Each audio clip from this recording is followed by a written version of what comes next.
waking up groggy and disoriented. A young man's eyes flutter open to a ridiculously lavish bedroom.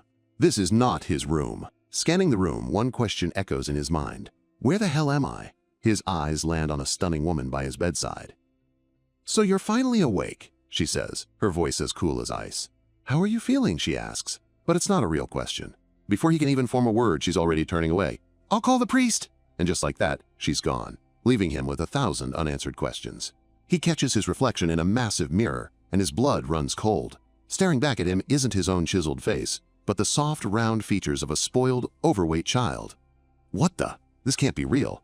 It's a nightmare. It has to be. Maybe if he just closes his eyes, he'll wake up back in his own bed, in his own body. The door creaks open.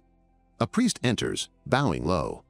"Young master," he says, his voice laced with reverence. But it's the man behind him that commands all attention.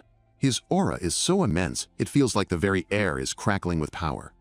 The man's eyes lock onto him, and his face contorts into a mask of pure rage. "You disgrace," he roars. "So you finally decided to open your eyes." Terrified and confused, he shrinks back from the sheer force of the man's fury. The priest quickly intervenes. "My lord, please! The young master has only just regained consciousness." The man's fury simmers, but he reluctantly backs down, his glare still promising pain. After a brief examination, the priest offers a diagnosis. "His mind appears to be sound, my lord, and his injuries are nearly healed." The priest sounds relieved, but the furious man just scoffs. "Healed?" the man snarls. "I would have preferred him dead. This monster attacked his own fiancée, Alia. You're 19. Your younger brother has already awakened his aura. And what have you done? Nothing but grow fatter and more useless." Our hero is utterly lost. Aura? What the hell is an aura? The command is sharp and final. "The moment you can walk, you will go and beg Alia for forgiveness." He asked. "Who's that?" "The man." His father explodes. "Your fiancée," he bellows, "and if she doesn't forgive you, consider your life forfeit." Trapped with no way out, he can only manage a weak, terrified nod. "Yes, sir." His father leans in, his voice a venomous whisper. "Don't disgrace the Rock's family name any further. Urine. Urine Rocks." That name, it sends a jolt of ice-cold dread straight through his heart. It all clicks into place with horrifying clarity.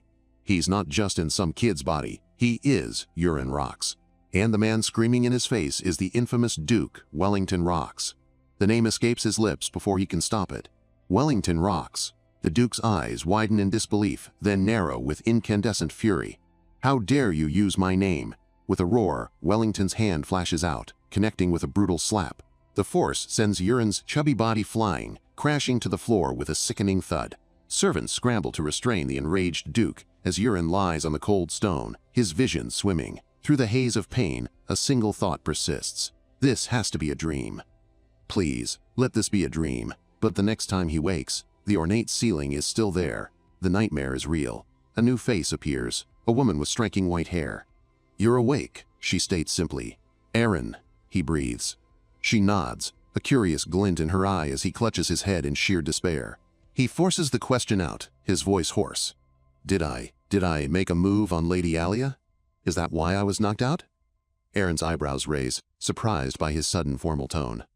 "Yes," she confirms. "That is correct. You tried to force yourself on her. Lady Alia struck you in self-defense." And there it is. The final, damning piece of the puzzle. A wave of pure, unadulterated horror washes over him. He's not just in trouble. He's trapped inside the world of the web novel he wrote. And he's not the hero. He's Urine Rocks, the pathetic third-rate villain destined to be humiliated by the protagonist before dying a miserable death in some back alley. Panic claws at his throat. No, this can't be happening. It can't just be a web novel, he screams, his voice cracking. Aaron just stares at him, baffled. Web novel, what is that? Tears of desperation stream down his face as every terrible, cringe-worthy detail he ever wrote about this character floods his memory. Lazy, talentless, arrogant, a useless pig who coasted on his family's name. In the story, He loses his fiancée, Alia, to the hero. Then, blinded by jealousy, he tries to assassinate the protagonist, and fails miserably, dying a pathetic, pointless death. How is he supposed to survive this? What skills does this useless sack of fat even have? But then, a spark of hope ignites in the darkness. He's the author. He knows this world better than anyone. He knows every hidden item, every secret dungeon, every cheat the protagonist never even found. He has to move now. He struggles to get up, but his new body is clumsy and uncooperative. This blubber. It's like trying to move with a suit of armor made of lead. Eren rushes to support him. "Young master, are you all right?" He bats her hand away, his mind racing too fast to be polite. "You need to rest," she insists, her brow furrowed with concern. He freezes. Wait a minute. Something he half expected to see asterisk isn't to risk here. And just as the thought crosses his mind, a translucent blue window shimmers into existence right in front of his face. It's a status window, and it's displaying information about Eren. Traits, Whiffed Sword LV2, Clear Mind LV1, Aura Adaptation LV1. And below that, a bar labeled Affection 0%. "Young master?" Eren asks, watching him stare at empty air. "What is it?" "Nothing," he says quickly. "Just feeling a little strange. Could you leave me alone for a bit?" With a hesitant nod, she quietly slips out of the room. The second she's gone, he focuses on the window again. Swift sword, just as he wrote her. A prodigy. His eyes drift down to that affection meter. Is this like a dating sim? A likability score? Well, he thinks with a grimace, at least it's not negative. That's a start, I guess. He turns his attention back to the mirror, back to his own reflection. He shuffles closer, peering at the face of the boy he's become. Taking a deep breath, he thinks one single command. Status window. Bam! A new window pops into view, hovering over his reflection's head. Name: urine, rocks. Condition: morbid obesity. Traits: creator's eye, LV1, 4 heavenly poison arts, locked. Sync rate: 99.9%. But it's another trait, further down the list, that makes his heart skip a beat. Affiliation: Sichuan Tang Clan. Locked. Wait, the Sichuan Tang Clan, he murmurs. That's not from my novel. That's from that wuxia webtoon I loved, the one with the poison-wielding assassin. The 4 heavenly poison arts trait. It all makes sense. It has to be them. Staring at his own chubby face, a strange realization dawns. This world. It's a mashup. With a serious expression, he wondered what could happen if he were to learn the techniques of the Sichuan Tang clan. In another part of the estate, a servant named Eren was talking with the Marquis. The Marquis wanted to know if Eren had finally woken up. Eren confirmed that he had, but added that the young master seemed unwell, both in his body and his thoughts. She even mentioned that he had stumbled when he tried to stand on his own. The Marquis looked surprised, recalling that the priest had assured him Eren's injuries were not serious. He then asked Eren if she had noticed anything else strange. He explained that Eren, who usually threw a tantrum when told to apologize to Aaliyah, had accepted the idea quietly this time. The Marquis, however, insisted that this newfound calmness was just for a short time, believing the old Eren would soon reappear and want revenge. Eren, however, quietly expressed her hope that the young master would recover and become a better person with time. The Marquis scoffed at Eren's hopeful words, dismissing her belief in Eren with a bitter laugh. He admitted that even he, as Eren's father, had given up hope a long time ago. With a dry, sarcastic tone, he added that he felt sorry for her for wasting her time, suggesting she would have been better off living freely as a knight rather than tying herself to someone so lost. Eren didn't reply. She simply stood in silence, deep in thought about her young master's life. Still, she couldn't shake the feeling that something about the young master had shifted, subtly but clearly. Meanwhile, Eren made an unusual request, asking Eren to take him to the training hall. He explained that he wanted to get some exercise. Eren was startled by this unexpected request and questioned his timing. Eren simply asked if there was any problem, but Eren insisted, and so they began walking together through the vast garden that stretched between the main buildings and the training grounds. Eren's mind stayed sharp, focused on the traits his new ability had shown him. His creator's eye could read others' stats, but the special skill of the Tang clan of Sichuan remained locked away. He guessed that his physical state, especially his extreme overweight, was likely the main problem. Exercise, he decided, would be his first step.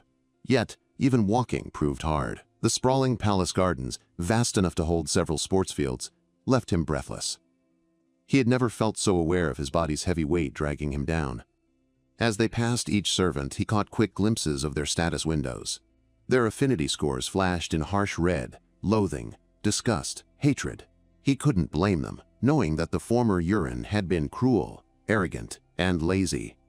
The memory of the person he used to be in this world filled him with quiet disgust. After what felt like an eternity of slow walking, they finally reached the third training hall, a space rarely used. Inside, someone else was already training. The moment Yurin's eyes landed on the man, a new window appeared. Affinity -91, status, killing rage. He was utterly shocked by what he saw. The man's name was Recap, and his skill showed Swift Sword, level 1. Recca offered a mocking smile and asked why Yurin had decided to come to train. His tone was heavy with sarcasm. Yurin recognized him at once and grew stiff. He replied that of course he remembered him. Turning quickly to Aaron, Yurin whispered, asking what had happened between him and this man. Aaron, surprised, asked if he genuinely didn't remember. She explained that years ago, when the Marquis had tried to make Yurin begin training, Yurin, then furious and defiant, had called upon Recap, who was a trainee knight at the time, and slashed his face with a sword, all while laughing. After that terrible incident, the Marquis stopped trying to train him. Yurin was horrified. This memory was new to him, but it only confirmed what he already suspected. The original Yurin had truly been a complete monster. Deciding it was best to avoid any unnecessary conflict, he asked Aaron if there was another training space he could use, perhaps somewhere more isolated. Aaron told him about the fourth hall, located far from the main building. It was poorly equipped and mostly just an empty field. To Yurin, it sounded perfect. He said that if he was going to lose weight, he would do it properly, and asked her to take him there. When they arrived, Yurin's mind immediately went to the Tang clan of Sichuan. He recalled that they were masters of throwing knives and subtle assassination. He looked at the table where knives were arranged in order. In an attempt to awaken the special skill, he grabbed a dagger and hurled it with all his strength. But to his surprise, the knife didn't even reach the target, bouncing off the ground before it. He had thought this action would unlock his Sichuan Tang clan's skill, but nothing happened. He then glanced at Aaron, who was watching him with her arms crossed. To cover his embarrassment, he quickly said he had thrown that one just for fun, and laughed. Then he said he should first build up his stamina, suggesting running laps around the hall. Hearing this, Aaron was speechless. As Yurin walked away, he told Aaron that he would train on his own, so she could train however she liked. Yurin then started running, quickly becoming breathless, but he didn't stop and kept going. Elsewhere, the Marquis stood at a window, watching in stunned silence. He could hardly believe his son had not only come to the training hall, but had actually started exercising. He wondered how long such a strange burst of motivation could possibly last. 3 weeks passed. To everyone's astonishment, Yurin didn't miss a single day of training. He pushed himself hard, every morning and night. His weight dropped steadily, and his appearance began to change. The Marquis, upon seeing him, remarked that such determination was only fitting for his son. He studied Yurin closely. Without the layers of fat, his son had become handsome. For the first time in years, the Marquis wondered if his son was finally maturing. In his room, Yurin stood before the mirror, examining the changes in his body. His progress was undeniable. Yet, the Tang clan of Sichuan's skill remained locked. He decided to give himself 1 more month. If that didn't work, he would have no choice but to steal the protagonist's special power. Just then, Aaron entered with his evening meal. A system window appeared the moment the lid came off the bowl. Charain soup, a traditional Rox family dish that helps burn fat and build muscle. It's usually eaten after training. Yurin scowled at the familiar sight. Aaron noticed his expression and asked if he was tired of it. He admitted that eating the same soup for 3 weeks straight had worn him down. Aaron's expression grew stern. She asked him if his goal was simply to slim down or to truly become a knight. Yurin answered with enthusiasm, declaring that he intended to become a knight. Aaron scolded him, reminding him that even the Marquis himself ate Sharon's soup after every training session. As the heir of the Rox family, she stressed, he had no right to complain. Yurin muttered in agreement and began eating, telling himself that the tradition was outdated but worth enduring if it helped him change. Midway through the meal, he paused. The taste was different. Before he could question it further, a system message flashed. Warning, poison ingested. He froze. But almost instantly, another message followed. Condition met. Tang clan of Sichuan unlocked. Stunned, he stared at the screen. He hadn't expected this, unlocking the trait through poisoned food. It made sense, in a twisted way, that he had just stepped into the legacy of an assassin clan known for thriving under poison. He paused. The taste was different. Before he could question it further, a system message flashed. Warning. Poison ingested, he froze. But almost instantly, another message followed. Condition met. Tang clan of Sichuan unlocked. Stunned. He stared at the screen. He hadn't expected this. Unlocking the trait through poisoned food. It made sense in a twisted way. He had just stepped into the legacy of an assassin clan known for thriving under poison. Elsewhere in the Grand Manor, Yuren's father, Wellington Rocks, found himself still deep in thought about his son's recent transformation. He mused that he had already admitted it to himself. Yuren had indeed become handsome, but Wellington wondered if his son had truly matured, or if it was just a surface-level change. A gentle knock at the door broke his contemplation. Someone outside requested permission to enter, and Wellington granted it. His second wife, Kenna, then gracefully stepped into the room, holding a tray with freshly brewed tea. She inquired what he was looking at so intently. Wellington replied that he had simply been admiring the beauty of the garden outside. Kenna smiled, clearly pleased by his words. She told him that she had personally overseen the care of the garden. Wellington, without a moment's hesitation, complimented her skill in maintaining it. As Wellington sat in quiet conversation with Kenna, she smoothly changed the subject. She asked him when he planned to officially declare Colin as his heir. She gently reminded him that he had previously promised to make the announcement by the end of the current month. Kenna added that since everything had already been decided, it would be best to speed up the process. Her voice was gentle, but her words carried a clear, unspoken demand. Wellington, caught a little off guard, hesitated. He then told her that the situation might take a bit longer than he had originally expected. Kenna frowned, though subtly, to hide her displeasure. She then reminded him once more of his commitment. She emphasized that he had given his word, and that Colin was meant to be declared heir this very month. Wellington sighed. He explained that recent events had complicated matters. He said that, as she had probably heard, Yuren had shown signs of a sudden awakening. He continued, saying that as the eldest son of House Rocks, Yuren could still become a worthy successor if he kept up his current progress. Wellington added that it would be foolish to dismiss his son's efforts so quickly. Feigning warmth, Kenna readily agreed. She told him that she too had heard about Yuren's change and admitted she had been worried about him. Now, however, she claimed to be relieved by the news. She added that it must also be comforting for Wellington to see his eldest son finally acting with some sense. Wellington chuckled, but his laughter carried a hint of sarcasm. He remarked that it was quite amusing how a single slap from a woman could achieve what years of his own discipline had failed to do. When Kenna once more brought up the matter of the succession, Wellington explained that 3 weeks of training was not enough time to base such an important decision on. He said that he preferred to observe Yuren for a little while longer. However, Wellington gave his word that if Yuren were to regress or show no further progress, the title would immediately pass to their first son, Colin. Satisfied, at least on the surface, Kenna then invited him to join her in the bedroom once he had finished his work. She then left the room, maintaining her graceful composure. But once she was out of sight, her elegant composure vanished, and her face darkened. The rage that had been simmering beneath her calm exterior surged violently to the surface. Her expression twisted with fury, and she silently vowed to get revenge on Yuren Rocks. Meanwhile, Yuren himself remained seated in his room, still trying to process everything that had just happened. The system's notification echoed loudly in his mind. The skill of the Sichuan Tang clan had been unlocked. He found himself thinking about how absurd it was that ingesting poison had been a requirement to unlock such a skill. Then, he recalled the specific details listed in the Chirin soup system description. He tried scrolling further down the description. There, in the extended notes, he found an update in the database, an annotation about the Hanyang herb. It was noted as a medicinal plant with faint properties that could cause paralysis.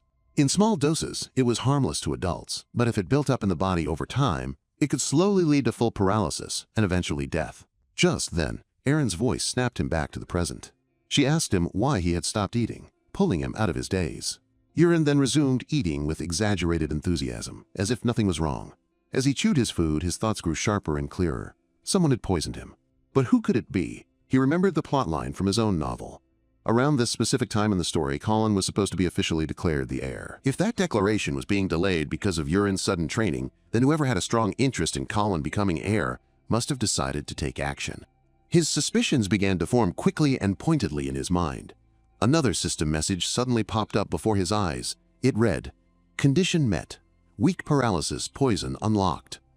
After finishing the very last spoonful of soup, Yurin smiled strangely and told Eren that the dish had been so delicious it almost brought tears to his eyes. He then asked her if she would kindly leave him alone for a little while. Eren accepted with a polite nod, wished him a good night, and quietly exited the room. Alone once more, Yurin summoned his status window. It opened with a gentle shimmer, clearly displaying his current condition. He was still overweight, mildly poisoned, and had minor muscle soreness from his training. His personal traits and synchronization rate remained visible. But now, by focusing his mind just like he would in a virtual reality game, he realized he could pull up deeper layers of information. When he focused on the skill of the Sichuan Tong clan, 3 subcategories appeared: poisons, hidden weapons, and martial arts. All of them were still locked, but he could now access them. He decided to start by looking at the poison section. A massive list then appeared before him, showing various poisons like weak paralysis poison, truth serum, soul-killing smoke, and many others. All of them were locked, blocked behind a leveling system that required him to grow stronger. To unlock even the weakest poison, he learned that he first needed to activate an internal technique. This made sense to him. The Sichuan Tang clan's mastery relied on channeling internal energy to effectively control poisons. He then backed out of the poison list and opened the martial arts tab to search for an internal cultivation method.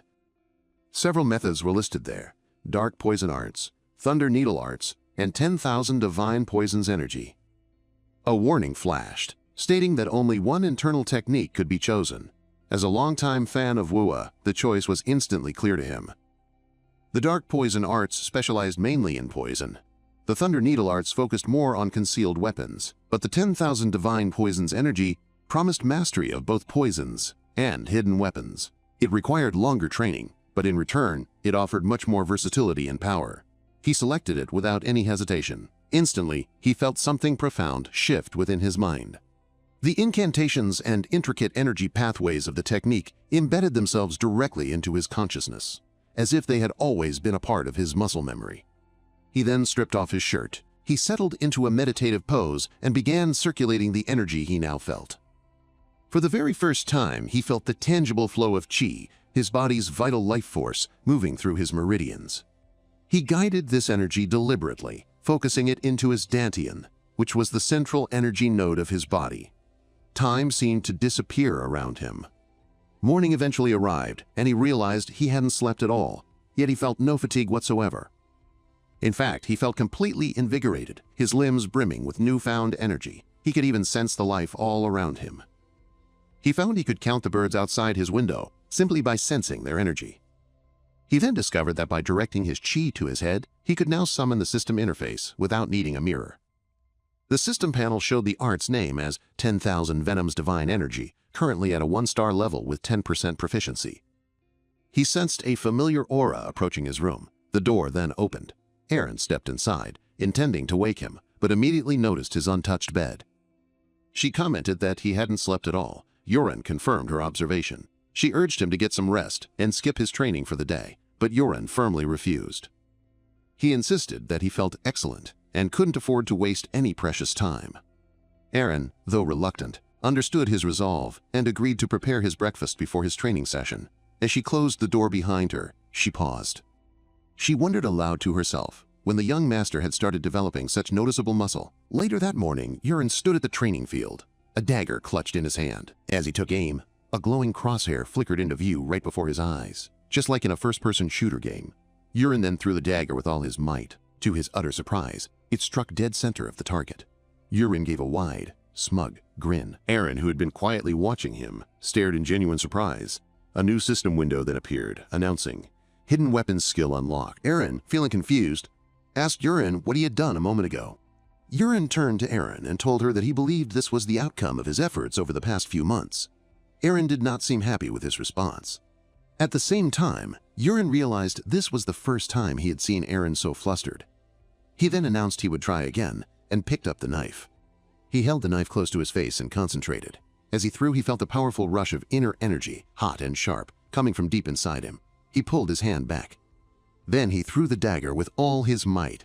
The dagger flew straight and hit the very middle of the target. Cracks appeared on the wooden target. Eren gasped, unable to understand how something like this could happen. Feeling bolder, Yurin turned to her. He asked if she could feel anything unusual coming from him. Erin shook her head. She replied that nothing seemed odd, except that he had lost a lot of weight since the day before. She added that even though his constant improvement had been clear, today's change was truly amazing. Erin then understood that Erin couldn't feel chi. In fact, no one else could. This inner energy was a power only he had in this world. He knew exactly what this meant. He had a power that no one else could use. A hidden advantage. With a smile, he began throwing daggers one after another. The first one hit the very center. The second one also hit the middle. He continued to throw. This time, his dagger hit the end of one already in the target, slicing it perfectly in half. From the side, Erin watched in complete shock, gasping and covering her mouth with her hands. Then Erin stepped forward and asked Erin if she could also try throwing some daggers. Erin agreed. She threw a dagger. It missed entirely, hitting the edge of the target and bouncing away without even sticking. Erin laughed, saying that he had finally found something she wasn't good at. Erin frowned, clearly bothered by his comment. Just then, a glowing screen appeared in front of Erin. It glowed softly in the air. It announced that the memory of Sachendonga was complete, and a new skill, Straight Strike, was now available.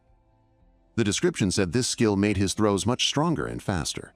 It worked not just with regular weapons, but with anything, even stones, wooden sticks, or iron swords. Anything he held could instantly become a weapon, able to hit with deadly accuracy. While Erin was still confused about her failed dagger throw, Erin quietly picked up a broken wooden sword from a nearby stand. Without speaking, he asked her to step back a little. Erin, surprised by his request and even more puzzled by the broken sword in his hand, watched carefully, unsure of what he planned to do. Erin felt a rush of inner energy pour from his lower belly, flowing through his arms and into the broken sword. He threw the broken sword with perfect aim. It flew forward like a cannonball, hitting the middle of the target with a loud crack and completely breaking the wooden frame. Erin stood still, her eyes wide open in disbelief. She cried out in shock, asking what kind of power she had just seen. Erin shrugged, hiding his victory with pretend modesty. He said maybe it was just from practicing a lot. Erin immediately said his explanation was wrong. She insisted that what she had seen went against everything she understood. No amount of practice could create such destructive power from a broken wooden sword. Then, changing his tone, Erin spoke to her seriously. He told her he knew she reported everything he did to the Marquis. This sudden confession caught Erin off guard. She did not deny it. Erin, however, did not scold her. Instead, he asked her a favor, to keep what she had just seen a secret for now. He explained that he was doing some personal tests and promised to tell her everything when the time was right. He simply asked her to be patient. Erin paused, then nodded, agreeing to his request. Later that evening, Erin watched as one of the palace chefs, Pero, left the kitchen. Erin followed him quietly. Using his special creator's eye, Erin looked closely at him. A screen showing information appeared. It showed Poisonous Touch Level 1, Agile Movement Level 1, and Affinity Neutral. That was all he needed to be sure of his suspicion. The Poisonous Touch ability explained how the poison had gotten into his meal. Erin narrowed his eyes. This was the man who had tried to kill him. Now, it was time for a true test of his own powers. Focusing his energy, Erin used his Weak Paralysis Poison skill from far away. The effect was instant.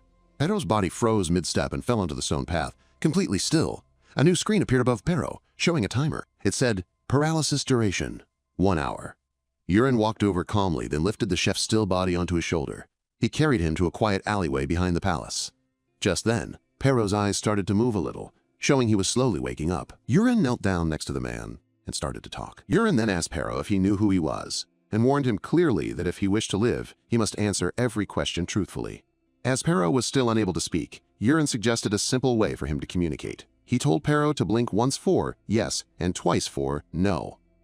Pero blinked once, showing he understood. Erin's first question was sharp and straight to the point. He asked if Pero was the one who had poisoned the soup. Pero blinked once, confirming that he was. Erin then asked another question. He wanted to know if the poison used was the Hanyang herb. Again, Pero blinked once, meaning yes. Then came the question Erin truly wanted answered. He asked if Kenna was the one who had ordered the poisoning. This time, Pero blinked twice, indicating no. Erin's eyes narrowed. He warned Pero that if he was lying, it would cost him his life. He added that he could tell when someone wasn't telling the truth. Yurin repeated the question, asking more forcefully if it was Kinna. Pero paused for a moment, but then blinked twice again, meaning no. This time, Yurin believed him. He saw no fear or hesitation in Pero's eyes that would suggest a lie. The answer felt honest. If Kinna wasn't in charge, then someone else entirely was pulling the strings. Yurin decided not to ask any more about that for now. Instead, he pulled out a small item wrapped in a piece of cloth. He then forced it into Pero's mouth. As Pero swallowed it, Yurin told him it was a poison that would stop him from moving. Yurin further explained that what Pero had just swallowed was a rare kind of poison that causes paralysis, one that would slowly turn his insides to liquid within a month, if not cured. He added that it would slowly melt his organs over a month's time if he didn't receive an antidote. When Yurin asked if he understood, Pero blinked once, his eyes wide with fear. Satisfied, Yurin placed a hand on Pero's forehead and removed the poison's effect. Pero gasped as he could move his arms and legs again. Now that Pero could speak, Yurin asked him one last time who had given the order. Pero answered, saying the name with some trouble. Knight Commander Carax Levington. Yurin recognized the name at once. Carax was Kenna's older brother, a man who had only become powerful because of Kenna's influence and her marriage to the Marquis. Pero explained that Carax had ordered him to kill Yurin within the year, making it look like Yurin had died from an illness. Yurin's suspicions were confirmed. Kenna might not have given the order herself, but she was still involved. Carax was doing her bidding for her. Even so, Yurin decided to put this discovery aside for now.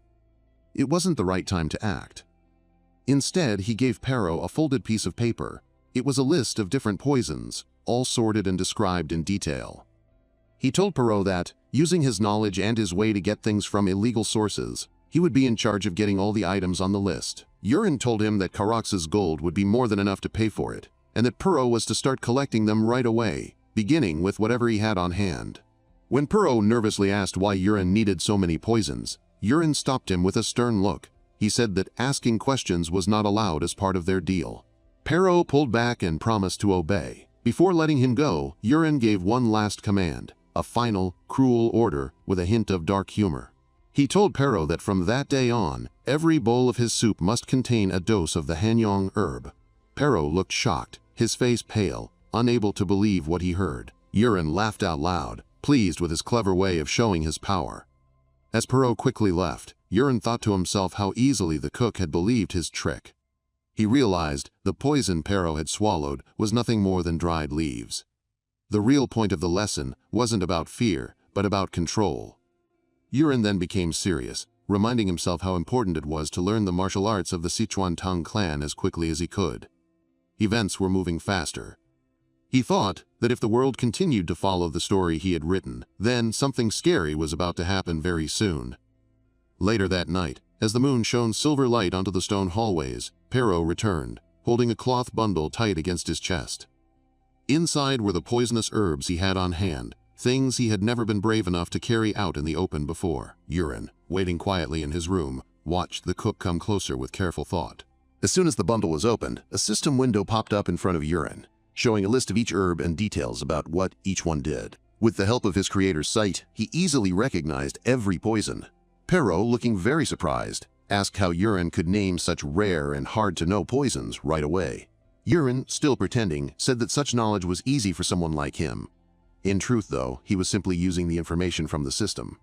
Wanting to know more, Yurin asked Pero why he had carried many different poisons when the Hanyang herb alone should have been enough to kill someone. Pero explained that the herb's effect was too slow, and a body could get used to it over time. He said that by mixing it with yakraba, it became much stronger, more deadly, and harder to find. Yurin immediately understood the meaning. Combining poisons wasn't just about how deadly they were.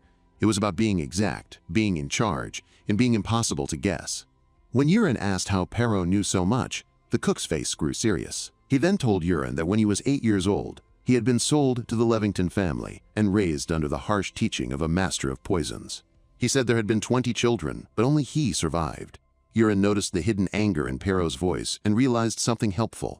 Pero held a strong anger against the Levington family, which made him not only smart, but also easy to control. Pleased with this information, Yurin told him he did well and sent him away for the night. Once he was alone, Yurin got ready for the next part of his training. Without thinking twice, he took each herb and ate it raw. Just as he expected, many system messages filled his sight. noting that he had eaten several poisons. Another message followed, saying that his body, known as the quote-quote body of 10,000 divine poisons, was absorbing the poisonous substances. But then a warning appeared on the screen. Danger. Too much poison in his body. Immediate breathing meditation required. Right away, Yurin sat down quickly and began a deep meditation exercise. He focused all his will into moving the energy of his inner training around his body. His goal was clear. He had to reach the second stage of the 10,000 divine poisons energy. His survival depended on it. By the time morning arrived, his body was still calm and whole. The door opened quietly, and Erin, his maid, came in, planning to wake him up. Her eyes grew wide with shock as she saw what was there in front of her. Yurin sat without a shirt, his skin shining with sweat. His muscles were clearly visible, showing the strong, lean body of someone who had trained for years, not just hours. She stared, completely without words. At that moment, another system window appeared before Yurin. It announced that his 10,000 divine poisons energy had moved to the second level. A new fighting skill had been gained. Little dragon step poison techniques were now available, including Venom Pulse, Lingering Fog, and Bone Freezing Needle. Yurin smiled, pleased with his progress. Erin, feeling puzzled, asked Yurin what had happened to him. The story continued that before Yurin could reply, Erin suddenly gagged and covered her nose. The strong, bad smell around Yurin made her pull back. Yurin quickly understood what was going on. He remembered that in stories, when a person's inner energy grew strong and they made big progress, their body would get rid of all the bad things inside. Yurin looked down at himself and made a face. It was much worse than he had thought it would be. So he moved to open the window, but Erin quickly called out to him, telling him to stop. She ordered him to go straight to the bath, saying the smell might kill someone. Yurin raised his hands as if giving up and did as she said. After Yurin had washed away the terrible smell of toxins and sweat, Yurin joined Erin once more, and together they headed towards the training grounds. A glowing screen appeared before him showing Soryong's footwork level 1 and stating that movement learning was in progress. Yurin smiled, thinking about the Tang family's footwork, how perfect it was for moving quickly, for quiet attacks, and for dodging. He couldn't believe he was learning a skill that usually only appeared in old martial arts stories. He then began to practice the new skill, and he was already pleased with how he moved. Erin's voice suddenly called out to him, stopping his practice. Erin, looking disgusted, asked him why he was suddenly walking like someone who had too much to drink, and if he wasn't feeling well. Yurin replied that he was fine and told her not to worry about him. After that, they continued on their way. Then, Erin turned her head back towards Yurin and asked if he was truly going to Training Hall 1 that day. She added that many knights trained there. Yurin tried to make her feel better, saying it was fine. He added with a smile that he just wanted to observe how the other knights trained, and he asked her again not to worry about him. Later, at the training hall, they saw some guards practicing. One guard lifted his sword high above his head. He then swung it down in a wide arc, shifting his weight onto his legs. Other guards soon noticed that someone was approaching. They guessed that the girl was the great young lord's maid. They were amazed by the handsome person walking beside her and wondered if their Marquis household had such a good-looking man. Then, a sudden realization struck them. They had heard that the great young lord had lost a lot of weight from his training. Could it possibly be him? The three guards then quietly mumbled among themselves, making rude remarks. They said that only a month ago he had been a pig and wondered how he could have changed so much. They felt it was impossible and questioned what kind of magic he might have used. Meanwhile, Yurin thought to himself, a bead of sweat running down his face. That, even if they whispered. His strong inner energy allowed him to hear every single word. One of his eyes seemed to glow blue, and behind him, a fiery image appeared, showing a glimpse of his darker side.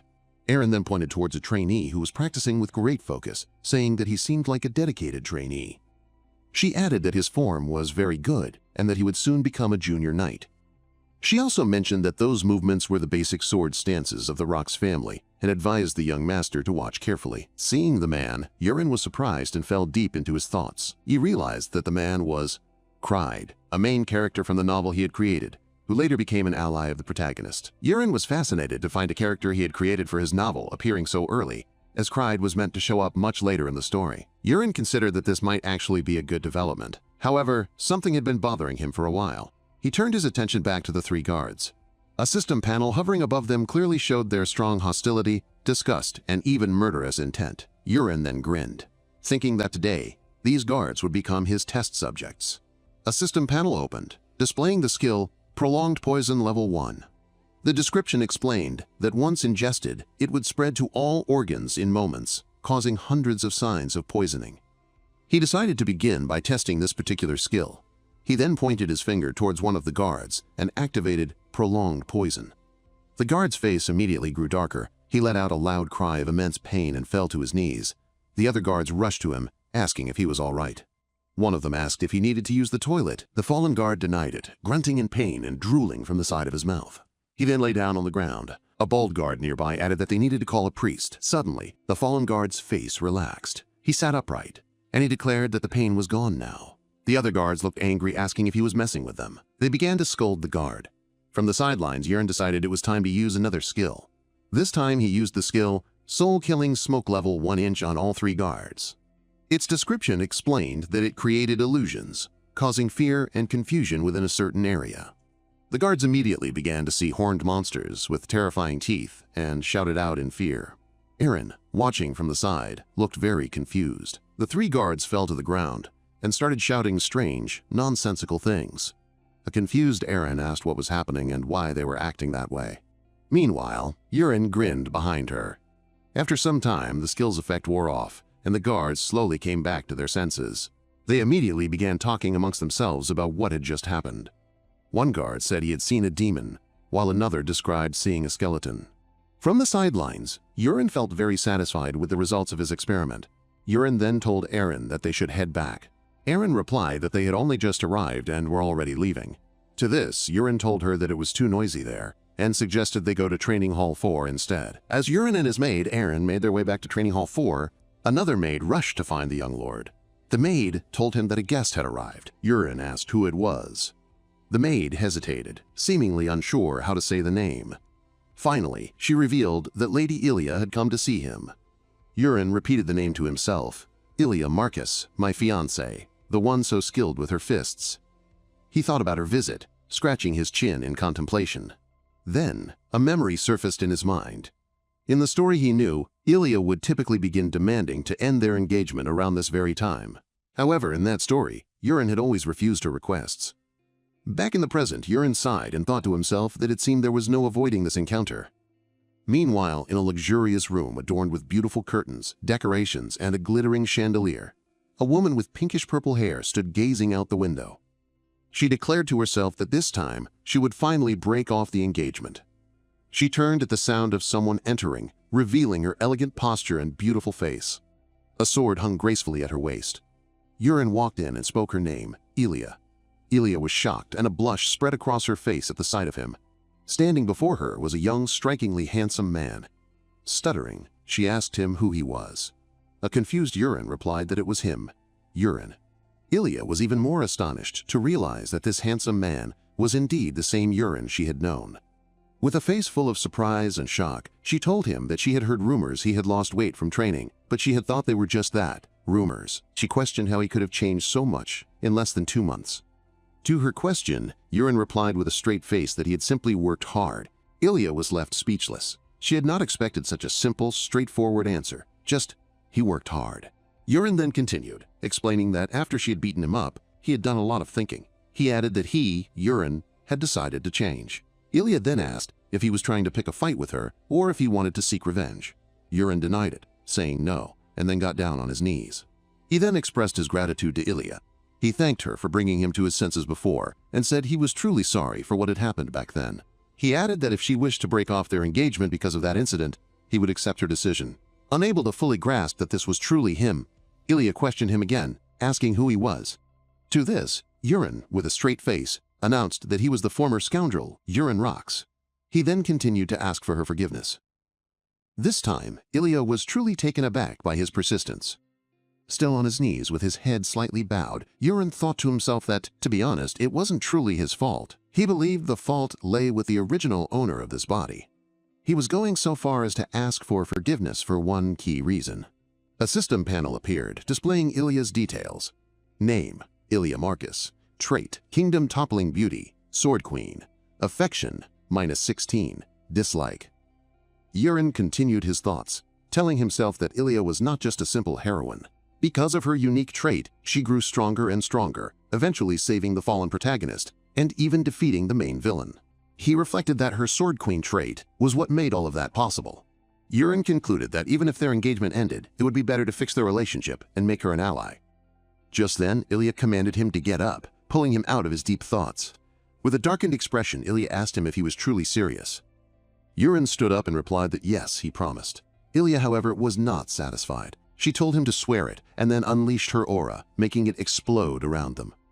This was the first time Yurin had ever seen an aura, and he found the pressure suffocating. He then realized he had seen this exact scene unfold somewhere before. Standing before him with an intimidating aura, Ilya demanded Yurin to swear that he would no longer live his life as he had before. She warned him that if he broke this oath, she would personally beat him to death. Yurin broke out in a sweat, realizing that this was the very line Ilya had said to the protagonist in the novel, not to Yurin. Yurin then quietly murmured the words, 10,000 venoms, divine energy. He called upon his inner energy, instantly breaking free from Ilya's intimidating aura. Ilya was shocked to find her aura suddenly vanish. But before she could even ponder what had happened, Yurin had already accepted her proposal. With an innocent expression, he told her that yes, he swore. Ilya blushed at the sight of his innocent and handsome face. Ilya then walked away, declaring that she would be watching him closely. She warned him that if he made even one more mistake, their engagement would be unconditionally broken off. Yurin was surprised that she had not broken off the engagement after all. Later that day, at the Marquis' mansion, Ilya and Marquis Wellington Rox sat facing each other on opposite sofas. The Marquis broke the silence by asking Ilya if she had met with Yurin, and she confirmed that she had. Marquis Wellington Rox then followed up by asking if she had made her decision. To this, Ilya replied yes. She then declared that she would not be breaking off the engagement. This announcement clearly surprised Marquis Wellington Rox. The Marquis asked her if he might know her reason. She replied that her father had always said people could not be fixed. However, there had been a rumor that Yurin had changed, and that had made her curious. She had wondered if Yurin might have returned to the weak but kind self he had been in his childhood. But to her surprise, he hadn't. Instead, he had become a completely different person. That was why she wanted to try trusting him this one time. She then took a sip of tea from her cup. Marquis Wellington Rox confirmed that he understood her reason. Then, with a stern expression, she warned that if Yurin ever reverted to being a scoundrel, she would personally beat him to death with her own hands. Marquis Wellington Rox laughed and gave her a thumbs up, saying he expected nothing less from a heroine. He then asked her to take good care of his son, Yurin. Ilya then stood up, declaring that she would be on her way. But Marquis Wellington Rox stopped her, suggesting she should stay for a few days. With a hint of embarrassment, Ilya explained to Marquis Wellington Rox that she had arrived after telling her father she would break off the engagement. Now that the situation had changed, she would have to leave early. Later that evening, Marquis Wellington Rox sent for Yurin. Yurin arrived and asked if his father had called for him. Marquis Wellington Rox turned around, looking surprised. He then asked Yurin who he was. A confused Yurin asked what his father meant. Marquis Wellington Rox then burst into laughter, telling Yurin it was a joke as he grabbed both his shoulders. He praised Yurin for his hard work. Then, turning serious, he asked Yurin if he knew why he had called him. Yurin replied by asking if it was time for him to start his nightly training. Marquis Wellington Rox confirmed it, commenting that it seemed Yurin had become quick-witted as well. Marquis Wellington Rox then told him that yes, it was indeed time for him to learn the swordsmanship of the Rox family, but Yurin cut him off, calling out to him simply as Marquis. Yurin then told him that he had something to say regarding that matter. After hearing what Yurin had to say, Marquis Wellington Rox was shocked. He shouted at Yurin, asking if he truly wanted to learn throwing arts instead of swordsmanship. Yurin confirmed this with a firm nod. Marquis Wellington Rox shouted that this was unacceptable, stating that throwing was a cheap skill often used by thieves. The Marquis added that with such a skill, Yurin wouldn't even be able to get through a knight's armor, let alone pierce the scales of a low-class monster like a borak. He asked Yurin if he understood, but to Marquis Wellington Rox's surprise, Yurin responded by suggesting they make a bet. Yurin specified the terms of the bet, whether he could defeat a borak using only a dagger. The Marquis remarked that his son was certainly stubborn. The Marquis then tried to explain to Yurin that a warrior's blade, infused with a special aura, was necessary to break a borak's tough scales. He added that even if Yurin practiced throwing daggers for years, he still wouldn't be able to destroy a borak's scale. Yurin, however, simply told him to accept the bet. The Marquis agreed and asked what Yurin would bet in return. Urin explained that if he could defeat a Borak with just a dagger, he would take charge of his own training from then on. But if he failed, he would follow the Marquis' wishes. Later that night, in his room, Urin felt a wave of relief, realizing that, luckily, Aaron had not reported on his secret training so far. He pondered how many attempts it would take to pierce the Borak's scales. Just to be safe, he decided he should eat some of his hidden poison herbs that night and upgrade his 10,000 Venoms Divine Arts to 3 stars. Urin then sensed Aaron's presence. Aaron opened the door and announced that she had a message from the Marquis. She relayed the details. Tomorrow's challenge would be at 12 o'clock in Training Hall 1. Urin then asked Aaron if she knew the specifics of the bet. Aaron replied that it wasn't just her. Everyone in the Marquis' estate was aware of it. She added that because of this, the Marquis' estate was currently filled with laughter. Urin repeated her words, roaring with laughter, and asked what she meant. With a somber look, Aaron explained that people were saying the young master would be so scared he'd wet himself after seeing the Borak, or that he would simply run away. She mentioned that everyone was enjoying talking about it. She explained that the young master was still seen as a public enemy. Urin was taken by surprise. He asked if those people would be coming to watch tomorrow. Aaron confirmed that the Marquis hadn't forbidden it, so the training hall would surely be packed. Urin had not expected the bet to draw such a large crowd. He then asked Aaron what she thought about the situation. Aaron simply said that tomorrow would probably be the young master's day, and then left. That night, Urin successfully upgraded his 10,000 Venoms Divine Arts to 3 stars. The next noon, a training area buzzed with spectators. Urin stood alone in the center of it. The audience was lively and excited. Some people cheered, while others made rude remarks. As he stood before them, Urin thought to himself that the place was indeed very crowded. The Marquis, seated on his throne, asked Urin if he was ready. Urin replied that he was ready, but he questioned the large crowd. The Marquis explained that he had only intended to tell his wizard, but it seemed the news had spread everywhere. He warned Urin to be careful and not to embarrass himself.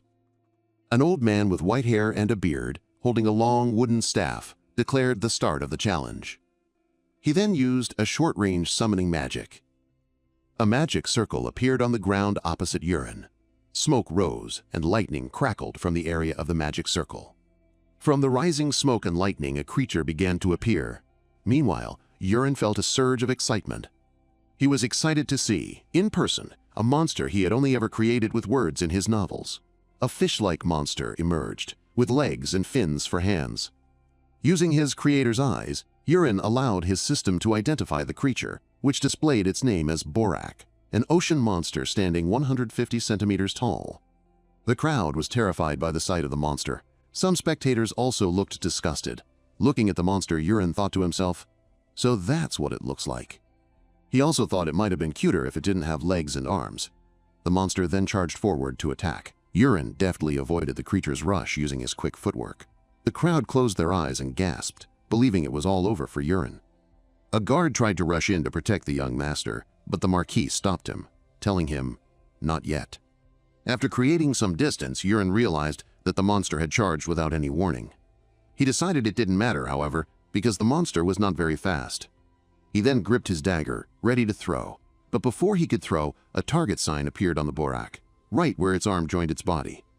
Urin immediately recognized it as a weak point. He then thought that he should try hitting that specific spot. With full force, he threw his dagger directly at the target. The dagger struck the shoulder joint perfectly. The Borak collapsed in one hit, foam appearing at its mouth. The crowd was utterly shocked and left speechless. The Marquis in particular was in complete disbelief and deeply shocked. After a moment of stunned silence, the crowd erupted into cheers. Urin was enjoying the triumphant moment. From behind him, the Marquis asked Urin how he had possibly done it. Urin simply replied that he had just aimed well and hit his target. The Marquis declared that he could not accept such an outcome. He continued, saying that a Borak dying from a single dagger made no sense at all. Urin, with a smiling face, responded that surely the great Marquis wouldn't go back on his word, would he? The wizard, after examining the fallen Borak's body, informed the Marquis that the dagger was lodged precisely under its arm, in a spot where there were no scales. The Marquis told Urin that it was pure luck. Urin, however, countered that whether it was luck or not, a bet was a bet. The Marquis then asked Urin to do it just one more time, but Urin refused. As Urin began to walk away, the Marquis called out that he would add another promise to the bet. He told Urine that if Urine won this new challenge, he would grant him one wish. Urine's face lit up at the Marquis's words. However, the Marquis then added that this time, Urine's opponent would not be a Borak, but a knight. The Marquis asked Urine if he would agree to the proposal. Urine casually replied that it was fine with him and didn't matter in the slightest. Then, Urine's eyes drifted across the crowd, settling on a particular individual. That person was Karox, the captain of the knights. Urine secretly thought that this might be his chance to finally humble Karox's arrogant demeanor. However, he held back, remembering that Karox's servant, Perot, was secretly giving him poison, using the captain's own authority and wealth to do so. The Marquis then broke Urine's thoughts, stating that a full knight was definitely out of the question for this challenge. The Marquis suggested that they should stick with a trainee knight instead, believing it would be a fairer match. The word trainee made Urine recall someone specific he had long wished to fight. Urine then asked the Marquis if he could choose his own opponent. The Marquis, curious, asked who he had in mind. Urine announced that he would choose Cried. Just then, a giant bald man, dark-skinned and carrying a large sword on his back, came rushing into the training hall. He immediately knelt before the Marquis and asked if he had been summoned. The Marquis told him that he had a task for him. Cried quickly responded, saying he would obey whatever command the Marquis gave. Pointing towards Urine, the Marquis instructed Cried to teach the young man a proper lesson. Cried's gaze followed the Marquis's finger. He saw Urine casually waving his hand. Noticing Cried's slight hesitation, the Marquis asked if he was unable to do it, but Cried accepted the Marquis's order without a moment's delay. Urine then told Cried not to worry too much about the fight. He held up 3 fingers and added that he would only throw 3 daggers, just 3. If Cried managed to block all of them, Urine said he would count it as Cried's win. The Marquis's face twisted in anger. He pointed out Urine's arrogance to Cried and ordered him to quickly put Urine in his place. Both participants, Cried and Urine, then moved to the center of the training hall. Cried's fellow guards joked that if he lost the match, he wouldn't get any dinner that night. A scarred man added that if Cried was defeated, he would have to run 100 laps around the training ground. Amidst all the noise from the crowd, Urine heard a sweet voice call out, cheering him on and saying he could do it. Urine was truly touched by this support, and even drooled a little. Cried then announced to Urine that he was ready to begin. Urine held his dagger, ready to throw, and grinned. Then, his unique sight activated once more. He could see faint, holographic target points on various parts of Cried's body, like a corsair's aim. Urine suddenly worried what would happen if he actually hit one of those targets, and Cried died. A bead of sweat trickled down his cheek. Then, Urine threw his first dagger. The dagger shot forward with incredible force and speed, leaving behind a swirling blue image as it flew. Cried gritted his teeth, preparing for the full impact head-on. The dagger struck the flat side of Cried's large sword. The force of the impact pushed Cried backwards. A guard in the crowd exclaimed, wondering about the loud sound they had just heard, comparing it to a cannon blast. On the sidelines, the Marquis watched, completely unable to believe what he had just witnessed. The dagger dropped to the ground, bouncing once before landing near the Marquis. The Marquis picked up the seemingly ordinary dagger, wondering how it could have been thrown with such immense force. Cried's hand and the blade of his sword were visibly trembling from the powerful impact. Urine then asked Cried if he was warmed up now, and warned him not to drop his guard. He told Cried to get ready, explaining that this time he would throw the dagger with all his might. Cried braced himself, still feeling the tremors from the previous impact. Then, after giving Cried a warning, Urine threw the second dagger. This dagger flew with even greater force and speed than the first. Cried swung his sword with all his strength, aiming to stop the incoming dagger. The resulting impact caused a massive cloud of smoke to erupt. The crowd gasped in shock at the spectacle unfolding before their eyes. The Marquis was also left in complete shock. Slowly, the smoke began to clear. There, Cried was seen on his knees, his sword shattered. He let his broken sword fall from his hand. The Marquis stepped forward, telling Urine that he needed to speak with him in private. Just the 2 of them. Urine reminded the Marquis that the match was not yet over, pointing out that he still had 1 dagger left to throw. The Marquis looked utterly shocked. He urged Urine to stop, saying that enough was enough, and that any more would be going too far. Urine simply replied that they should ask Cried about it. Urine then told Cried to look up. Cried slowly lifted his head. Urine then asked Cried if he would truly let the match end this way, questioning if a future knight could accept such an incomplete outcome. Cried trembled, affected by Urine's words. Urine continued, explaining that win or lose, bringing things to a clear end was the true way of a knight. Urine then directly asked cried once more if he would give up. Cried, instead of replying directly, asked for a new sword. Cried, then declared boldly that he would not back down, and a blue, vapor-like light began to emanate from his body. The Marquis was utterly astonished to witness a trainee knight awakening his inner aura right before his eyes. Now, Cried stood facing Yurin, holding his new sword and radiating his newly awakened aura. Yurin thought to himself that, as he had expected, Cried's berserker trait was manifesting at his breaking point. Yurin then smiled to himself, thinking it was now the perfect time to try out a more advanced technique. Wellington Rox, despite his admiration, began to feel a sense of unease. Yurin, on the other hand, displayed no fear, just a calm and steady self-assurance. Then came the moment for the final throw. Yurin concentrated, drawing deep on his inner strength. He then used a special move he called the curved mountain technique. This made the dagger fly in a strange, twisting path that was impossible to predict. Cried watched, his eyes narrowed in confusion at the dagger's odd flight. He thought Yurin was making fun of him, and his anger quickly grew. With all his strength, Cried swung his blade at the dagger. However, the dagger sharply changed direction in the air, expertly dodging Cried's sword. It then struck Cried squarely in the shoulder, making him cry out in agony. The onlookers were silent, not understanding what they had just seen. Some whispered among themselves that the dagger had appeared slow and wondered why Cried had reacted with such force. But Yurin understood completely. He had put far more of his inner energy into that throw than he had into the earlier ones, and he knew the pain Cried was feeling was very real and intense. Before things could get worse, Wellington Rox stepped forward, holding up a hand. He announced that the fight was over and confirmed Yurin as the winner. He added that he wished to speak with Yurin alone later. Sometime after the duel, once the excitement had died down, Yurin walked over to Cried, who was still on his knees holding his hurt shoulder. Without saying anything, Yurin gently placed his hand on Cried's wound. He then used a skill that allowed him to draw out internal energy. Within moments, Cried's pain disappeared entirely. Surprised, Cried looked up at Yurin and thanked him with heartfelt warmth. Cried then apologized, saying he had misjudged Yurin, and explained that when he first saw the last dagger flying slowly, he had believed Yurin was trying to humiliate him. However, he now understood it was not a trick at all, but a skillfully performed technique. Cried went on, loudly concluding that such an advanced skill could not possibly be learned in only a month. He was sure Yurin must have been keeping his true abilities a secret all this time. His thoughts grew even more imaginative. He wondered if Yurin might be a secret member of a special group sworn to protect the Rock family, and that he had silently suffered years of disgrace as a loyal protector against unknown foes. Yurin listened, finding it increasingly funny, as he realized that Cried tended to come up with wild ideas and conspiracy theories. As Cried offered his complete loyalty, promising to help fight any secret enemies that might appear, Yurin noticed something change in his personal status display. Cried's level of friendship towards him had gone up to 26, now showing as favorable. Yurin chose not to clear up any of the confused ideas.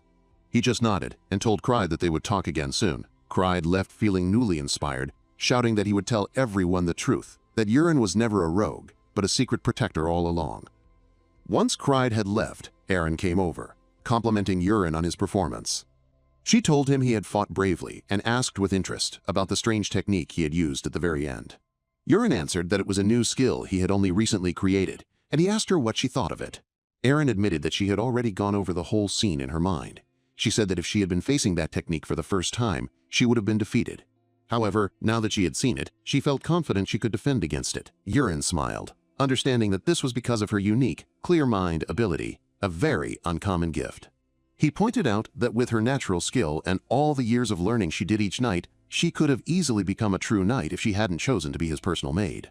He then asked her directly if she was truly happy with her current role. Her surprise was clear as the question caught her unprepared. Some time later, Wellington Rox called Yurin to his study.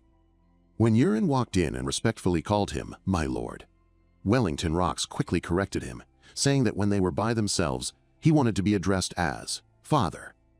Yurin was taken aback by this sudden shift to informality, but he respected the wish and spoke naturally as asked. The conversation then took a more serious turn. Wellington Rox inquired about the technique Yurin had used during the duel, explaining that he had looked through all the family's fighting guides and found nothing at all like it. He added that such a skill could not possibly be learned in just 1 month, not even by someone exceptionally gifted. When pressed for an answer, Yurin knew he couldn't tell the full truth, but he had already thought of a story, expecting this very conversation. He began to explain that during one of his practice sessions, he had gone to the upper part of the library, looking for useful books. While there, an old, heavy book unexpectedly tumbled from a high shelf. When he opened it, he saw strange symbols on its pages, and a dazzling light burst forth. Before he could do anything, the knowledge from the book had entered his mind, and the book itself disappeared. Wellington Rock's eyes grew wide. He stated that such an item could only be a grimoire, a legendary object where old masters wrote down their special skills to be shared with future generations. Yurin, amused on the inside, thought to himself that naturally he knew exactly what a grimoire was. After all, he had invented the idea himself as part of the world's history for the story. Wellington Rocks, now fully convinced, mentioned that the family's attic library contained so many old writings from their ancestors that even he hadn't seen them all. He added that Yurin's finding was truly a stroke of divine luck. Yurin nodded in agreement, calling it the greatest stroke of luck one could ever hope for. Staying true to his promise, Wellington Rocks declared he would uphold his part of their agreement. He would no longer make Yurin focus on sword fighting. Instead, referring to a special part of their wager, he asked Yurin to state his desire. Without a moment's pause, Yurin announced that he wanted to become the heir. A sudden silence filled the room. Wellington Rocks, clearly shocked, paused. Then Yurin shifts his tone to a question manner and asks, "If I were to say that, would Marquis grant it?" The Marquis hesitated for a moment, then confirmed that yes, he had the power to make it happen. From behind him, Yurin chuckled, saying the Marquis looked a little worried. The Marquis was shocked that Yurin had seen his hesitation. Yurin went on, explaining that if he became the next in line, it would only cause problems for the Marquis, and many others in the noble family would not like it. He added that the madam, especially, would be very upset. The Marquis imagined her scary reaction, which made him feel uneasy. So Yurin said he would let it go this one time. The Marquis thanked Yurin, grateful that he understood his troubles. Yurin smiled faintly. In his mind, he thought that, honestly, he didn't care about being the next in line at all. If he became the successor, he thought, he would be stuck with the Marquis every day, learning about the family's matters. It would be a life without any freedom. Just thinking about it made Yurin shiver. He kept thinking that instead, he should use his time to get better at the Sichuan Tongclan arts and travel the world looking for exciting adventures. The Marquis then asked Yurin to tell him another wish. Yurin told him his wish was to start his own group of knights. The Marquis was very surprised to hear this. He had never even dreamed Yurin would ask for something like that. Yurin then said he wanted to make Aaron, his current butler, and Cried, who he had fought yesterday, his knights. The Marquis replied that this was much easier than being the next in line. He then smiled and said that Aaron was too skilled to stay as just a butler. The Marquis gave him permission. Yurin bowed in thanks. The Marquis then scratched his chin and asked who would be Yurin's butler, since all the current butlers were busy. Yurin answered that there was a cook named Pero, and he wanted Pero to be his butler. Yurin then added that he would appreciate it if it looked like the Marquis had picked Pero by chance, instead of it being Yurin's own idea. The Marquis asked if something was wrong. Yurin said he would tell him later. The Marquis agreed to what Yurin asked. Yurin looked at the Marquis and thought that the Marquis now trusted him, asking no more questions. He used his special, Creator's Eye, and saw that the Marquis's trust in him was at 74, which meant the Marquis truly trusted him. Later that day, Yurin brought Aaron and Cried together. He officially started his new group of knights, naming them both as the first members. He told them to keep training very hard. He then introduced their new member, Pero, who would be his personal helper. Aaron looked at Pero with doubt. Not long after, she pulled Yurin away to ask who would be his butler now that she was a knight. Yurin told her it was a cook named Pero. Aaron asked why he picked a cook to take her place. Yurin calmly told her the truth. Pero was a spy. Aaron was very surprised. He explained that Pero had been sent by Knight Commander Karox and Lady Kenna to poison and kill him. Aaron was even more confused. She asked why he would let such a person be so close to him. Yurin smiled faintly and said that Pero now only listened to him. Just then, Cried spoke up with a question. Yurin told him to go ahead. Cried said that even for a small group like theirs, there should still be a second in command. He added that, by old custom, the strongest person should get that role. But Cried doubted Aaron's strength, saying she looked too young and too weak. Yurin agreed with what Cried said and allowed them to fight. Moments later, Cried was on the ground, beaten. Aaron, staying calm, quickly defeated Cried. After, she told him what was wrong with his fighting. His attacks were too easy to guess. Cried accepted that he had lost with good manners. Yurin then said that Aaron was the new vice-captain of his knights. He asked everyone to clap for Aaron, and they all clapped. While Puro went to cook dinner, Yurin decided to try a new skill. Watching Puro leave, Yurin focused on sensing his life energy, called Ki. Then, he used a special skill from the Sichuan Tang clan arts, called Secret Sound Transmission. He sent his energy into a message to Pero's mind. Pero froze, his eyes wide open. Pero looked around, trying to find the source of the voice. Pero was shocked and instantly thought it was dark magic. Yurin's voice echoed in his head. Yurin told him he was talking, using his mind. Yurin smirked. Pero mumbled to himself that his new master must be a dark magician, a wizard who used poison. Yurin let him think it. He saw no reason to fix the mistake, as it only made his control stronger. Yurin asked if the poison he wanted was ready.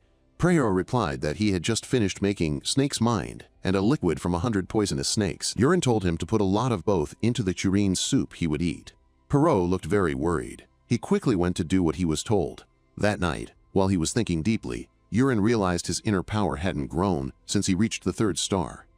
He put on his coat. Knowing that a big problem for the world was near, he decided it was time to leave the Marquisate and find ways to make his power grow. Yurin told his father, the Marquis, that he intended to travel. The Marquis, believing Yurin meant only the nearby village, gave his permission. Keeping his real destination a secret, Yurin then asked for a week's leave, planning to travel much farther than he let on. The Marquis, seeing how hard Yurin had been training, readily agreed to his request and asked how many guards he would need for the journey. Expecting his father to disagree, Yurin first said he didn't need any guards. This answer surprised the Marquis greatly. The Marquis then reminded Yurin that he was the family heir. Yurin quickly changed his story, saying he was only going to the closest village after all. The Marquis then warned Yurin about the dangers of the world, especially concerning poisons. Yurin scoffed at this warning in his mind, but knowing he had to obey, he unwillingly agreed to take a guard with him. Yurin set his departure for 2 days later, and the Marquis promised to arrange the guards. However, that very evening, Yurin decided to leave sooner than planned. He called for Pero, his butler, who arrived with some hesitation. Yurin asked Pero for money, reminding him of the funds Kerox had given for feeding snakes. Frightened but always obedient, Pero immediately handed over the gold. Yurin also asked for a special bag he had seen Pero using when handling poisonous herbs, a bag that seemed to hold more than its size suggested. It was, in fact, a magical storage sack. Pero, looking puzzled, agreed to lend it to Yurin. Yurin grinned to himself, thinking that now he wouldn't have to carry any heavy luggage. Then, as if something suddenly came to his mind, Yurin gave Pero a fake antidote. He told Pero that it was enough antidote for a whole month. Yurin told Pero how much he appreciated his help and that he would rely on him from now on, promising to give him a real cure very soon. Pero smiled happily at this news. At dawn, Yurin quietly left the palace, making sure to leave a note. He walked silently through the palace garden. There, he met an old gardener who greeted him with politeness. Yurin felt a strong, powerful energy coming from the old man, but he chose to ignore it for the time being. Stepping into the wilderness for the very first time, Yurin made his way to the magic tower in the next village. At the tower's reception desk, he asked to use their teleportation service. The attendant asked if he had used it before, and Yurin replied that he had not. When asked where he wanted to go, Yurin named O Castle as his destination. The attendant warned him that it was a very long journey and would cost 50 gold pieces. Yurin paid the high price and registered under the name Polon, an alias he used from his online gaming days. He was then led into the teleportation chamber. After a short wait, a voice announced his arrival at the destination. Stepping out, Yurin found himself inside O Castle's magic tower, where a local attendant greeted him. Yurin was surprised there was no discomfort at all. He had been teleported without any shaking or noticeable change. The attendant proudly explained that such comfortable teleportation was a special feature of their tower. Then, the attendant led him outside the magic tower and asked him to use the teleportation again. Once outside, Yurin noticed the unique Western-style buildings and the busy crowds of O Castle. He spent the rest of the day until dusk searching through the blacksmith alley for a workshop called Unicorn. In a small alley at the very end, he found a blacksmith still working late into the evening. Yurin asked the blacksmith if he knew of a unicorn workshop. The smith replied that there was no such shop. Yurin frowned, wondering if he had arrived too early in the timeline and if the blacksmith hadn't set up his forge yet. The blacksmith standing before Yurin then said he intended to name his own smithy. Yurin soon realized that he had indeed found the right person. He activated his creator's eye to get a closer look at the smith. A status window appeared, showing the smith's name as Gyronox. It also listed his skills, such as crafting war gear, having a talent for fire and other special traits. Yurin then asked if he could see the smith's weapons, and Gyronox kindly invited him inside. Once in the workshop, Gyronox quietly confided that his business had been very slow. He explained that his hidden location and the general idea that he wasn't very skilled kept customers from coming to his shop. Yurin looked closely at the weapons on display, then scanned them again with his, quote, creator's eye. Among them, he noticed 3 wind spirit swords. Each sword had been blessed by a sylph, which gave the wielder more speed, agility, and quicker movement. There was also a great flame spirit sword, blessed by a salamander, which promised to boost strength, stamina, and overall toughness. Yurin asked Gyronox if he had crafted these swords. The smith admitted that he had, but he quickly dismissed them as failures. He claimed they had become too heavy, even for strong people to lift, and that was why no one would buy them. Yurin, feeling a surge of excitement inside, thought to himself that these swords were definitely not failures. He believed they simply hadn't yet found a worthy wielder who could truly unleash their hidden power, so he decided to purchase them. He imagined they would be perfect for Aran or perhaps Orin, but then he realized these weren't the real treasure he was actually seeking for himself. Instead, he asked Gyronox if he might have any severely rusted weapons lying around. Yurin was still determined to find the perfect item for his own journey. He felt as if fate had led him directly to this spot, right where he needed to be.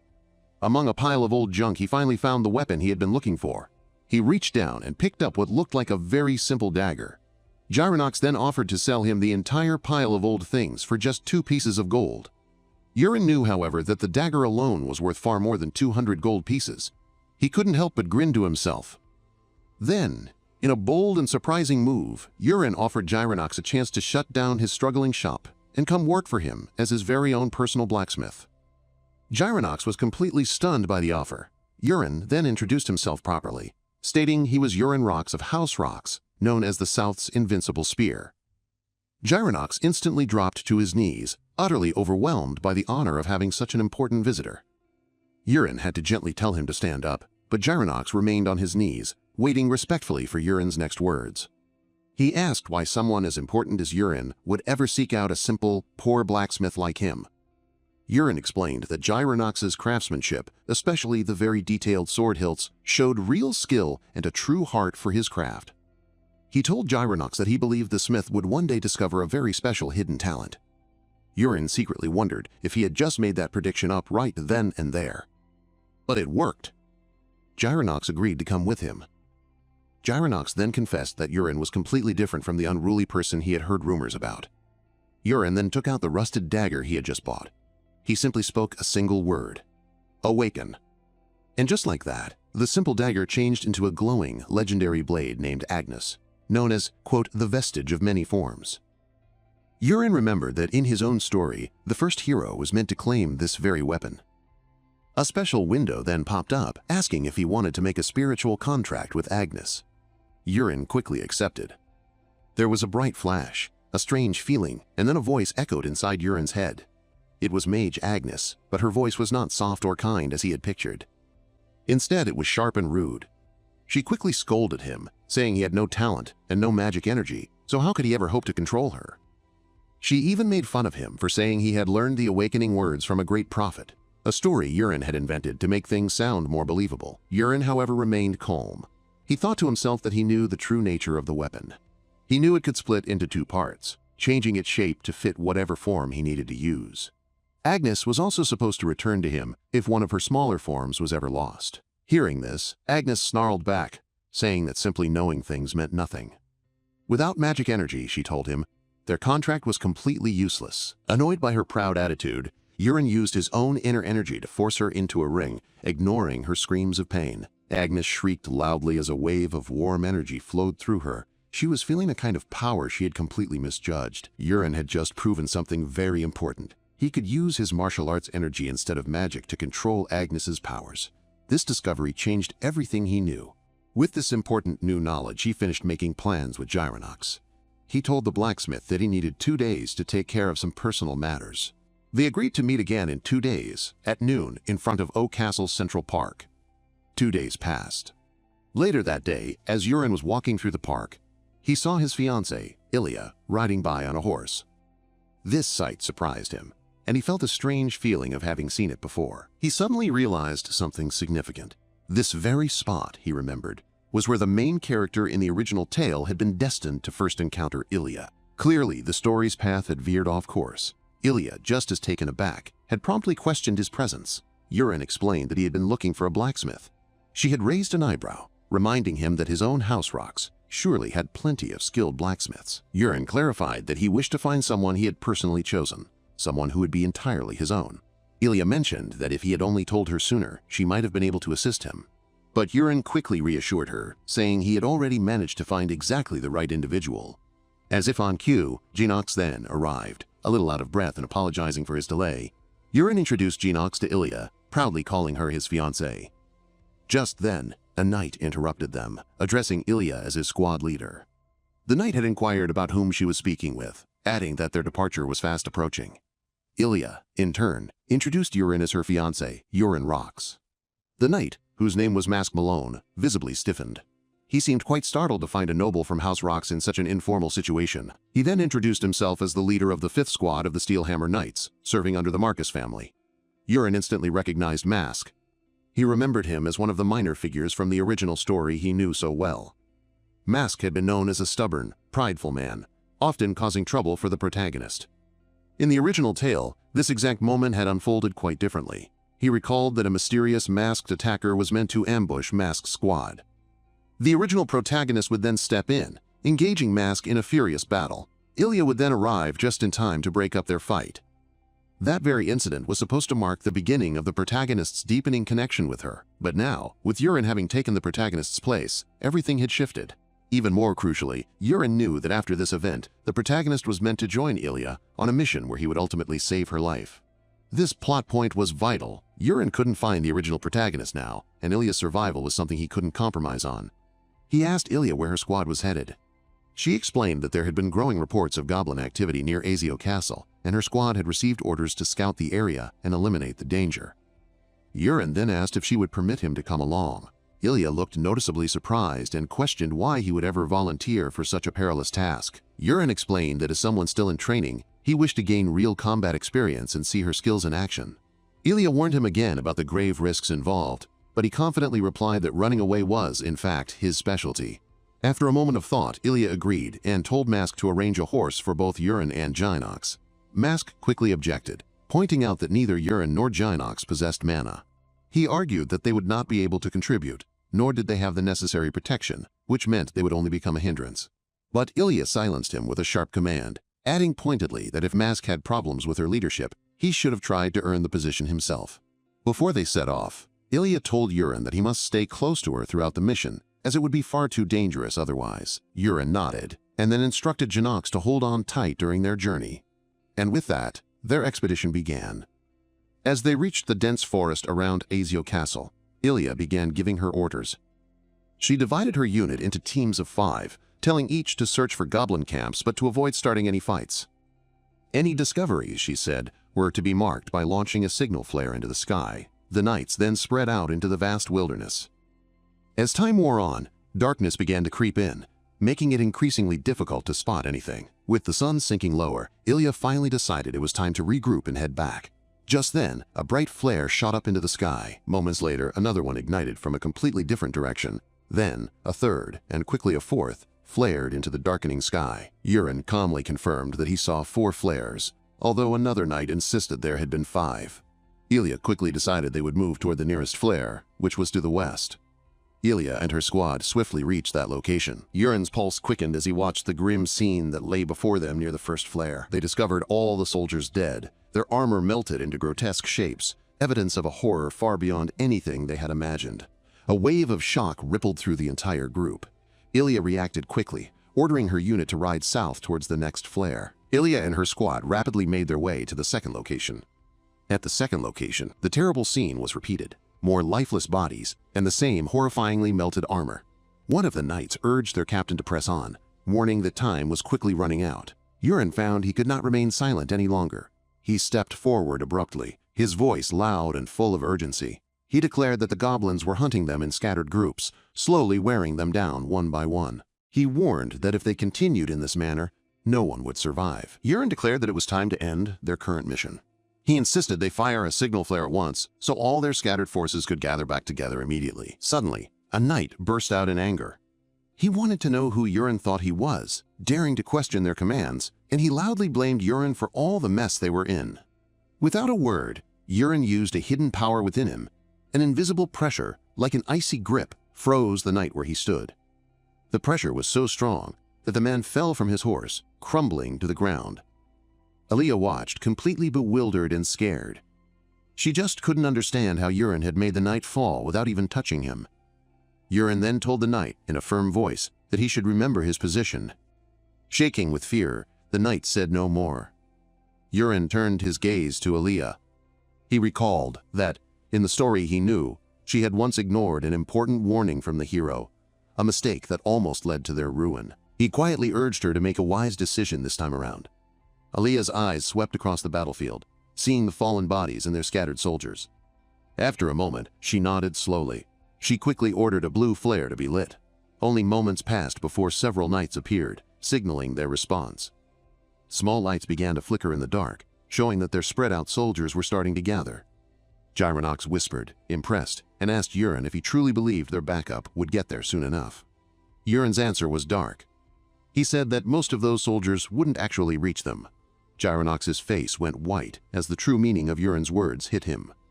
Inside his mind, Gyronox understood. A foe named Karuta had likely already defeated their scattered soldiers, out of sight. The true fight, he realized, was only just starting. All at once, a terrified scout crashed through their ranks, screaming that they had to run away. Aliyah immediately asked what was going on. Right at that moment, a massive wave of goblins flooded into their sight. There were dozens, even hundreds, swarming across the open ground. Another knight shrieked, saying that the enemy's numbers were horrifyingly huge. Aliyah froze, a wave of guilt washing over her face. She softly mumbled an apology to Yurin, convinced that his death was now unavoidable. Yurin calmed her with a steady voice, telling her she would not die that day. He took a step forward, his eyes filling with clear determination. He called out to Agnes, announcing that he would now put their 2 days of training to the test. He commanded Agnes to create special black iron bullets for him.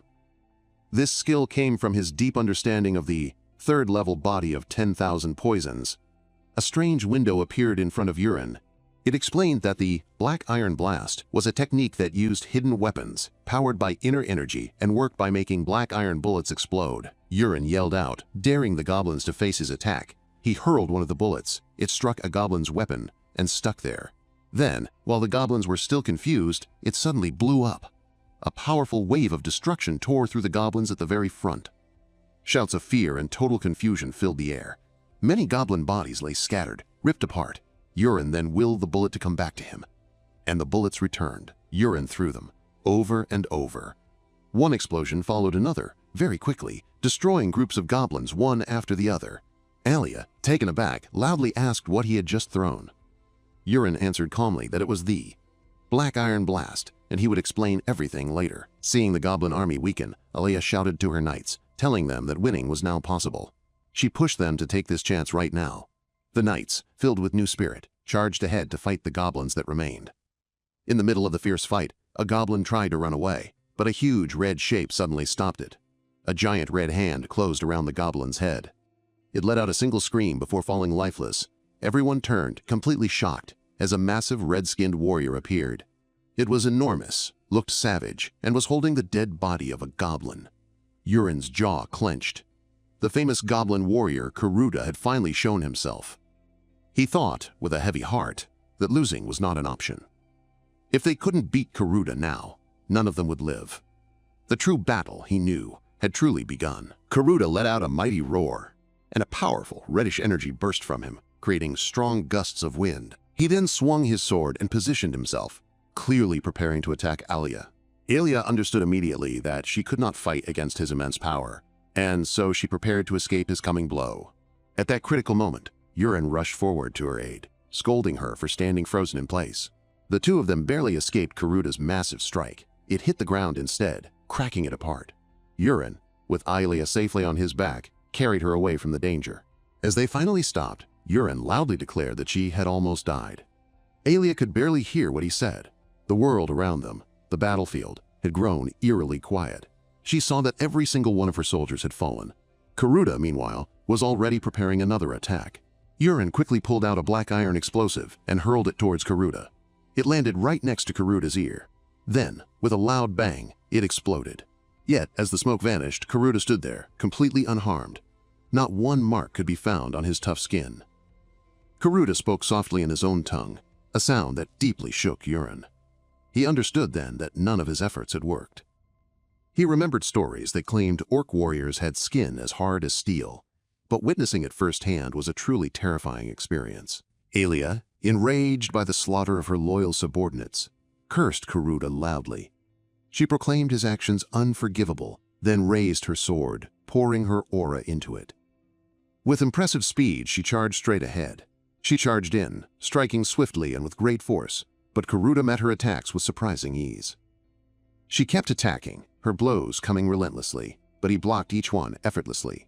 Both Gyronox and Yurin observed the battle very closely. Yurin reflected that her strength was indeed impressive, though he had always expected as much from the famed sword Empress. Even at this early stage of her journey, she was strong enough to push Karuta so hard. Still, Karuta's skin, like steel, and his armor held strong against her. He stood unmoving, muttering again in his peculiar tongue. Suddenly, Karuta unleashed a massive burst of his aura. Ayelia froze in place. She had always thought an orc using aura was impossible. Karuta then unleashed a fierce counterattack, which she only just managed to block. As the old tales recounted, she began to lose her footing. Overwhelmed by his sheer power, she finally collapsed. Karuta, still without a scratch, stepped towards her. Alia realized she could not defeat this monster and quickly ordered her knights to fall back. But as Karuta drew near, Yurin stepped bravely between them. Karuta spoke again, using his strange language. Yurin, however, ignored him completely and quickly pulled out a dagger, throwing it with all his strength. Karuta swiftly swung his sword, reflexively shattering the dagger's blade in an instant. Yurin stood stunned. Karuta, too, believed he had easily blocked the attack. Then, Karuta noticed something. A wound on his shoulder horn. It glowed brightly, then burst into a violent explosion. The explosion badly damaged his arm. Yurin laughed, explaining that the first dagger had been nothing more than a distraction. He smirked, revealing that the real dagger had been thrown from behind. He remarked that even though Karuta's skin was like steel, every armor had weaknesses, and he planned to find and use them all. In a fit of rage, Karuta swung his mighty sword at Yurin. Yurin, startled, barely managed to dodge the initial strike. Then, Yurin fired another bullet towards Karuta. The bullet exploded close to Karuta's face. He then teased Karuta, asking him where he was headed as the bullet burst against him. Moving forward confidently, he mocked the orc, declaring he had no intention of being captured. All at once, Yurin noticed Karuta's gaze had shifted to Gyronox, who stood watching from afar. Then, Karuta began to charge directly towards Gyronox. Yurin screamed at the monstrous figure to halt, a wave of terror washing over his face. The orc warrior jumped, its sharp sword held high, ready to strike a deadly blow. Without a moment to spare, Yurin darted ahead, set on saving Gyronox. He decided to use a special move he called the Kara Dragon Step. He pushed all his strength into this move, forcing his body to go as fast as it possibly could. Just as the orc's sword began to fall, Yurin reached Gyronox and quickly pulled him out of the way. The heavy sword slammed into the ground with a mighty crash, making the earth tremble. Karuta's eyes grew wide, amazed by how incredibly fast Yurin had moved. And Alia, watching from a distance, was just as surprised. She found it hard to believe what her eyes had just seen. With Gyronox safe, Yurin knew they had to finish the fight right away. He pulled out his sword, a noose, and gave it a command. In an instant, it began to change into something called the Bloodflower Butterfly, a famous secret weapon from the Sichuan Tong family. The sword quickly broke apart into many bright, glowing butterflies, swirling with strange power. Using a special curved shot move, Yurin sent the butterflies flying towards the orc. Even with all the fighting, Alia was captured by how beautiful it looked, quietly thinking it was quite graceful. Karuta, though, was filled with a sudden, deep fear. He swung his weapon wildly, trying to hit the butterflies. But one butterfly landed right on his chest. It shone with a bright, dazzling light, then burst apart. The explosion was powerful and destructive. When the smoke cleared, Karuta was still standing, but there was a gaping hole in his chest. Karuta then fell, his huge body crashing down with a last roar. Yurin was shocked by how strong the weapon was. He thought it would be powerful, but he never guessed it could defeat an orc warrior so completely in a single hit. The soldiers nearby shivered, whispering that the orc was truly dead and they had won. But Alia quickly gathered her thoughts and warned them that the battle wasn't finished yet. Smaller groups of orcs were still hiding nearby. Hearing her command, the remaining orcs became scared and started to lose courage. Without thinking twice, she led her soldiers to defeat them. Soon, Gyronox came up to Yurin and thanked him deeply for saving his life. The battle was won. By the time night fell, every last orc soldier had been defeated. Later, Yurin went to Alia and asked if she was okay. She said she was fine, but told him she owed him her life and wasn't sure how to thank him enough. Yurin just laughed, explaining that helping each other was normal and nothing to worry about. Then he reminded her about her earlier question regarding his sword skills. With a calm smile, he told her that he had not trained with swords, but with secret, hidden weapons. Alia was surprised, asking if he meant things like small daggers. Yurin nodded, confirming that both the exploding orb and the butterfly trick were indeed part of his secret collection of weapons. Alia was truly impressed and a little overwhelmed by how well Yurin handled hidden weapons. She understood that his abilities were much greater than she had ever thought. Meanwhile, Yurin quietly hoped this event would make her think differently about fighting. She had always believed the sword was the best weapon, but maybe now she would see the strength in other fighting styles too. A soldier soon came to say that the special magic bag was prepared. Hearing this, Alia raised her sword. She declared that even if they couldn't gather every dead orc, they absolutely had to take the remains of the orc warrior as proof of their win. Without a moment's pause, she started collecting the pieces herself. A guard stared at the huge, severed head, still on Alia's sword in her hand. He shook his head in disbelief, saying that the special bag would surely be ruined if they put the remains inside. Alia answered calmly, saying it would be perfectly fine. She explained that the bag was made to hold monster parts, so it wouldn't be damaged. With that, she sealed the remains of the orc warrior inside. Once done, she turned to Yurin and said they needed to leave quickly before it got too dark. They got on their horses and began their journey. But their way was soon blocked by Musk and two other soldiers, who suddenly appeared on the path. Alia narrowed her eyes, demanding to know where he had been. She reminded him that much time had passed since the signal fire. Musk seemed uncomfortable and flinched. He claimed they had gone too far, were suddenly attacked by orcs, and were held back while fighting them. Alia listened, her face showing nothing, but a hint of doubt appeared in her eyes. She asked why only 2 soldiers had come back, if his story was real. Musk quickly answered that the other soldiers had been killed by orcs stronger than they thought. Still not convinced, Alia told him to lead her to the battlefield so she could see with her own eyes. Musk hesitated, trying to make her wait until morning. He said it was too dark and unsafe to go back, but Alia's voice grew firm as she ordered him to guide her right away. Knowing he couldn't get away, Musk let out a shaky breath and stepped nearer, pretending to point out the location. Then, without any warning, he pulled out his sword and attacked her. Caught by surprise, Alia's eyes opened wide, but before the sword could touch her, Yurin moved in a flash. He threw a small dagger with perfect aim. The dagger hit Musk's arm, making him drop his weapon. Musk cried out, fell from his horse, and grabbed his arm, which was now bleeding.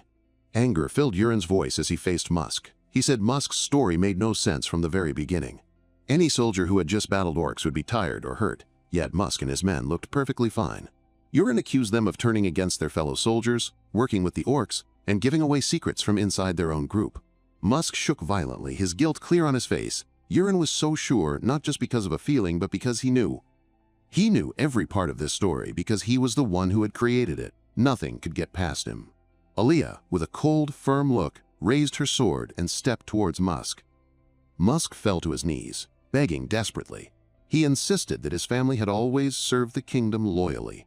But Alia's stare did not change. She called his words empty lies. With one swift, sure strike, she put an end to his betrayal. The next day, at AAS Castle, morning slowly turned into midday. Inside their rooms, Yurin was asleep. Gyronox tried to wake him, but Yurin was still deep in slumber. Slowly, Yurin opened his eyes. Yurin asked what was going on. Gyronox chuckled and told him it was already noon. With a playful smile, he added that Alia had come. That news made Yurin sit up quickly, surprised. When he finally looked up, he saw her standing there in a beautiful black dress. Yurin's first thought was to ask about this unexpected outfit. so different from her usual armor. Alia, speaking softly, informed him he needed to return with her to her home. Her father, she explained, was eager to meet him. As Yurin gazed at her, a thought settled in his mind. The tales of her being the world's most beautiful woman were clearly not exaggerations. Her elegant movements and radiant presence confirmed this truth. Having no other choice, Yurin agreed to follow her. Yet, a peculiar thought nagged at him. This was precisely how the tale was supposed to unfold for the asterisk hero of the story. And somehow, here he was, in that hero's shoes. Alia then left the room, telling Yurin to get ready and meet her outside. As soon as she was gone, Yurin secretly checked her status window, and what he saw surprised him. Her feelings for him had already become favorable, simply from that one rescue. This discovery startled him. To him, it felt like an early, yet very important, change in their connection. Alia was patiently waiting outside. Yurin called out to her, asking if he had kept her waiting too long. And so, they began their journey. Their walk, however, was soon interrupted by a gathering crowd of common folk. As soon as they recognized Alia, the people began to cheer, calling her the Iron Blood Knight. Word had already spread that she was the brave warrior who had faced the terrifying orc without a single step back. Yurin thought the title fit her perfectly. It was, after all, the very same one she had in the original story. Soon, the crowd's attention turned to Yurin, walking by her side. The young women in the crowd whispered excitedly, calling him the Steel Mage, and admiring his handsome appearance and calm manner. Yurin was surprised by this new title, but he quickly understood how the rumor must have begun. The soldiers who survived must have told tales of how he seemed to control steel in battle, mistaking his hidden blades and gears for magical powers. Alia, a slight blush coloring her cheeks, turned to him. She expressed her deep gratitude, telling him he had saved her life not just once, but twice. Her honest words warmed Yurin's heart. He simply replied that protecting her had felt like the most natural thing to do. As they continued their walk, Alia explained that earlier that morning, she had gone back to the battlefield with soldiers to retrieve the fallen. The destruction was far greater than she had imagined, and seeing it made her realize that without Yurin's timely help, she too would have surely perished there. Yurin listened quietly, truly feeling the seriousness of her words. But Alia refused to let despair take hold. Instead, she vowed to train harder than ever before, to become a warrior strong enough to overcome any challenge. Yurin smiled to himself, knowing that this was the very moment her transformation would begin, the spark that would ignite her path towards becoming the legendary Sword Emperor. Before long, they reached the magical warp circle her father had arranged. Even though the Marquis family estate was not far, the Marquis had arranged for magical transport to make their journey much quicker. The mages began their mystical chant. And in a flash, the world around them shifted. When Yurin opened his eyes, they were standing before a grand, elegant estate. He was quite surprised by the sudden change in scenery. Alia, quite calmly, welcomed him to her home, leading the way inside with an easy, practiced grace. Jirnox followed, unable to hide his awe, whispering to Yurin that he had never seen anything so grand. Yurin, despite feeling a little dizzy from the teleportation, pulled himself together. He reminded himself that he was about to meet Alia's father, just as it happened in the original story. Inside, the air was rich, with the scent of polished wood and noble luxury. While a servant helped him dress, Yurin silently thought that this would finally be his chance to taste the refined food of the noble class, a stark contrast to the less than pleasant meals he was forced to endure at his own noble family's table, all in the name of benefits. When they entered the grand dining hall, Alia's father, Marquis, was already waiting. With a commanding presence, he invited Yurin forward, telling him to sit comfortably and assuring him there was no need for formalities. Yurin respectfully did as he was told. The Marquis began by thanking him, first, not as a nobleman, but as a father whose beloved daughter's life had been saved. Yurin replied humbly, explaining that protecting her had simply felt like the most natural thing to do. Soon, the chef arrived, carefully placing a dish before him. Yurin's excitement grew, but then faded as he realized the dish was Tyrian soup. While richer than the version served at the Rox family home, it was still the same simple meal he had eaten every day before. His eager anticipation dimmed, though he managed to hide his disappointment. The Marquis proudly explained that the Marquis family also shared a custom, eating Tyrian soup after every battle, both as a symbol of honor and for its nourishing qualities.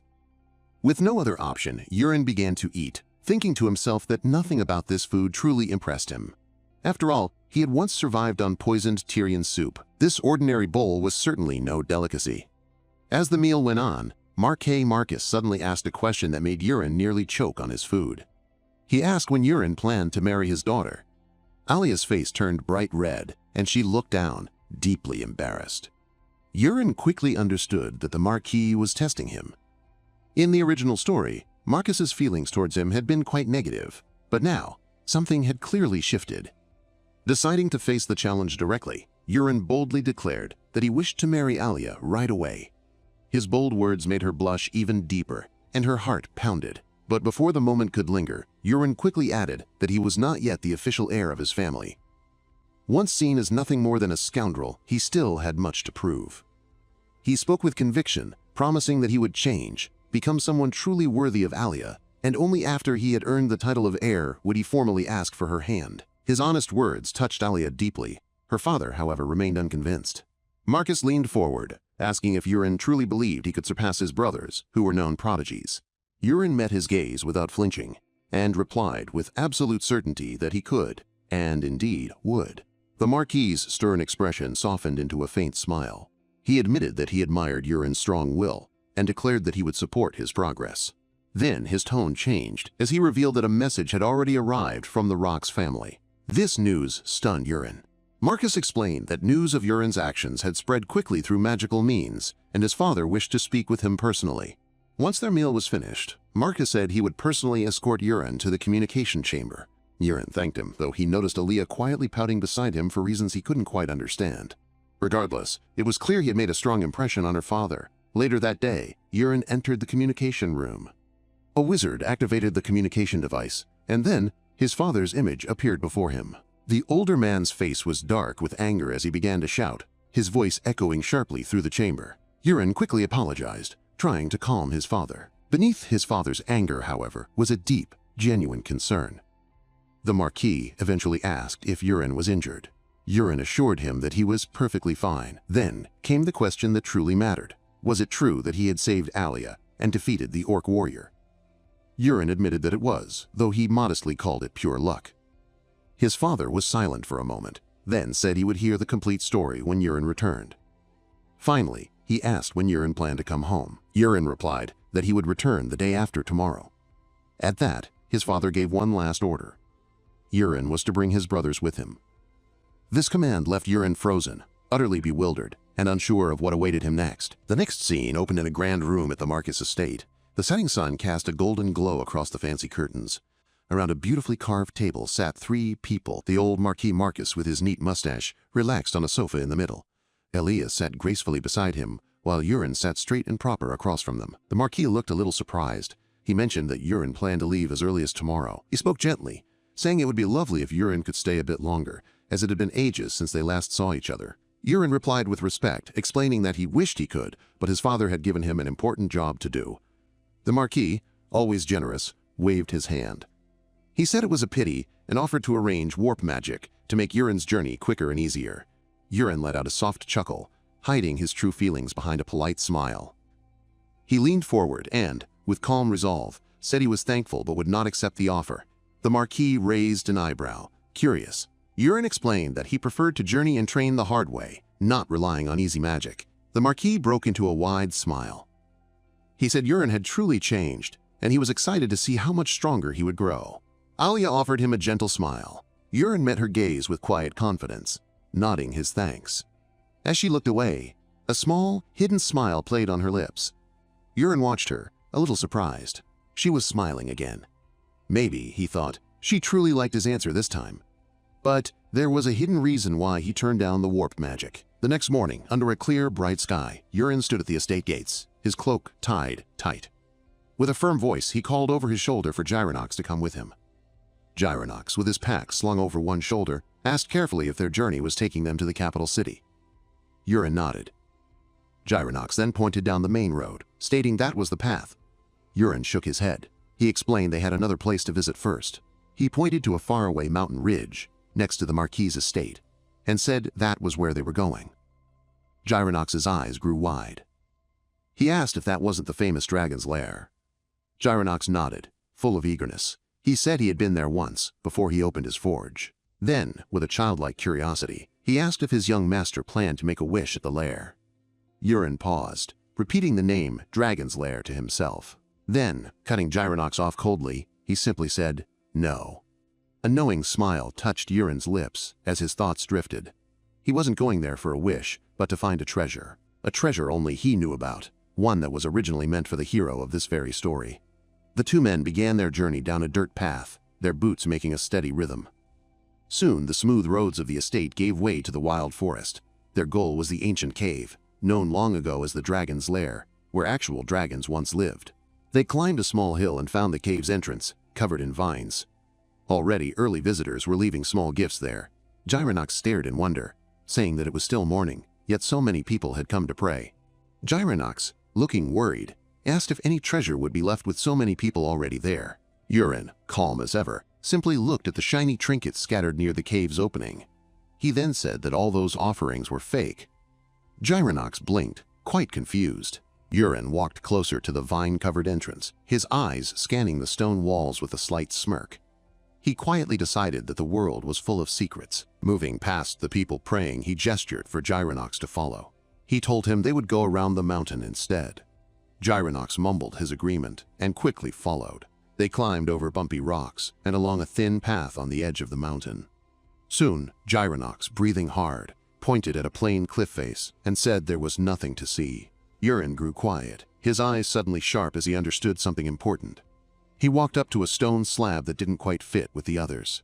He thought to himself, this must be it. The secret entrance I designed, shaped like a car door handle. He quickly looked around, making sure no one else was close by. He pressed his hand against the stone, thinking, opening this is just like opening a car door. The rock began to tremble, and a thin crack appeared, growing wider. Gyronox stumbled backward, gasping in utter shock. Urin offered a small smile and told him to come along. They slipped inside the narrow opening, which then closed behind them with a low, deep rumble. Inside, a gentle light filled the air, coming from glowing moss and old wall lamps.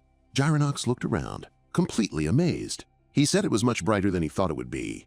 He then rushed toward a group of sparkling crystals, shouting that they had to be precious gems. Urin quickly stopped him, warning that touching those crystals would set off a deadly trap. Gyronox froze on the spot and nervously asked, "What kind of trap?" Urin, calmly studying the strange markings, replied that it would most likely turn the whole cave into a raging sea of fire, and they both would burn to death. They moved carefully onward, Urin warning that many more traps lay ahead. He told Gyronox to stay very close. Gyronox nodded, clearly nervous. Their cautious journey brought them to a large room, with a low stone stand in the middle. Urin announced that they had reached their goal. Gyronox walked around the stand, full of wonder. He said it looked grand, but it was empty. Urin pointed to it and asked if Gyronox knew what was hidden underneath. Gyronox, confused, mumbled that he had no idea. Urin explained that this, fake, Dragon's Lair, ended right here. But beyond that wall, he could feel the energy of all the people praying outside. He added that right now, those people were unknowingly bowing down towards them. Gyronox could only let out a confused sound. With a sharp clap of his hands, Urin declared it was time to finally see the treasure. Urin knelt down in front of the stone altar. Then Urin reached under the altar and pulled a hidden handle. A deep rumbling sound filled the air, and the stone lid slid open, revealing several heavy packed sacks. Gyronox gasped with wide-eyed wonder, recognizing the contents as stacks of gold coins. Urin reached into a sack and pulled out a small black box, stating that this item was worth far, far more than all the gold. He opened the box, and a soft light spilled onto his fingers as a magical display showed what the item was. It read, Warrior's Jade Rebirth Effect, a powerful item needed for great strength and growth. He quickly snapped the box shut and sharply told Gyronox to load all the gold into a magic pouch. Gyronox instantly did as he was told. They stepped back out into the bright daylight, moving through the people who were now leaving. Gyronox asked where they were headed next. Urin explained that warp gates to Ask Castle's Tower of Magic could be found here. Gyronox nodded, finally understanding. Gyronox smiled gently, noting that even at this hour, the roads were already busy with many people. He let out a soft laugh. Then, suddenly, Urin's face tightened. His breath caught in his throat. A cold wave of fear washed over him. He knew, deep down, that something was very wrong. From within the crowd, a hooded figure began to approach. Its presence sent out a heavy, choking pressure. Urin instantly knew who it was, like a flash of lightning. It was Trenner, the woman standing before them. She shouldn't be here yet. He felt his mind spin, convinced it was impossible. She was only meant to show up much later in the story. Gyronox called out, his voice filled with worry, asking what was wrong. Yurin's heart beat faster as he felt her immense power, her overwhelming aura. With sharp, cold clarity, he knew one thing. She was a being he could not possibly win against. His choice was made in an instant, without a moment's doubt. He had to escape from here, and he had to do it now. Yurin dashed away, declaring he was hungry. Gyronox hurried after him, calling out for Yurin to wait. In the distance, a mysterious figure cloaked in black turned her head, drawn by the disturbance. Sometime later, back within the grand walls of AAS Castle, Yurin sat on his bed, a puzzled look on his face, convinced that something just wasn't right. He kept thinking about the strange figure he'd seen earlier, a presence that, in his mind, belonged much later in any story. A frown deepened on his face. Why had such a powerful being appeared so soon, and in that particular spot? His gaze fell upon a shining pill in a box. Could that monster have been searching for the Divine Dragon Cave's treasure? But that quest was meant for much later. He realized then that the story he knew seemed to be subtly changing. He didn't even know where the main hero was, or what they were up to. There had been no news, no chance encounters. Shaking these troubling thoughts from his mind, Yurin reached for the pill. He placed it in his mouth and swallowed. A searing heat spread through his body, and a rush of blue energy surged within him. He quickly sat cross-legged, beginning to circulate the powerful force. A system message flashed, announcing, "Beginning complete transformation." Another quickly followed, changing to a stronger body. Yurin knew he had to become powerful and fast. As he meditated, time flew by, and soon the morning light peeked through the windows. Slowly, Yurin opened his eyes. A new message appeared. "You have become a heavenly martial body." "Jackpot," Yurin whispered, a grin spreading across his face. This was the legendary body often spoken of in stories, perfect for any physical task, be it with swords or fists. It could even copy any move, just by seeing it once. Yurin leaped up, feeling as light as a feather. At that very moment, a knock sounded at his door, and Gyronox's voice asked for permission to enter. "Come in," Yurin called out. Gyronox stepped inside, about to mention breakfast, but suddenly stopped mid-sentence. "Young Master Yurin," Gyronox stammered, his eyes wide with surprise. "Have you grown taller overnight?" Yurin tried to dismiss it, saying it must be his imagination. But Gyronox insisted, explaining that as a blacksmith, he was skilled at judging measurements just by looking. "Yesterday, you were definitely 178 centimeters, Gyronox declared. "But today, you're 182. Still a little flustered, Yurin quietly muttered that Gyronox's keen eye was no laughing matter. After getting ready and enjoying a quick breakfast, the two headed towards the Grand Magic Tower. A man at the reception desk greeted them warmly, asking how he could assist. Yurin stated they wished to use the warp gate. The man smiled, inquiring about their destination. "The capital," Yurin replied. The man's smile faltered, and he explained that travel to the capital was restricted, much to their surprise. He added that the capital was a city for nobles, and ordinary people without special status were not allowed to enter. Without hesitation, Yurin then revealed his identity. He was Yurin Rox, the eldest son of the Marquis family, and the man behind him was his personal blacksmith, Gyronox. Other magicians nearby, hearing who Yurin was, approached him, recognizing him as Lord Yurin, the Steel Mage. Yurin, looking a little flustered, scratched the back of his head and confirmed, "Yes, that's me." The curious magicians immediately swarmed him with questions. "Is it true you can throw iron balls constantly? How do they explode? What's your magic formula? How do you choose your targets?" Suddenly, a wooden staff tapped loudly on the ground nearby. With a soft thud, Yurin and Gyronox found themselves instantly teleported to a lavish hall. They looked around, trying to figure out where they were. An old man's voice apologized for his students' rude behavior. Yurin didn't know him, so he asked who he was. The old man, dressed in a magician's uniform and carrying a wooden staff with a glowing red sphere, introduced himself. "I am Yubian, head of the AAS Castle Magic Tower Council." Yurin's eyes narrowed sharply at the name, Yubian. Yurin remembered creating the powerful mage Yubian simply for his own amusement. On the surface, the man seemed like a kind old grandfather, but in truth, when his temper flared, he was a ruthless killer who secretly ended anyone who displeased him. A shiver ran down Yurin's spine, just thinking about the two terrifying people he had encountered in such a short time. The old man then explained that he would warp them directly to the capital from this very room. Yurin thanked him. As Yubion walked towards the warp machine, he turned back, a sinister smile on his face, and said he had a feeling they would meet again soon. Yurin's face twisted at the mere thought of another encounter. He silently prayed he wouldn't see the man again. Suddenly, a bolt of lightning struck the magic tower. In a flash, they were teleported to the capital city.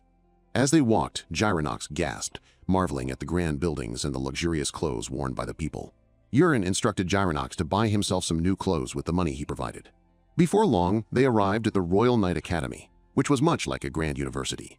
Yurin approached the gatekeeper, requesting permission to visit. The gatekeeper asked for Yurin's name and the name of the person he wished to see. "I am Yurin Rox," he stated, "and I'm here to see my brother, Colin Rox." With that, the guards allowed him to pass. As he walked deeper into the academy, a voice called out from the side. "Yurin Rox?" A handsome man with silver hair walked towards Yurin. "Yes, that would be me," Yurin replied, confirming his identity as Yurin Rox. The silver-haired man, now standing close, looked at Yurin with a piercing gaze. "Are you the same Yurin Rox who brought down the orc warrior?" he asked. Yurin couldn't help but think how quickly whispers of his actions had reached even the capital's grand halls.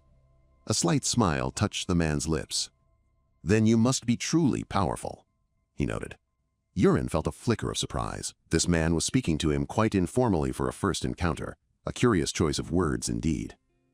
"You are too kind with your praise," Yurin said smoothly. "May I ask who you are?"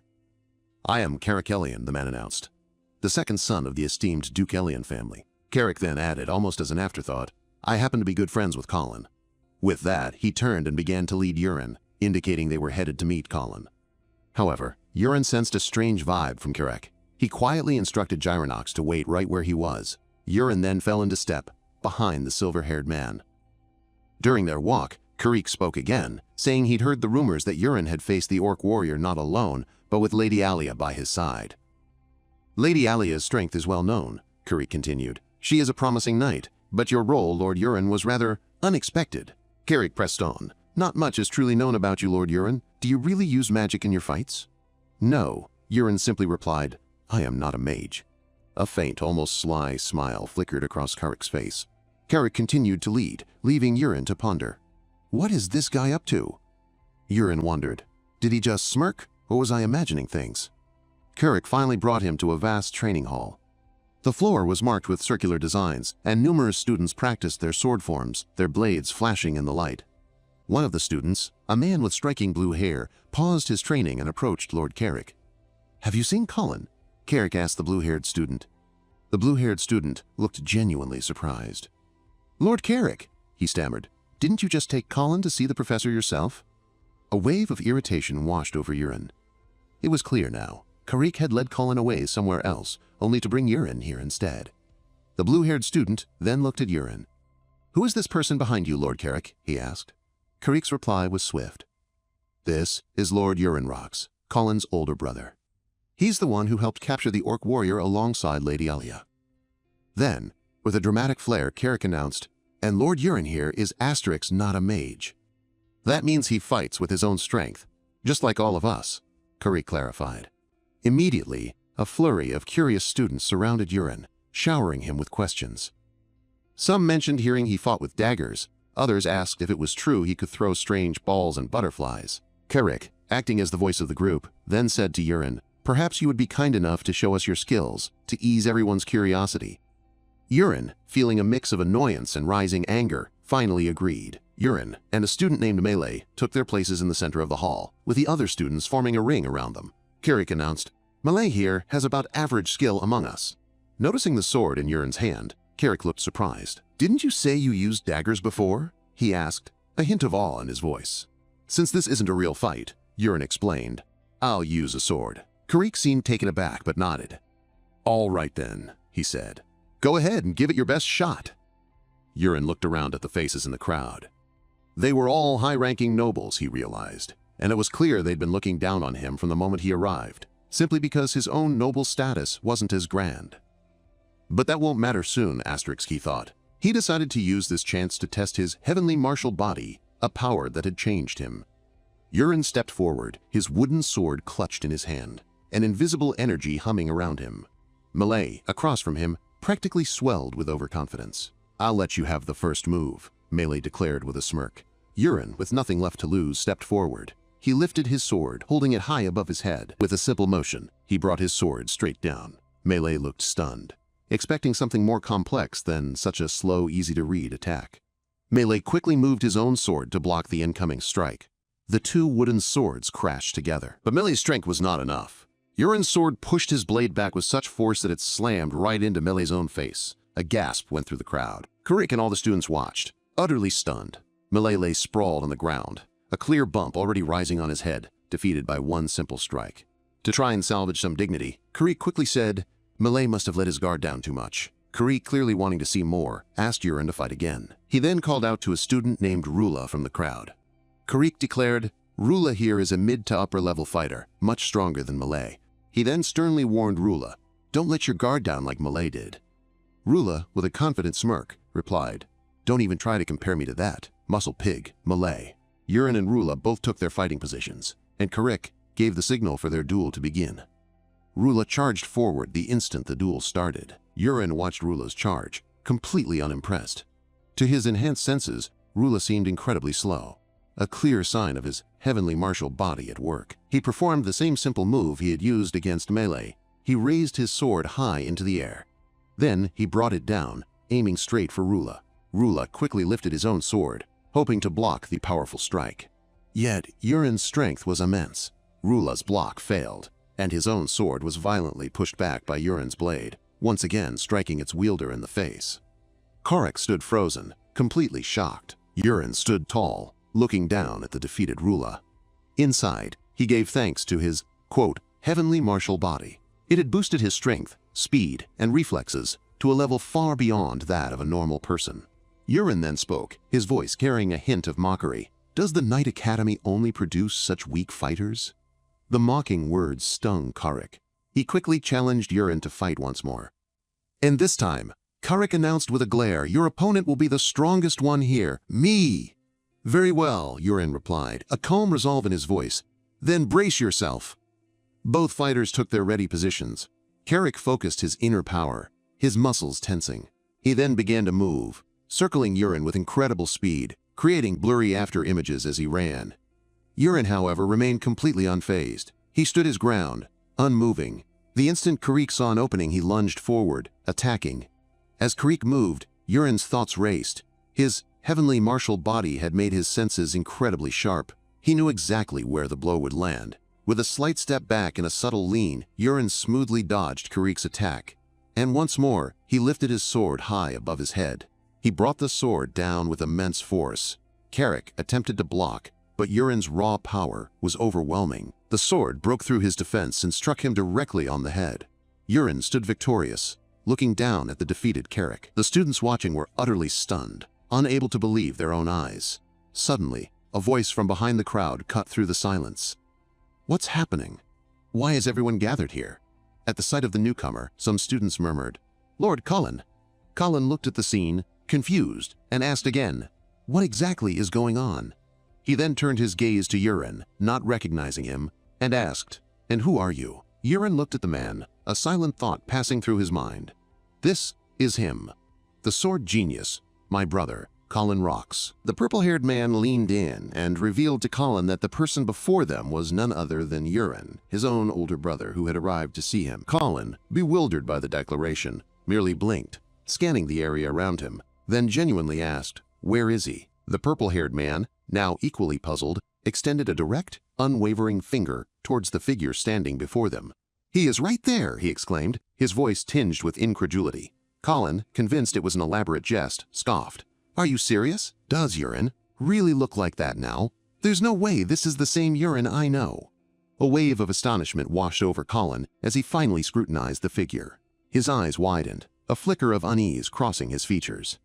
"How in the world did you change so much?" he stammered. Yurin, with a surprising calm, simply stated, "I just lost some weight." But Colin remained speechless, utterly stunned. It wasn't just the weight loss. Yurin also seemed to have gained significant height. "Oh, that," Yurin added casually. "When I shed the weight, I grew taller too." It was then that Colin's gaze fell upon several students sprawled unconscious on the ground. "What happened to them?" he asked, pointing. The purple-haired man took it upon himself to recount the full story. As Colin listened, his disbelief grew with every word. finding it almost impossible to reconcile with reality. He gestured wildly towards Yurin. Does that mean the story about you catching an orc warrior is true too? Yurin met his gaze with a steady nod. It is. A whirlwind of conflicting emotions swirled within Colin. Suddenly, Yurin's expression hardened, his voice dropping to a stern tone. How dare you insult your older brother, Colin? I just can't believe you've become this strong, Colin retorted, a shout escaping his lips. Yurin's eyes narrowed. Are you implying, little brother Colin, that you plan to go all out against me? This only fueled Colin's fury. I've never truly considered you my older brother anyway, he declared, his voice laced with resentment. The only advantage you've ever had, he spat, is being born 2 years earlier. A cold rage flickered in Yurin's eyes. He took a decisive step forward, a challenge in his stance, determined to teach Colin the true meaning of older brother. Come at me then, he commanded. Colin let out a mocking laugh. Perfect! That's exactly what I wanted! But before Colin could move, Yurin cut him off, a glint in his eye. Let's make a bet first. Yurin laid out his terms. The loser will grant the winner one wish. Colin hesitated, considering the proposal, but after a moment, a determined nod sealed his agreement. All right, Yurin, get ready, Colin announced, then turned to a classmate, motioning for a wooden sword. The purple-haired man, ever present, leaned in once more, whispering something conspiratorial to Colin. Yurin observed this exchange with a faint smile, surmising that the purple-haired man was likely briefing Colin on how he'd so effortlessly dispatched the 3 students earlier. As the match officially commenced, Colin wasted no time, unleashing his aura in a powerful surge, signaling his intent to fight with his full strength from the outset. Yurin, acknowledging the display silently, complimented Colin's approach. His brother wasn't holding back. He was taking this seriously from the first moment. Colin, a formidable talent, wielded swift sword at level 2, quick movement at level 2, and possessed the rare Sword Emperor trait. Yet, beneath these impressive skills, his favorability towards Yurin registered a chilling -78, a clear sign of extreme disdain. Indeed, the Sword Emperor trait was a birthright for Colin, bestowing upon him an inherent, unparalleled gift for swordsmanship. Colin surged forward, a whirlwind of motion. Yurin, observing his brother's charge, calmly and swiftly assessed his tactical options. From every angle, every calculation, Yurin remained confident. He would not lose this fight. With a fluid, almost imperceptible small dragon step, Yurin effortlessly sidestepped Colin's aggressive lunge, then swiftly moved to counter. Unlike his previous swift victories, Yurin chose a different path for Colin. This wouldn't be a single decisive blow, but a prolonged spar, a deliberate lesson in humility and skill. The intense sparring session stretched on, a relentless dance of blows and dodges for a full 10 minutes. Throughout it all, Colin found himself repeatedly on the receiving end of Yurin's precise strikes. The surrounding students, initially shocked, now watched in a mixture of awe and utter disbelief at the sheer, undeniable strength of Yurin. Finally, with a weary sigh, Colin conceded defeat. But his casual tone still grated on Yurin, who delivered another light, instructive tap. This time, Colin winced, tears welling in his eyes as he pleaded for it to stop. Yurin pointed his wooden sword at Colin, his voice firm. Act up again, and the next session will be twice as harsh. Colin, thoroughly humbled, quietly stood to attention. Then came Yurin's next instruction. From this moment forward, whenever Colin was in his presence, he was to address him as great older brother. Colin's eyes widened in shock. That might be a bit much, he protested. Yurin merely raised his sword ever so slightly, a silent question in his gaze. Are you sure you don't want to? A shiver of fear ran through Colin, and he instantly relented. Yes, great older brother, he quickly corrected himself. The spar concluded, Yurin announced. We're leaving, Colin, still slightly dazed, asked, Where are we going? Yurin explained their destination, the Empire, where their youngest brother, Rayon, resided.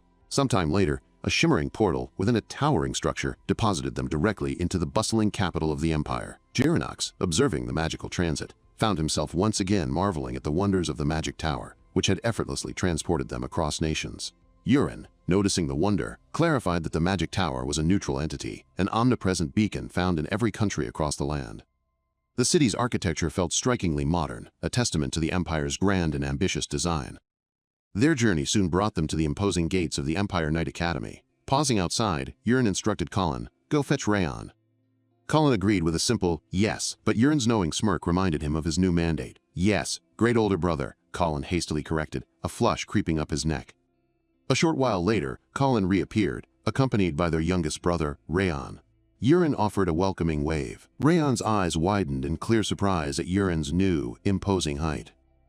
"Are you really Urin?" he asked, a hint of disbelief in his voice. Urin, smiling warmly, confirmed his identity. Rayon then began to speak. "I've already heard a little of the story from our second brother." Urin nodded, satisfied. "That's good. Now let's hurry home." But Rayon's expression turned grave. "There is a serious problem, though," he interjected. He explained that the Empire's capital was currently under emergency lockdown. Entry was permitted, but departure was strictly forbidden. The reason: yesterday, at dawn, the Crown Prince of the Empire had been assassinated. Urin's eyes, upon hearing this grim news, widened in genuine shock. A puzzled Colin sought clarification. Rayon nodded grimly, confirming the grim news. The Crown Prince had been assassinated at dawn, plunging the imperial capital into chaos and emergency. Colin scoffed, unable to fathom how such an attack could occur within the prince's heavily fortified castle walls. At the same moment, Urin turned his head, sensing something amiss.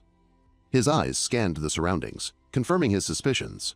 Guards were everywhere, on high alert, patrolling every corner with urgent vigilance. A single pervasive question hung heavy in the air, shared by all.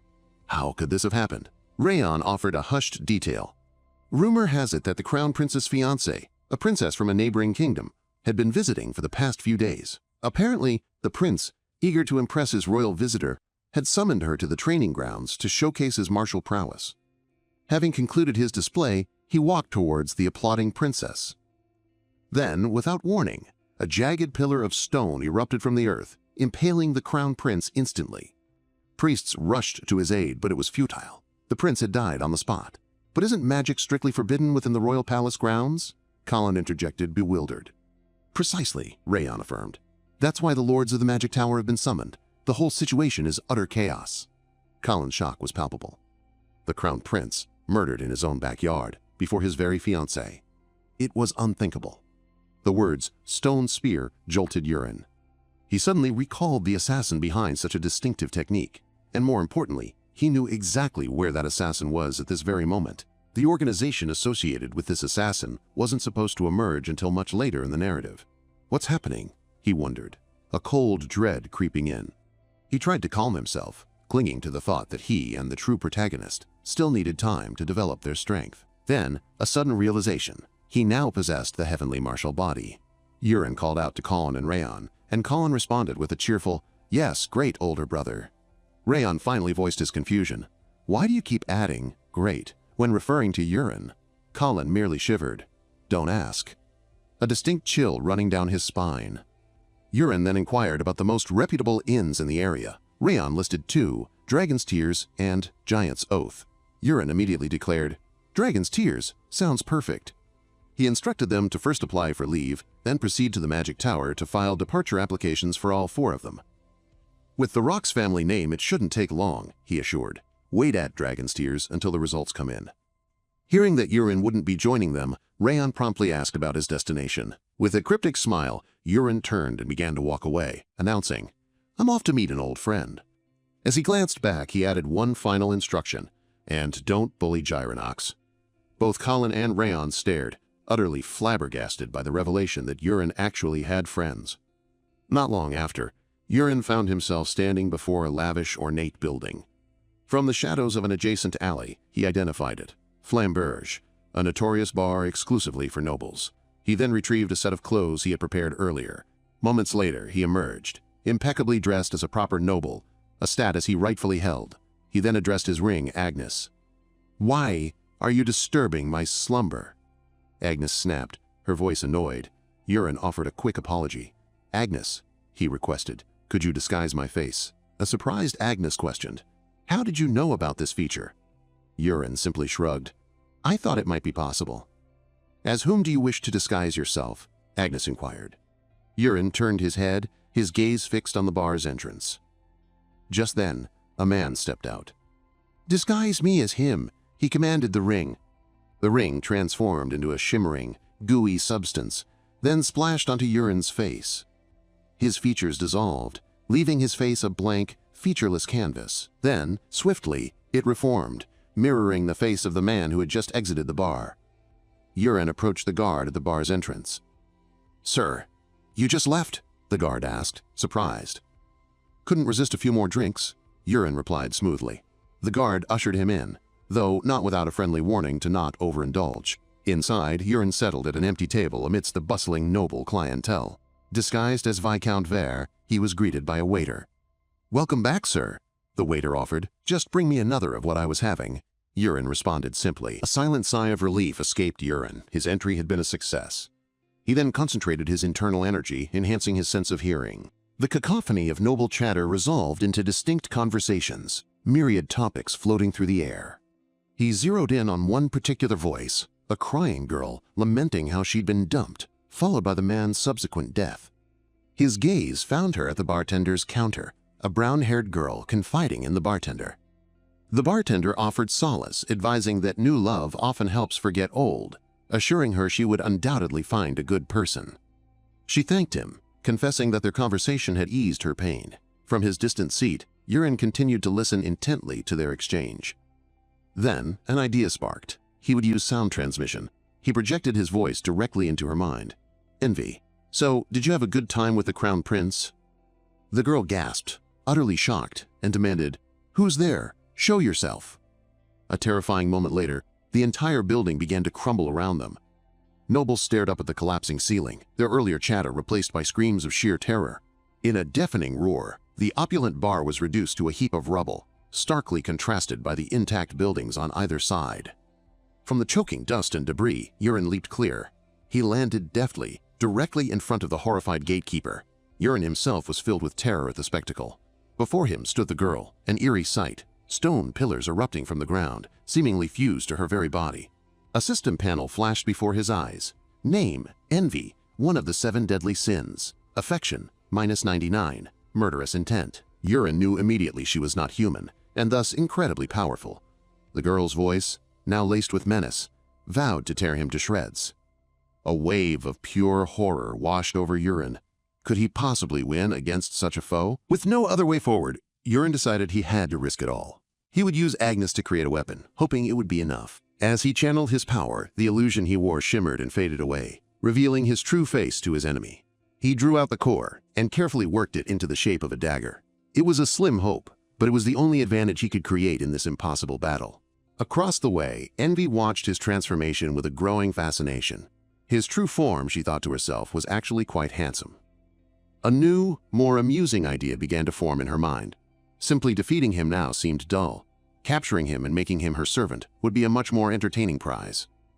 With her new goal decided, she launched herself into the sky and streaked toward Yuren like a bolt of lightning. The sheer speed of her approach caught him by surprise, forcing him to fall back in a desperate attempt to dodge the attack. After quickly regaining his balance, he put his new plan into action, throwing the dagger directly at Envy. But the blade simply bounced off her skin as if it were solid stone, leaving behind not so much as a single scratch. Realizing that a direct attack had failed, Yuren knew he had to switch his strategy immediately. He followed up with a black iron explosion, blasting the powerful magic straight toward her. The attack landed squarely, but just like the dagger, it had absolutely no effect on her. Far from being frustrated, Envy became even more interested. His creative and unusual magic was something she had never seen before. A knot of anxiety tightened in Yuren's stomach. He was quickly running out of practical ways to fight back.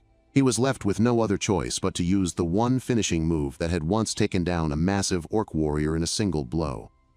He unleashed a torrent of power, combining a bloodfire palm with a carving shot. The attack took the form of countless butterfly-like projectiles that flew through the air in a deadly swarm. However, Envy simply raised a hand and, with a casual display of her own magic, disabled them all effortlessly. Yuren was shocked into silence. The ease with which he had countered his strongest attack made him painfully aware of how completely outmatched he truly was. Feeling completely drained, he looked back in desperation, his mind racing to figure out what he could possibly do next. In the distance, he could see people running for their lives, terrified by the sudden appearance of such a monstrous being. He knew then that he couldn't retreat. To prevent anyone else from getting hurt, he had to hold Envy off until the capital guards arrived.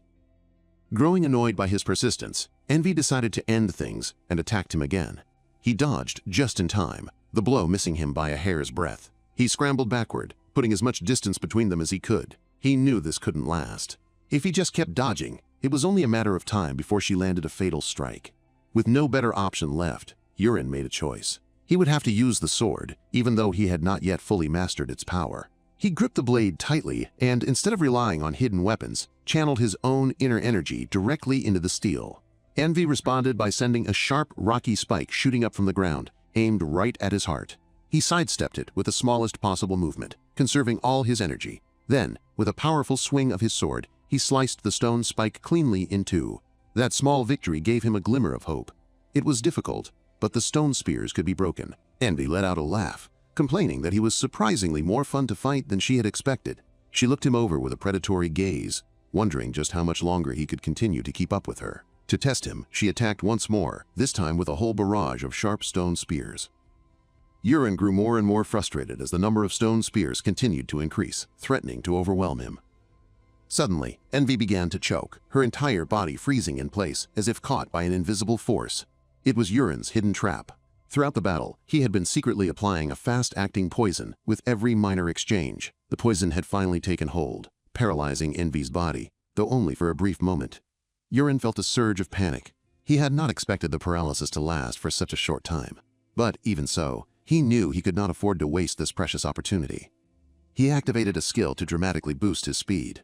In a flash, Yurin leaped high into the air, positioning himself to strike down at her. Just as he reached the peak of his jump, the paralysis wore off. It was too late for her to stop him. Yurin landed a clean, powerful blow. He poured every last ounce of his inner force into a black iron explosion, releasing it directly through the opening he had created. This time, Envy had no chance to dodge the strike. A massive blast erupted, sending Yurin flying backward until he crashed onto the ground below. He lay there, exhausted but relieved, genuinely believing that he had finally defeated her. But to his absolute surprise, he watched as her broken body began to regenerate once again. Yurin was stunned into horrified silence as Envy's wounds healed completely, leaving her without a single scar. This was not just healing. Envy had now entered her second phase. Now truly furious, she announced that she was done playing games and was going to finish this. A cold dread washed over Yurin as he remembered the one detail he had completely forgotten. These monsters had multiple phases before they could truly be killed. Not only that, but with each new phase, their strength and magical power increased dramatically. Envy glared at Yurin, her eyes burning with a sharp, dangerous curiosity. "Fall," she commanded as she lunged toward him with terrifying force. Yurin barely managed to dodge the attack, feeling the air move as it sliced past him. Her speed and the unpredictability of her movements had increased far beyond anything he had faced before. He fought back with his sword as hard as he could. Yet deep down he knew that if things continued like this, he would not survive for much longer. A sharp, stone-like projectile shot past Yurin, missing him by mere inches. He had twisted away just in time to avoid being killed, but the attack was not completely without effect, leaving a painful graze on his shoulder. Yurin scrambled backward, his heart pounding. He knew that if he had been even a fraction of a second slower, the fight would already be over. Glancing back at his foe, he made a quick decision. He had to run. A single mistake now would cost him his life. The sight of Yurin trying to flee seemed to only make Envy angrier. She moved in a blur, blocking his only escape route. "Where do you think you're going?" she asked, her voice cold as ice. With that, she unleashed another flurry of attacks. Yurin ducked and weaved, desperately dodging each strike, feeling himself being pushed to his limit. Envy smiled, clearly enjoying the chase. She was certain that he could not escape her. All he could do was struggle helplessly until the end. As Yurin faced her, a feeling of true hopelessness washed over him. He was trapped. In another part of the town, the streets were quiet. A woman walked alone under the moonlight. She could hear the worried whispers of people nearby. They spoke of a monster that had appeared and said that someone needed to call the guards right away. A man then ran toward the group, breathless and begging for help. He explained that a creature covered in stone spears was attacking the southern district. The woman listened in silence. From the description, she knew at once they were talking about Envy. The townspeople were in disbelief, asking if it was really a monster made of stone. The man swore it was true. As soon as she heard this, the woman vanished from sight. The residents began to whisper among themselves, wondering if this was the same monster that had killed the crown prince. The woman reappeared a moment later on a high rooftop, scanning the city for signs of the battle. Her sharp eyes caught a strange light flickering in the distance. Confirming the location, she moved like a shadow, racing toward the light. Meanwhile, Yurin stood his ground, gripping his sword tightly, as Envy prepared to deliver the final blow. Her attack rushed toward him like an unstoppable force. Yurin's eyes widened. He was certain this was how he would die. But just an instant before the attack made contact, a glowing window suddenly appeared before him. It informed him that he was in a true life-or-death crisis, and because of this, 2 new special abilities were being unlocked. His first ability, Heavenly Eye, was upgraded to a more powerful version called the Creator's Gaze.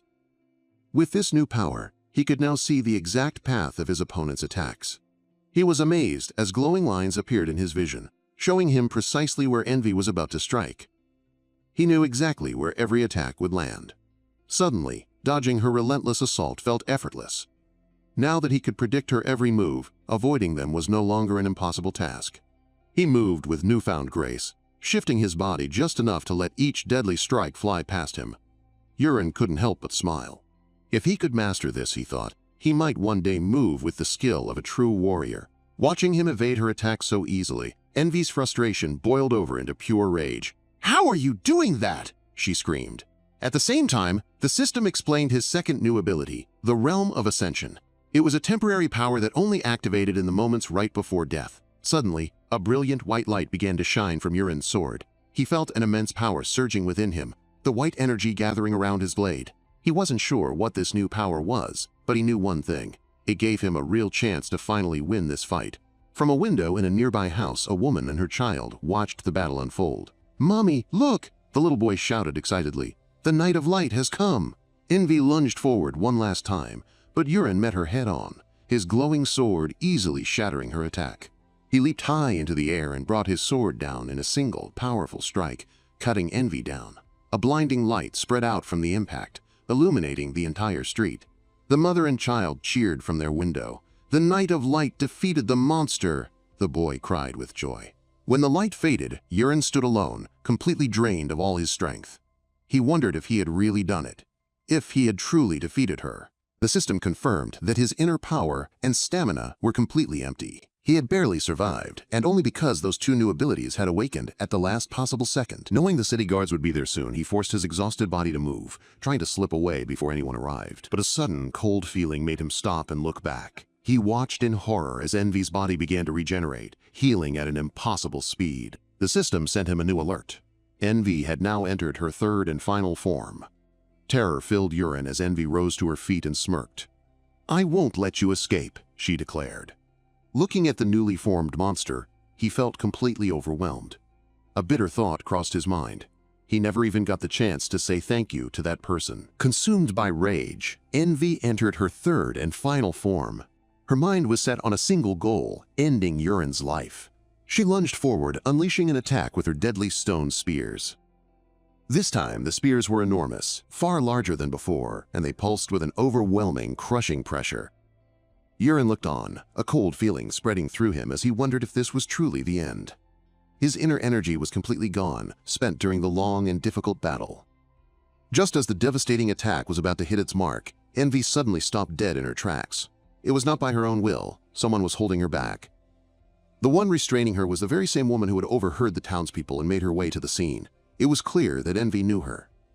She struggled, trying to make the woman see what was happening right in front of them, but the woman spoke firmly, telling Envy to stop. This was not the right time for them to show themselves. Yuren too recognized this mysterious woman. With a single leap, the woman pulled Envy up onto a nearby roof. Envy continued to protest, asking if she really meant to ignore the fight below.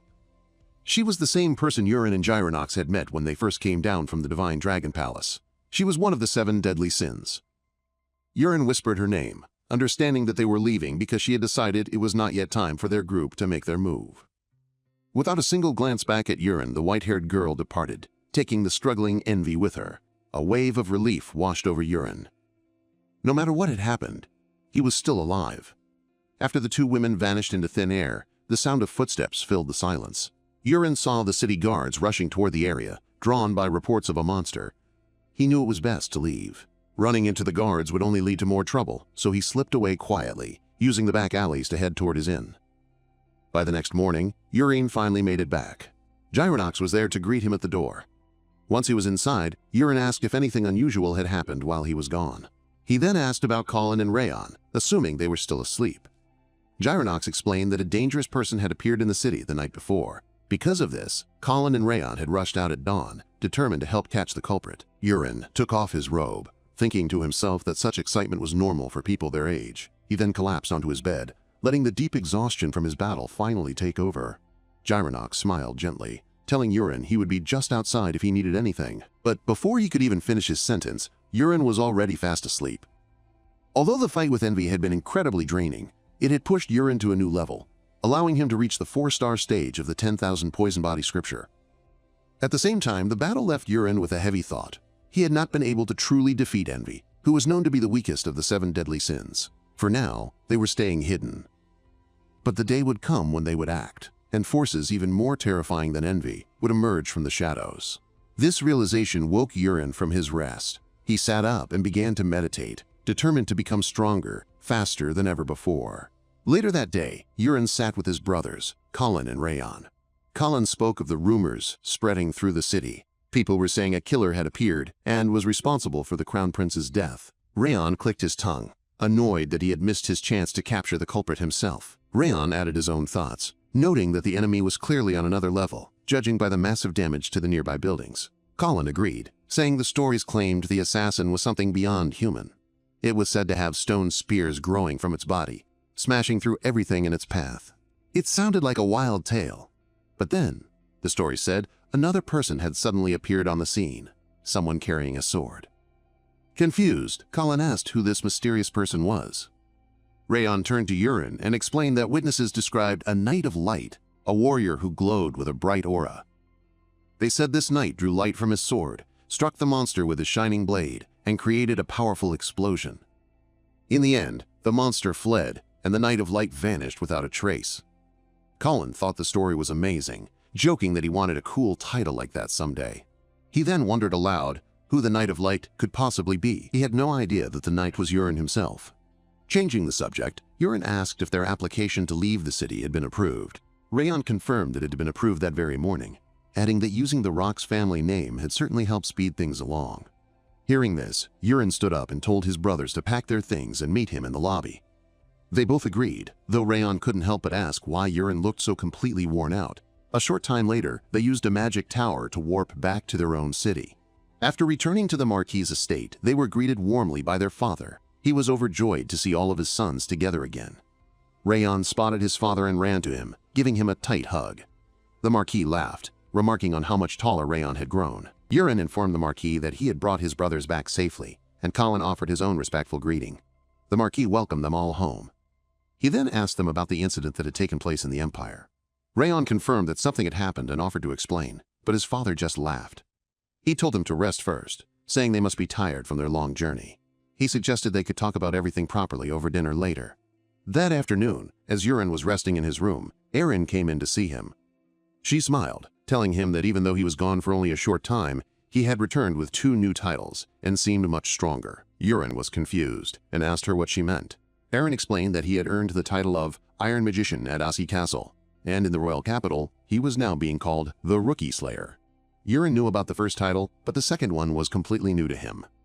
Seeing his surprise, Erin explained that he had defeated 4 masterclass students at the Royal Knight Academy. The memory came back to him, and Urin admitted that he did remember defeating them. Erin continued, telling him that those students were all considered rising stars, often called rookies. Since Urin had beaten them all, the name Rookie Slayer had begun to stick. Urin was shocked to learn they were considered rookies at all, a reaction that left Erin feeling a bit puzzled. Changing the subject again, Urin told Erin he had brought back gifts for both her and Cried, and promised to give them to her the next day. As he was speaking, Peru entered the room with a message. Peru informed him that the Marquis had called all of his sons to the dining hall for dinner. With that, Urin made his way to join them. Once everyone was gathered at the table, the Marquis asked if they had all rested well, and they confirmed they had. The Marquis then announced that before they ate, he wanted to explain why he had brought them all together. His expression turned serious as he told them that the time had come to begin the trial that would decide his successor. The tradition of the Rock's family was clear to everyone present. The title always passed to the eldest son. By right, Urin should have been the next in line. After all, the Marquis himself had taken on the role when he was even younger than Urin was now. But Urin had let too many years slip by without purpose. Because of this, his father had once considered Colin for the position. But now, Urin had finally started to show his true potential. So the Marquis had decided he would not make this choice alone. His sons would have to prove their worth through their actions. A tense silence filled the room. Yurin broke it, asking his father how he intended to choose the next heir. The Marquis rose to his feet. Since a situation like this had never happened before, he explained that the process would be broken down into several stages. The first stage was simple: territorial defense. The season was approaching when massive monsters would migrate toward the coastline, a fact they all knew well. If those monsters were not stopped, the people in their lands would face great danger. The first trial was a test of their ability to protect their home. Each of the three brothers would be sent to a different battle zone. There, they would have to show everything they were capable of. To ensure a fair judgment, the Marquis would assign one steward to each of them. These stewards would watch and report back on everything that happened. He also gave them permission to use any and all resources they had. Colin sought to clarify, wondering if that meant they could truly use anything. His father confirmed it. They could use their own strength, the armies they had built, their connections, their money, anything at all. A small smile touched Colin's lips as he glanced at Yurin, but Yurin missed the hidden meaning in his brother's look. The Marquis continued, explaining that while strength was a virtue, a true leader needed more than just brute force. If they were clever enough, they could even borrow knights from other families. In the end, only the results mattered. Yurin understood the terms perfectly, as did Cullen and Rayon. With the terms set, the Marquis clapped his hands, signaling for the meal to be served. It was time to eat. He explained that since his sons had been away for so long, he had personally requested the family's special Chiron soup. Yurin's face fell as he stared down at the bowl. He had to eat that again. Their father urged them all to eat well. The trial would begin in 1 month, giving them just enough time to prepare. The next day, Peru found Yurin and asked if he was going to start getting ready for the trial. Yurin seemed unconcerned, casually asking if there was really any need to prepare. Peru grew anxious, revealing that his brothers were already making their moves. Colin, in particular, was gathering support, even from the Living Tyne family. Yurin remembered that the Living Tyne family was Lady Kenna's home. It seemed she was putting all her faith in Colin. He calmly reminded Peru that their father had told them to get the best results possible. It didn't matter if they borrowed an army or fought alone. The only thing that mattered was destroying as many monsters as they could. Peru started to sweat, realizing the logic in his words. A calm smile appeared on Yurin's face as he mentioned that the friends who would help him were already on their way. Just then, a knock came from the door. Aaron and Clyde entered, both dressed in the uniform of his personal night order, and stood at attention. Yurin told them he had something for each of them. He turned to Clyde first, speaking of the old tradition where a lord gives a sword to his knight. Following that tradition, he explained, he had bought a sword just for him. Clyde accepted the weapon with a word of thanks, his eyes scanning its every detail. Suddenly, the blade began to pulse with a soft red mana. Clyde was surprised to find that despite the fiery glow, the sword felt cool to the touch. He looked up in confusion, asking what it was. Yurin explained it was the work of a flame spirit. Knowing Clyde wouldn't understand the details, he simply changed the subject and asked how the sword felt in his hands. A bright smile spread across Clyde's face. The sword was light and felt perfectly balanced. That was a good sign. It meant the sword had accepted Clyde as its wielder. Aaron watched them, a hint of jealousy in her eyes. Yurin told Clyde to speak to the sword often. By doing so, he would be able to unlock its true power. This only made Aaron's envy grow. Seeing her expression, Yurin turned to Aaron and told her not to worry. Her gift had arrived as well. He brought out a second sword and offered it to her. The moment her fingers closed around the hilt, a gentle wind swirled around the blade. Aaron recognized its aura instantly. It was a wind spirit sword. Yurin confirmed she was right. Aaron's eyes lit up with excitement as she exclaimed that the sword said it liked her. Her words left Yurin confused for a moment. Aaron quickly apologized for her outburst, then eagerly asked if she could try it out right away. Clyde chimed in, asking for the same permission. Yurin gave them both his approval, and their faces lit up with joy. Clyde eagerly challenged Aaron to a match, certain he would win this time. She just smiled, telling him he still had much to learn. The two knights hurried out of the room, leaving Yurin and Peru to watch them go. Peru admitted that he felt a little jealous too. Yurin turned to his friend, promising that he also had something good waiting for him. But first, there was a debt to repay.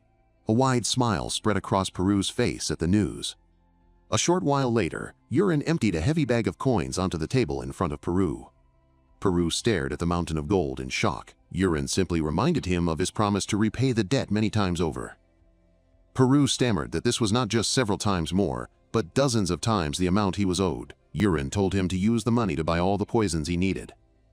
Delighted, Peru promised he would be ready whenever Yurin needed him. Later that day, Yurin went to see how Gyronox was doing. He asked the old blacksmith if he was well and settling into his new surroundings. Gyronox smiled, reassuring him that thanks to his kindness, everyone was treating him very well. Yurin then told him that he had found good wielders for the 2 swords he had bought. The blacksmith's interest was piqued, asking if he meant the great sword and the slender blade. Yurin confirmed it was them, explaining that both weapons seemed to have accepted their new masters.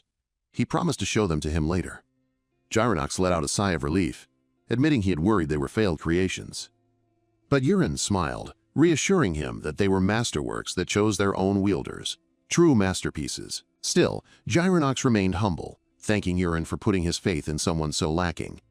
The comment left Yurin feeling a bit confused. Before he could ask, Gyronox continued, his voice growing serious. He had been thinking, and there was something important he needed to say. Yurin asked him what was wrong. Gyronox looked him in the eye and revealed there was a grave problem within the Marquis' own household. The news hit Yurin like a physical blow. He stared at the blacksmith, his mind reeling, and urged him to explain everything from the beginning. After the full explanation had been given, the Yurin was left to ponder what he had just heard. Yurin went straight to the Marquis to request a special permit. He explained it was the only way for the Marquis to truly uncover the truth he sought. The Marquis was hesitant. He insisted on knowing what the permit was for, explaining that such permissions were not given out lightly. In response, Yurin did something unexpected. He addressed the Marquis as "Father," a word that clearly startled the older man. Yurin continued, reminding him that ever since the incident with Ilya, he had never once been a disappointment. He looked at him with sincerity and asked for his trust in this matter as well. If the Marquis granted him the permit, Yurin promised he would not be disappointed. Moved by his earnest plea, the Marquis finally agreed. He would have the permit issued and told Yurin to collect it from the butler the next day. He added one condition, however: the permit would only be valid for 24 hours. Yurin bowed his head respectfully to show his thanks and said he would take his leave. As Yurin walked away, the Marquis watched his retreating form. He muttered to himself that being called father always made him soft-hearted. Still, he hoped Yurin would not cause too much trouble, reassuring himself that the permit would expire in a day anyway. The next day, as Yurin was getting ready to leave, Peru came to him with news. Several people were waiting at the front of the estate with large boxes, and they were asking for him. Hearing this, Yurin remarked that their timing was perfect, a statement that left Peru confused. Yurin then ordered Peru to have all the male servants take the items from the entrance and move them to Armory 1. Peru stared in shock, asking again if he really meant for all of it to go to the armory. Yurin calmly confirmed the order. He added that he had something else to pick up and would meet Peru in front of the armory. Still confused, Peru could only agree. Shortly after, the butler found Yurin and gave him the permit the Marquis had promised. Yurin took it and asked where the Marquis was. The butler explained that the Marquis was having tea in a private room with Kenna. Upon hearing this, Yurin instructed the butler to tell the Marquis to bring an inspector to Armory 1 by noon. The butler asked why, looking puzzled, but Yurin simply gave him a firm warning that he would regret it if the message was not delivered. With that, Yurin headed toward the armory. He was stopped at the entrance by guards, who informed him that no unauthorized people were allowed inside. In response, Yurin simply gestured to the boxes stacked nearby and asked the guards if they saw them. Confused, the guards confirmed that they did. Yurin explained that the boxes contained swords, shields, and armor he had bought from Asi Castle for the upcoming deployment. He said he needed to store the equipment inside and told them to open the doors. The guards hesitated, replying that the quartermaster needed to be present for such things. Hearing this, Yurin smiled faintly and casually remarked that perhaps the quartermaster had already been called. His confidence seemed to startle the guards. Yurin then glanced into the distance, adding that the quartermaster had likely told them to report anything unusual at the armory. Right on cue, a figure came running toward them. It was the quartermaster, breathless and frantic. He rushed up to Yurin and demanded to know what he was doing. Yurin calmly explained that he had purchased equipment for the deployment and simply needed the quartermaster to open the doors. The exhausted man apologized, but insisted that a special permit was still required for access. A slight smile appeared on Yurin's face as he replied that he had already prepared one. He held out the permit and told the quartermaster firmly to open the armory doors. The quartermaster looked both worried and annoyed as he unlocked the entrance, repeatedly begging Yurin to only place the items inside and not to touch anything else. The male servants then began to haul all the boxes into the armory. Afterward, Yurin turned to Peru and said that since they were already there, they might as well inspect some of the weapons. He then told Peru to bring out one of the old boxes. The quartermaster was visibly shocked by this. He quickly protested that inspecting weapons required a completely different permit. Yurin calmly replied that he only wanted to look at a single box. After a moment of hesitation, the quartermaster relented and had one of the boxes brought out himself. The old, dusty box was placed on the ground outside. Yurin ordered it to be opened and told Gyronox to inspect the contents. Gyronox reported that, at first glance, most of the weapons inside appeared to be in good condition. Hearing this, Yurin turned to the quartermaster with a compliment, saying he had managed the armory well. He even promised to recommend him for a reward, which clearly pleased the man. However, in the very next moment, Yurin gave another command. He ordered the guards to bring out every single remaining box from the armory. The quartermaster's expression changed in an instant. Fear washed over his face as he protested loudly that Yurin had no authority to do such a thing. He insisted that even for the heir, this was going too far. In response, Yurin forcefully pushed the permit into the quartermaster's view. He sharply told the man to stop talking about overstepping authority. He showed the permit clearly, accusing the quartermaster of scheming behind everyone's backs. It was then that the Marquis and Kenna arrived, walking into the middle of the tense situation. By that time, the guards had already brought out all the boxes. The Marquis looked at the scene and asked what was going on. Yurin explained that all the weapons had been brought out so the Marquis could see the truth with his own eyes. The Marquis walked over to inspect the weapons himself. He picked up one of the swords from a box. He noticed immediately that the blade was so dull it could barely be considered a sword at all. The Marquis turned to the inspector, demanding an explanation. He reminded him that last month's report had claimed there were no issues with the armory. The inspector grew terrified and immediately tried to shift the blame to the quartermaster. He claimed that the quartermaster must have tampered with the supplies after the audit. Yurin stepped forward, telling the inspector to stop his nonsense. He explained that it would be impossible to replace so much equipment in just a month, unless someone in a position of power was deliberately looking the other way. A heavy pressure then radiated from Yurin, making it difficult for the inspector to breathe. The man immediately began to apologize and beg for mercy. When the Marquis called out his name, Yurin turned and said that now he could understand why the permit had been necessary. It was also why he had been unable to explain everything from the start. Yurin went on to say that the problem was not just in this armory. He was certain that Armory 2, Armory 3, and even the food store rooms were in a similar state. He explained that even if they managed to get through this year's deployment, there would be no guarantee of safety in the years that followed. He said that while there might be enough weapons and food during a time of war, the real problem was for the soldiers risking their lives on the front lines. If those in charge failed to do their duties, the Marquis soldiers would be sent to fight with useless weapons and eat spoiled food. Even Kenna was left in shock after hearing the extent of the corruption. Yurin declared firmly that he would never forgive anyone who treated people's lives so carelessly, and that he would show no mercy to those who played games with the safety of others. Inside the boxes, Yurin found an impressive collection of swords, armor, and shields. He explained that this equipment came straight from the blacksmiths of Asi Castle. This meant their quality was guaranteed. He advised the Marquis to throw away the faulty gear the soldiers had been given and equip them with these new, proper supplies. Yurin was also sure the corruption ran deeper than just a couple of culprits. He urged the Marquis to find and punish everyone involved in the scheme. The Marquis opened his mouth to speak, but Yurin cut him off with a respectful bow. Stating that his work here was done, he turned and walked away. He had done all he could. To interfere any further would have been overstepping his bounds. From that point on, the rest was up to the Marquis. A few days passed. The Marquis called for Yurin, his face filled with gratitude. He explained that because of Yurin's help, they had managed to root out all the corruption. The Marquis felt it was only right to share the results with him. Yurin listened quietly as the Marquis continued, admitting that his son's suspicions had been correct. The problem was not just in one armory. It had spread to the others, and it even tainted the food supplies. In short, the corruption was widespread, and a shocking number of people were a part of it.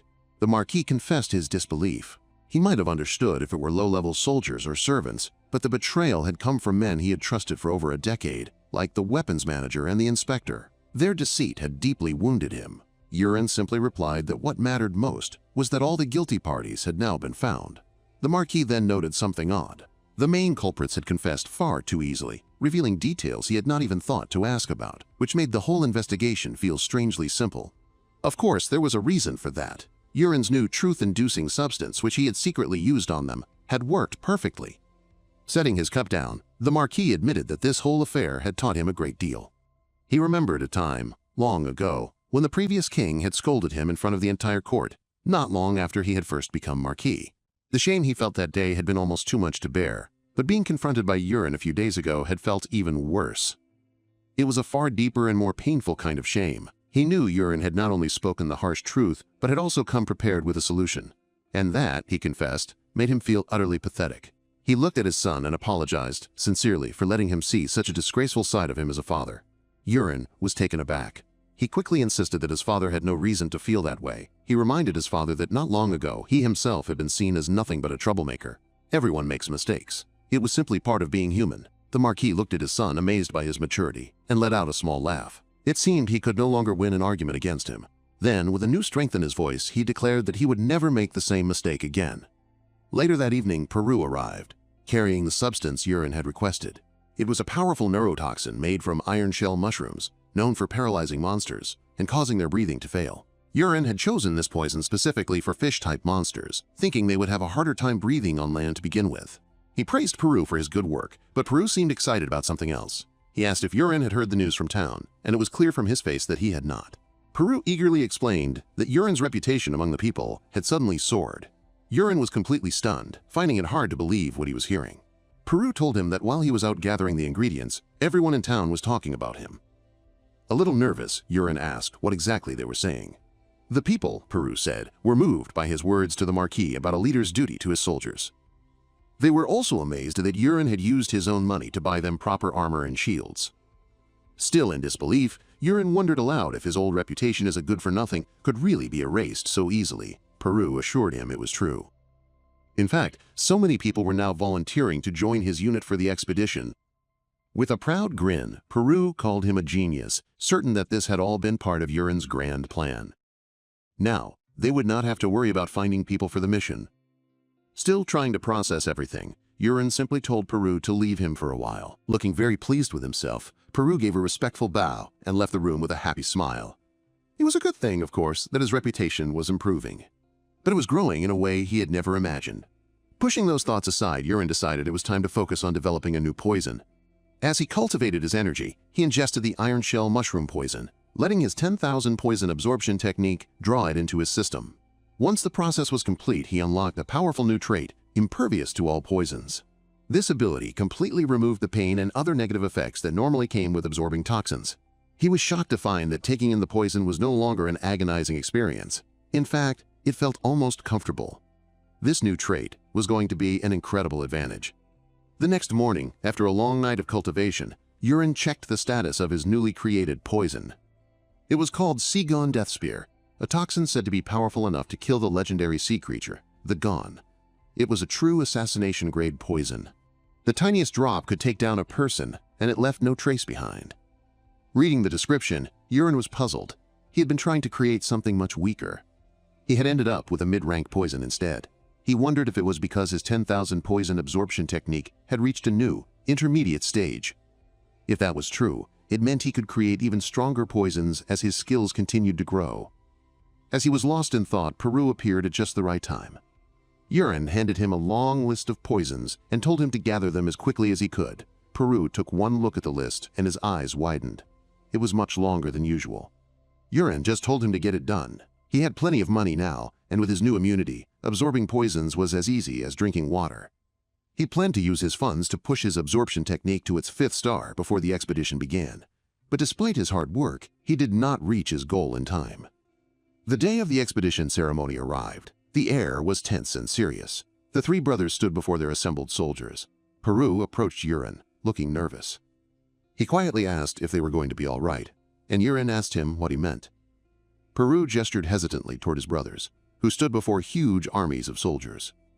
In contrast, Urin had only Aaron and Clyde standing with him.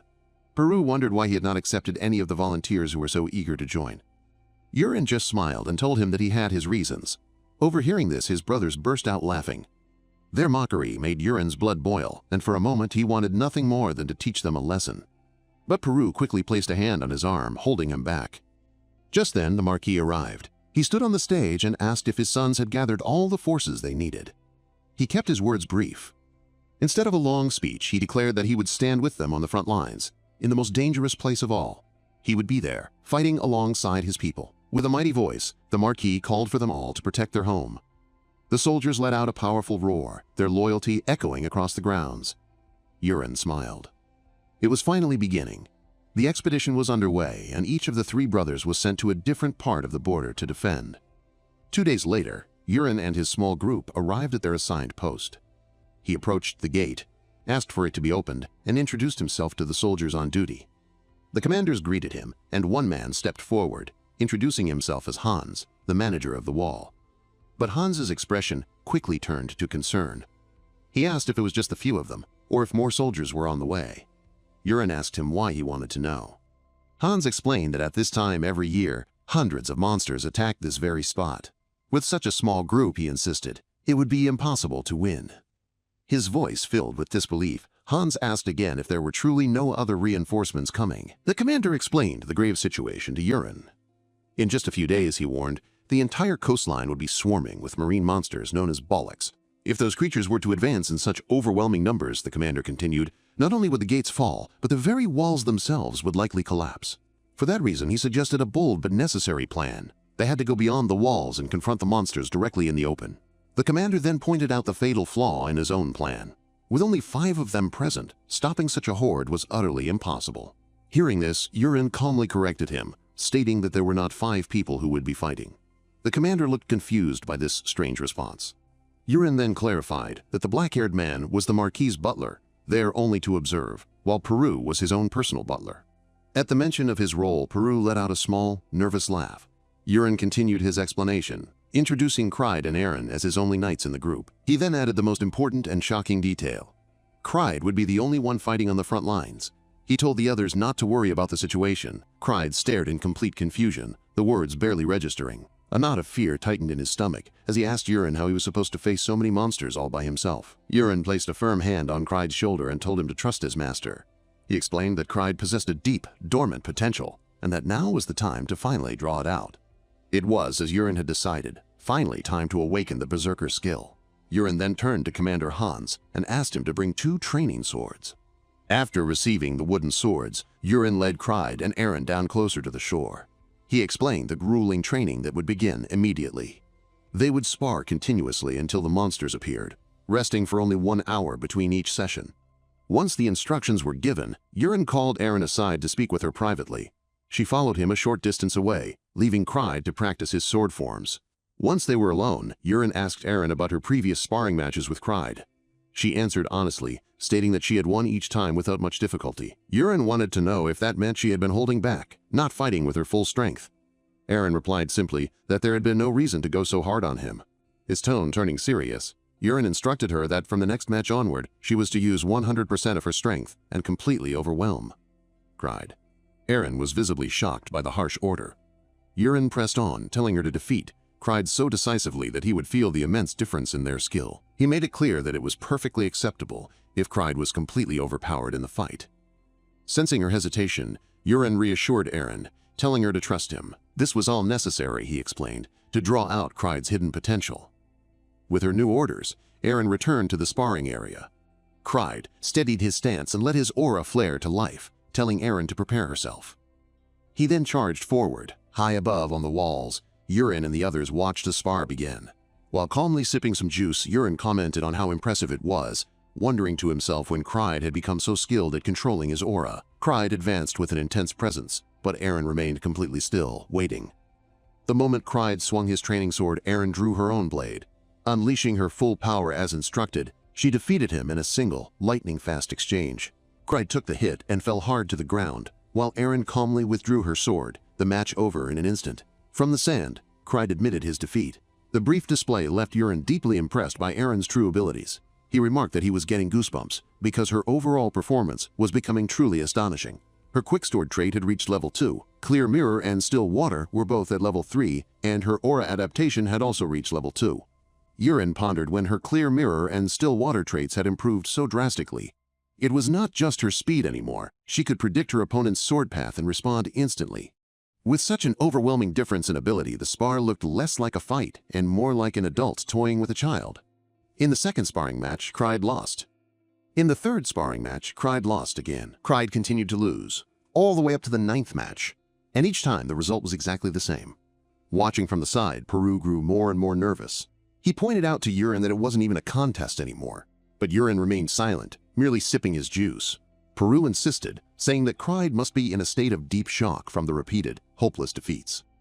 He was right, Cried said on the ground in despair, feeling the impossible, vast gap between his own skill and Aaron's. Yurin finally came down from the wall, approaching Cried and telling him that was enough for the day. Cried looked up at him with defeated eyes and asked if it was even possible for him to ever beat Aaron. Throughout all of their matches, he had not been able to even touch the hem of her clothes. And yet, Yurin still claimed he had some hidden potential. Yurin laughed lightly, reminding Cried that he had already said the potential was hidden. He then turned and began to walk away. He called over his shoulder, asking if Cried truly believed such a power would emerge so easily. Yurin told him to trust him for now and to be ready to continue their sparring in the morning. Time passed. On the second day, and again on the third, Cried continued to lose every single match against Aaron. The scene then shifted to Yurin, who was meditating quietly in his room. His eyes snapped open when Commander Hans burst through the door, announcing that they had a serious problem. Yurin rose from his bed, grabbing a robe as he asked Hans what was happening. Hans explained with great urgency that the Bollocks had finally appeared. The two of them hurried to the top of the wall, where Commander Hans pointed out toward the sea. An enormous horde of Bollocks was rising from the water, their numbers seeming to stretch to the horizon. Seeing them, Yurin casually remarked that it had been quite some time since he had seen those cute little Bollocks. Commander Hans, however, was visibly distressed and clearly feared the worst. Still smiling, Yurin turned to Aaron and asked where Cried was. Aaron replied that Cried had lost another match just a short while ago, and was still sitting on the beach in that same dejected state. Yurin declared the timing to be perfect and instructed Aaron to deliver something to him. Meanwhile, Cried was sitting alone on the sand, muttering that he was completely hopeless. He was startled when Aaron arrived, carrying an incredibly heavy and imposing sword. She told him that Yurin had ordered her to bring this weapon and give it to him. The reason, she explained, was that the Bollocks were approaching, and Yurin wanted Cried to be the one to face them. Shocked, Cried turned around to see for himself if what she said was true. His shock turned to dread as he saw the massive surge of monsters moving steadily toward them from the sea. Aaron then relayed another message from Yurin. He was to, quote, surrender his body to this smoke. She explained that Yurin had told her to pass on that cryptic message and then return immediately.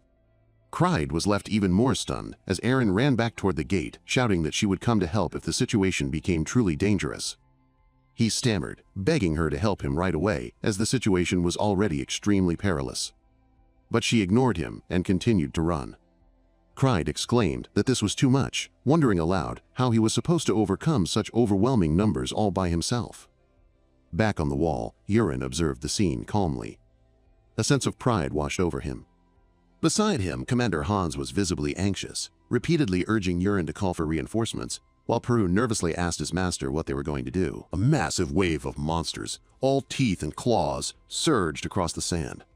They moved as one, a living tide aimed at the single knight standing in their path. Cried was paralyzed on the beach. The greatsword felt impossibly heavy in his hands, but the fear in his heart was heavier still. From the safety of the fortress walls, Yurin and the others looked on. Cried was a solitary figure against an entire army of creatures. While the others were overcome with panic, Yurin's expression was calm and steady. A knowing, almost wicked smile touched his lips. Everything was going precisely according to his plan. He lifted his hand, and his voice boomed across the shore. Now, Cried, surrender yourself to the smoke. Yurin's strategy was built on knowledge from the original story. He knew that Cried held a vast, untapped power within him. This power, however, could only be unlocked under two very specific conditions: the brink of death, or a moment of absolute soul-shattering shame. Cried's timid nature made it nearly impossible for him to reach that point on his own.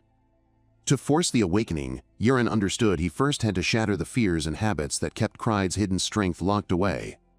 The first step was to push Cried to his physical limit, to make him feel the complete despair of his own weakness. The constant brutal defeats at Aaron's hands during their training had instilled a fear in Cried even greater than his fear of the monsters. With the first part of his plan complete, Yurin initiated the second.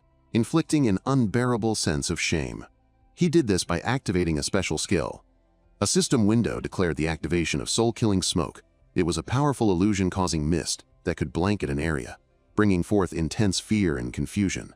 As the horde of monsters flooded onto the beach, a strange reddish mist began to seep up from the sand, swirling around Clyde and the advancing creatures. The monsters shrieked, disoriented as the strange smoke washed over them. Caught in the center of it all, Clyde could only look around in confusion, wondering what was happening. Even high up on the walls, Aaron felt a strange sensation. Clyde felt lost and confused. Urin's command to surrender to the smoke echoed in his thoughts. Suddenly, the smoke dredged up a terrible memory. He was a small boy again, cowering before his violent father. He screamed for his mother. The horror of his childhood played out before his eyes as he tried to stand between his father and his mother. A vicious kick sent the small boy sprawling to the floor.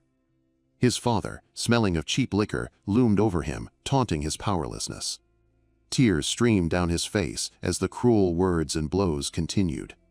Through his tears, he remembered the vow he made to his mother that day. He would become stronger. He would protect her. He promised himself he would find the strength to keep her safe. Back in the present, the illusion held him tight. The painful memories washed over him, raw and real. He fell to his knees, sobbing, completely lost in the past. The smoke twisted his despair, forcing him to relive every failure, every humiliation, every crushing defeat he had ever suffered. An image of Aaron appeared before him, her voice cold with scorn, reminding him how he could never even land a single blow. The phantom Aaron smiled cruelly, telling him he could never win. Then, an illusion of Urin appeared, his face a mask of deep disappointment. The vision of Urin turned its back on him, declaring he had no potential and could protect no one. Clyde collapsed onto the sand, his spirit utterly broken by the onslaught of shame. The faces of all those he felt he had failed swirled around him, their accusing eyes boring into his soul. The final illusion showed Urin and Aaron together, their smiles twisted into demonic sneers as they mocked his weakness and his trust. At that moment, something inside of Clyde finally broke. A raw, animalistic roar tore from his throat, a sound of pure, unrestrained fury. Commander Hans, watching from the wall, was baffled by the strange red mist. Suddenly, a tremendous shockwave of raw power erupted from where Clyde stood. Hans stared in disbelief at the explosion of energy, but Urin knew exactly what he was seeing. A triumphant smile spread across Urin's face. His plan had succeeded. Clyde stood in the center of a swirling vortex of fire, a low growl rumbling in his chest. Just as it had happened in the original story, his berserker power had finally awakened, brought forth by Urin's calculated cruelty. Commander Hans was terrified by the sight, stammering as he asked why Clyde was behaving like a wild animal. Urin simply grinned, explaining that he had used the smoke to manipulate Clyde's mind. In Clyde's enraged mind, the entire horde of monsters now wore the hated face from his past. With the stage perfectly set, Urin issued his final command, telling Clyde to unleash his fiery spirit and burn them all. With a scream of pure fury, Clyde unleashed the full force of his awakened power. He swung the greatsword as if it were a twig, and a torrent of fire erupted from the blade. The wave of fire swept across the beach, turning the front line of the monster horde to ash. Commander Hans watched in stunned silence, unable to believe Clyde had destroyed 5 creatures with a single swing. Clyde became a whirlwind of pure destruction, carving his way through monster after monster. He moved with unnatural speed and strength, his sword a blur of fire and death.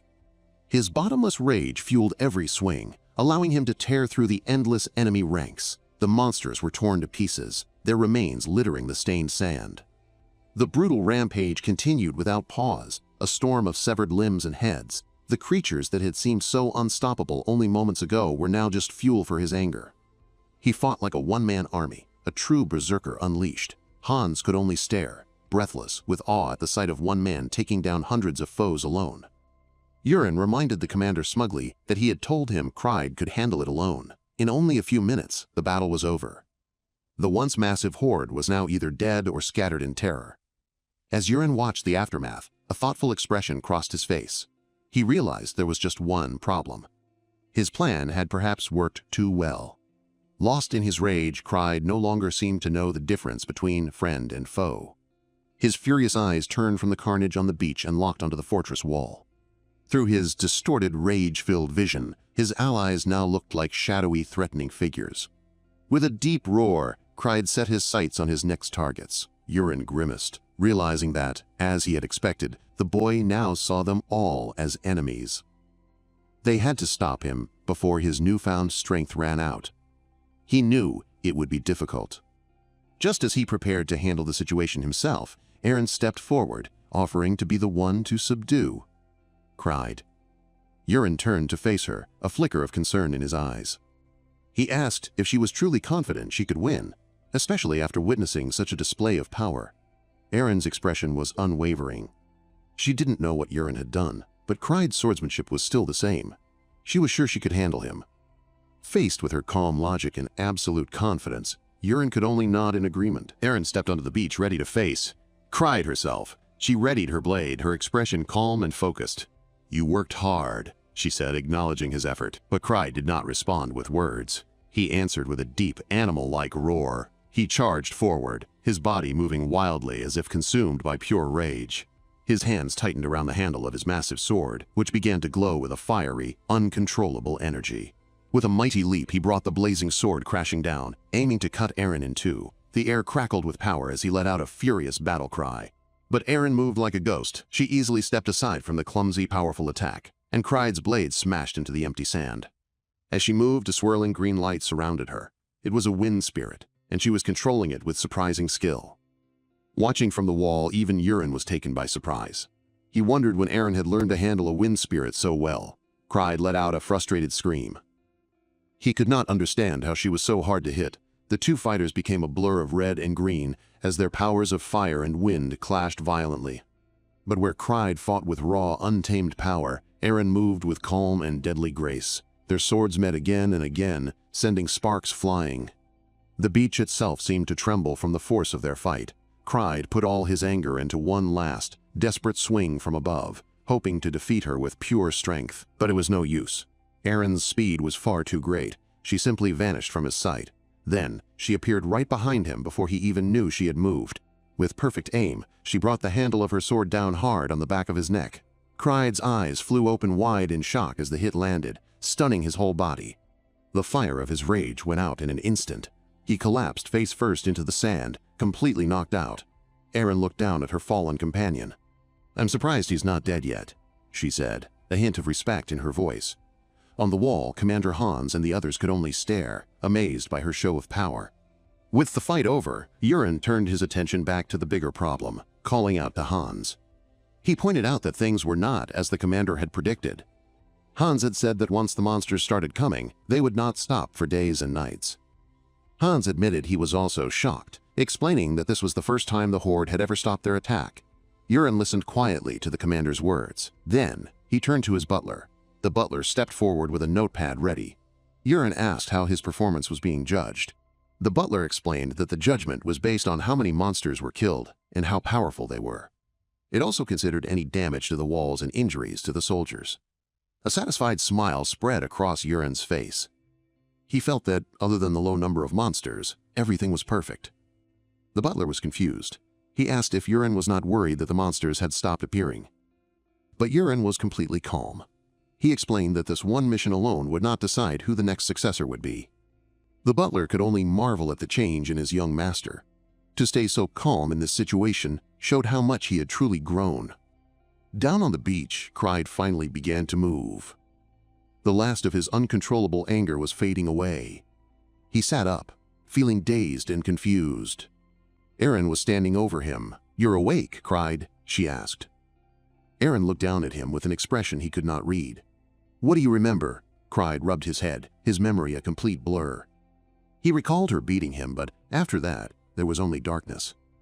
He looked down at his own hands, a feeling of wonder growing inside him. He could not believe he had actually done it. But there was one important question on his mind. He wondered why the back of his head hurt so much. Eren ignored his question and told him to follow her back to the fortress. He got up and walked behind her. Suddenly, a shout came from the wall. "Monsters!" Up on the wall, Commander Hans looked through his binoculars and saw something that worried him. The size of the fins in the water was unusual. The sea was now filled with dozens, maybe even hundreds, of huge and dangerous-looking fins cutting through the water. Yuren's eyes widened in recognition as a system window appeared before him, identifying the new threat. It was the shark cry. The window described the shark cry as 2-meter-tall sea monsters with shark heads. They had great strength and deadly skills like rage, steel teeth, and hardened skin. Yuren, however, was not scared at all. A wide, excited grin spread across his face as he recognized them. He lowered his binoculars, and his expression suddenly became serious. Seeing the terrifying creatures, both Hans and the butler called out to him in fear. "Young master?" The butler was frantic with worry. He explained that this was a disaster unlike any before. He feared the entire village would be destroyed, as a whole army would be needed to stop them. The butler begged his master to give up this place and retreat, but Yuren remained perfectly calm. From the deep water, the monstrous shark cry began to rise, their razor-sharp teeth shining in the light. Down on the beach, Cried and Aaron prepared for the next wave of enemies. Cried turned to her nervously and asked what they should do. The horde of shark cry charged across the sand with terrifying speed. Aaron noted that they were moving much faster than the previous monsters. From his high position on the wall, Yuren smirked. He knew that these new monsters would be very hard to stop. The butler looked at his master with a desperate expression. He supposed that Yuren himself would have to step in and fight. Without another word, Yuren leaped from the top of the fortress wall, his cape flowing out behind him as he fell. As he fell toward the beach, he dramatically called out the name of his special skill. Summon Black Disc. In a flash of light, a large and dangerous-looking circular saw blade appeared in the air above his open hand. Hans and the butler could only stare down in complete disbelief. They had never seen such a weapon before. Yuren turned back to look up at them, his presence full of command. He told the butler to keep his eyes open and start counting. He held the spinning blade high in the air. His eyes had a wild and confident look in them. He shouted that the fight would be over in a flash. Butler quickly prepared his notebook and pen. At the same time, Hans looked around, wondering aloud about the source of a deafening roar. He pointed down towards the beach, where a large group of monsters was gathering. Sharks were known for their amazing sense of hearing. In most situations, this was a great strength. But the sound coming from the wasps was different. It was so intense that it slowed the shark cry's movements, making them sluggish and confused. A loud buzzing sound filled the air as the disc flew towards the front line of monsters on the beach. It crashed into the first wave of the charging creatures, easily cutting down the ones in front. The monsters had no chance to defend themselves as the sharp edge sliced right through them. It did not stop there. The black disc continued on, carving a destructive path straight through the middle of the group. After its first pass, the black disc curved gracefully in the air, turning back for another attack. The shark cry that were still standing watched in a mix of confusion and fear. It became clear that Yuren was controlling the deadly weapon with his mind.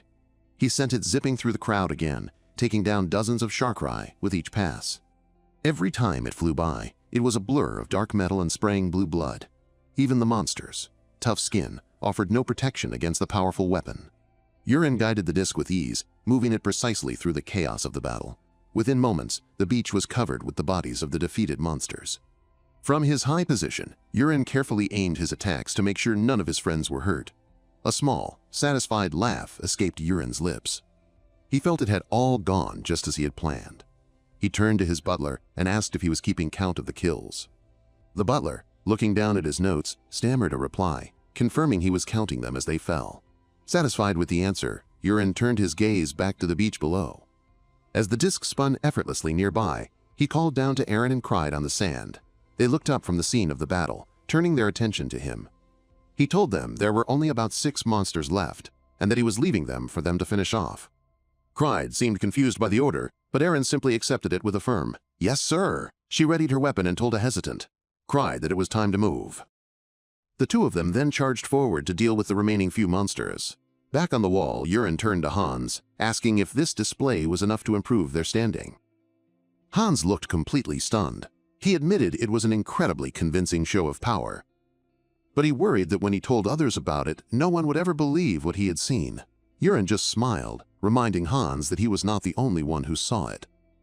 He gestured to the butler. The butler's face brightened with excitement. He congratulated his young master, stating that with so many shark cry defeated, he was surely one of the top contenders. But he trailed off when he noticed Yuren was not paying attention and called out his name to get his focus. Yuren's attention was fixed on the sea.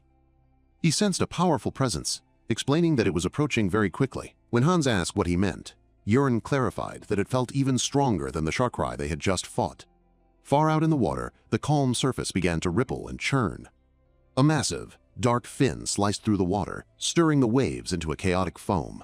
Then, a huge, muscular arm covered in strange tattoos broke the surface. It held a strange and ugly weapon, seemingly made of bone and sharp spikes. 2 blood-red eyes narrowed, and a cruel smile spread across its face. The creature rose completely from the water, revealing a horned monster far bigger and more frightening than any of the others. Hans stared in pure horror, muttering that he had never seen a creature like it before. The butler, however, recognized the description from old books. He noted its height, tattoos, and unique weapon, realizing it was the legendary monster. A nearby information display confirmed their worst fears, identifying the beast as the Shark Cry King. The king stared at them, its eyes burning with a desire to kill. Yuren quickly threw an arm out, yelling for everyone to take a step back and get to safety. In a sudden burst of movement, the Shark Cry King leaped high into the air, aiming directly for the wall where they stood. It happened so fast that no one had time to react. The monster crashed into the stone wall with incredible force, completely destroying it in an instant. The impact threw a huge cloud of dust and broken stone into the air. As the dust began to settle, the king stood among the rubble. Nearby, Yuren let out a breath, remarking on how close it had been. He landed lightly on the sand below, ready to face the new enemy himself. He shouted at the monster, challenging it to a fight down on the beach. The king moved in a flash, closing the distance between them. From the broken wall, Hans cried out that it was moving too fast. Yuren called for his black disc, sending it flying towards the charging monster. But to his complete surprise, the powerful weapon was stopped in its tracks. He cried out in disbelief, wondering why the disc could not break through the monster's defense. Seeing its chance, the Shark Cry King raised its own weapon, preparing to strike Yuren down. Using a small dragon treasure footwork technique, Yuren swiftly sidestepped the incoming attack. Without a moment's hesitation, he retaliated, hurling a powerful dagger straight at the creature. The weapon struck the Shark Cry King squarely in the face, the force of the impact causing the massive beast to stumble backward. Yuren clenched his jaw in frustration as he saw the attack had failed. The king's resistance was far too great. His binding weapon had no effect. Before Yuren could formulate a new plan, the king recovered its balance and swung a powerful blow, sending him hurtling through the air. As he scrambled back to his feet, a grim realization settled in. Not even the poison coating the dagger had worked. With his initial strategy in tatters, he knew he had to try something different. A determined smile touched his lips as he decided it was time to reveal one of his own secret weapons. The memory of a week ago surfaced in his mind, taking him back to a grand workshop in the heart of the city. Gyronox stared down at a blueprint, his eyes wide with astonishment at the intricate design. He looked up from the parchment to Yuren, a sense of awe in his voice. This was no ordinary weapon design. Yuren remained quiet as the blacksmith considered the plans and asked when the weapons needed to be completed. Gyronox's expression grew serious as he fully grasped the complexity of the task, and a single drop of sweat trickled down Yuren's temple. Yuren told him to take his time, but Gyronox, knowing the expedition was only days away, promised to have them ready. Relieved, Yuren gave him a thumbs up. Back in the present, the fierce battle was about to take a dramatic turn. A fire of pure determination lit up in Yuren's eyes. The time had come to use his new hidden weapon. In a flash, small, sharp daggers coated in a deadly poison materialized between his fingers. He crossed his arms in a fluid motion, revealing the full set as he named the legendary arsenal, the 12 zodiac daggers of the Tang clan. The Shark Cry King sensed the shift in power and let out a deep, threatening roar, recognizing the danger posed by the small blades. With a swift and powerful gesture, Yuren unleashed the daggers, sending all 12 of them hurtling through the air. The blades flew not in a straight line, but like a swarm of deadly insects, each one magically guided toward its target. A confident smirk formed on the king's face, completely unimpressed by the small weapons speeding toward it. These were no simple throwing knives. They were crafted to be long and slender, designed specifically to pierce deep into a creature's veins. Each dagger was enchanted with a property that allowed it to seek out its target with unerring accuracy. The daggers struck true, burying themselves deep within the thick, powerful muscles of the Shark Cry King. A grin of satisfaction spread across Yuren's face as he watched his plan succeed. The daggers had found their mark. The king's eyes snapped open wide, not in pain, but in pure, unfiltered shock at the unexpected attack. A moment later, a pained sound escaped its throat as the daggers' true, hidden power began to activate. With a stunning show of brute force, the king flexed every single muscle in its enormous frame. Yuren stared in disbelief as the beast's flexing muscles pushed the daggers out of its body. He had never seen such toughness. The daggers clattered to the ground, and the king stood tall once more, defiant and seemingly unharmed. The king lunged forward in a rage, forcing Yuren to leap backward to narrowly avoid the furious counterattack. But as he landed, a confident smirk returned to Yuren's face. He could see that the king had already started to slow down. The true purpose of the daggers was not the physical damage, but the potent venom they carried, a poison designed to attack and paralyze the nervous system. A dark, corrupting energy began to spread across the king's body, a visible sign of the poison coursing rapidly through its veins. The creature let out a roar of pure fury as it felt control over its own limbs slipping away. It tried to take a step, but its legs buckled, its once mighty muscles now failing to obey its commands. With one last, pained groan, the formidable Sharkrai king crashed to its knees, utterly paralyzed. The beast was now helpless, trembling and sweating as the fast-acting venom held it in an unbreakable grip. From their vantage point on the ruined wall, Hans and the butler watched in stunned silence, unable to believe what they were seeing. Down below, Aaron and Cried were just as speechless, shocked by the sudden and dramatic shift in the battle. Acknowledging the creature's incredible power, Yuren knew it was time to end it. He called out the name of his sword, Agnes! In response to his call, a magnificent broadsword appeared in his grasp, its blade glowing with a soft, powerful light. Seeing his enemy completely immobilized, Yuren charged forward, raising the gleaming sword high for the finishing strike. The sword sliced through the air with a faint hum, cleanly separating the Sharkrai King's head from its massive body. As Yuren stood over the vanquished monster, a faint glimmer of light caught his attention, causing him to pause. A small, luminous bead was floating in the air just above the fallen king, pulsing with a gentle energy. Puzzled by the strange object, he slowly reached out a hand toward the mysterious bead. The moment his fingers made contact, the bead exploded in a brilliant, blinding flash of golden light. The intense energy washed over him, forcing Yuren to shield his eyes as the world turned white. In the blinding light, a strange message appeared before him, its text hanging in the void. You have acquired a fragment of a shattered world. His eyes shot open, his mind reeling with confusion from the cryptic message. The light faded, leaving him standing in a vast, empty white space. He looked around, completely disoriented by the sudden shift in his surroundings. His gaze was then drawn to a massive fracture in the empty space, a long, dark line that looked like a crack in the very fabric of reality. The crack began to spread, and the white void around him started to shatter and break apart like a pane of glass.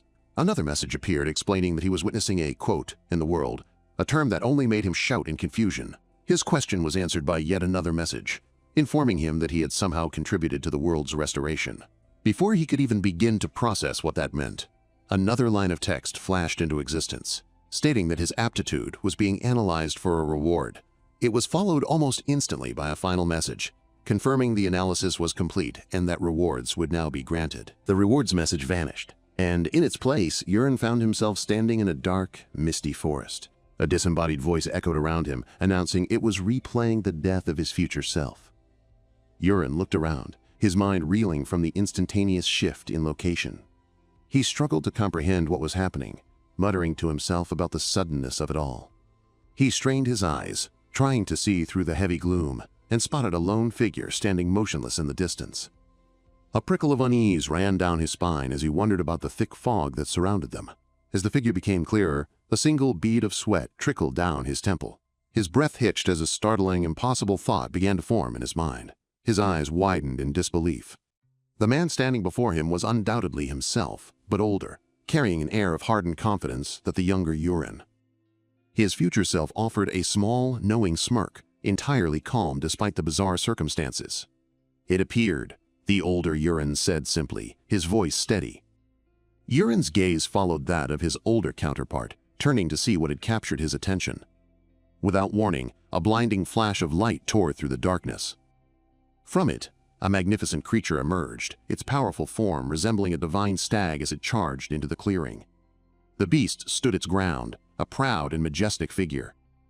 Its great antlers seemed to reach for the glowing moon above, and an overwhelming aura of power radiated from its body. Yuren's eyes went wide with sheer terror. He stammered, his voice barely a whisper, as he recognized the creature's immense power and the danger it represented. In stark contrast, his future self remained perfectly composed, seemingly unconcerned by the younger Yurin's obvious fear. Yurin watched, his mind racing, wondering what kind of incredible weapon his older version would summon to face such a formidable foe. An object materialized in the future Yurin's hand. It was a strange weapon, sleek and dark, shaped like a folded umbrella. An umbrella? The thought echoed in Yurin's mind, a wave of confusion washing over him. The divine beast responded with a roar, unleashing a blinding torrent of golden lightning that surged directly toward the two of them. The future Yurin did not flinch. He stood his ground, umbrella held ready, bracing for the imminent impact. With a flick of his wrist, he opened the umbrella. Its canopy spread wide, forming a perfect shield against the oncoming storm of raw power. He planted the tip of the strange device firmly into the earth, anchoring himself and his defense against the furious assault. The umbrella acted as a perfect lightning rod. It formed a protective barrier, safely diverting the beast's entire electrical attack into the ground beneath him. The sheer force of the channeled energy caused the ground around him to crack and splinter. With the initial attack thwarted, the future Yurin then produced a dagger of a peculiar shape. The sight of the blade made the present-day Yurin gulp nervously. In the next moment, the dagger transformed into a massive sword, glowing with a powerful blue aura. His future self gripped it tightly, ready to take the fight to the beast. He shot the glowing blade deep into the creature's flank. A spray of dark blood erupted from the wound.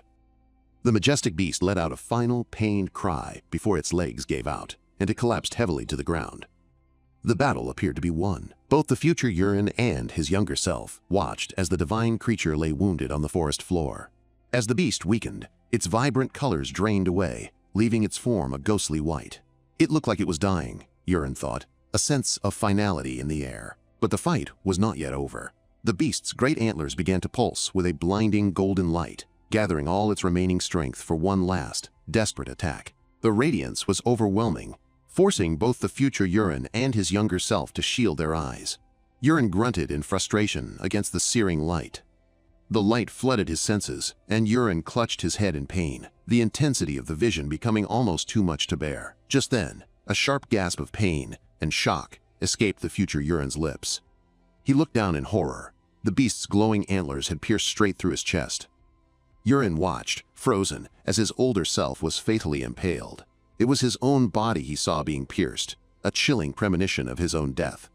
And then, the vision cut to black, leaving him alone in the darkness. A message of cold, yellow light appeared before him. It read that the replay was complete, and the future eye which shows death was now closing. Yurin's eyes snapped open.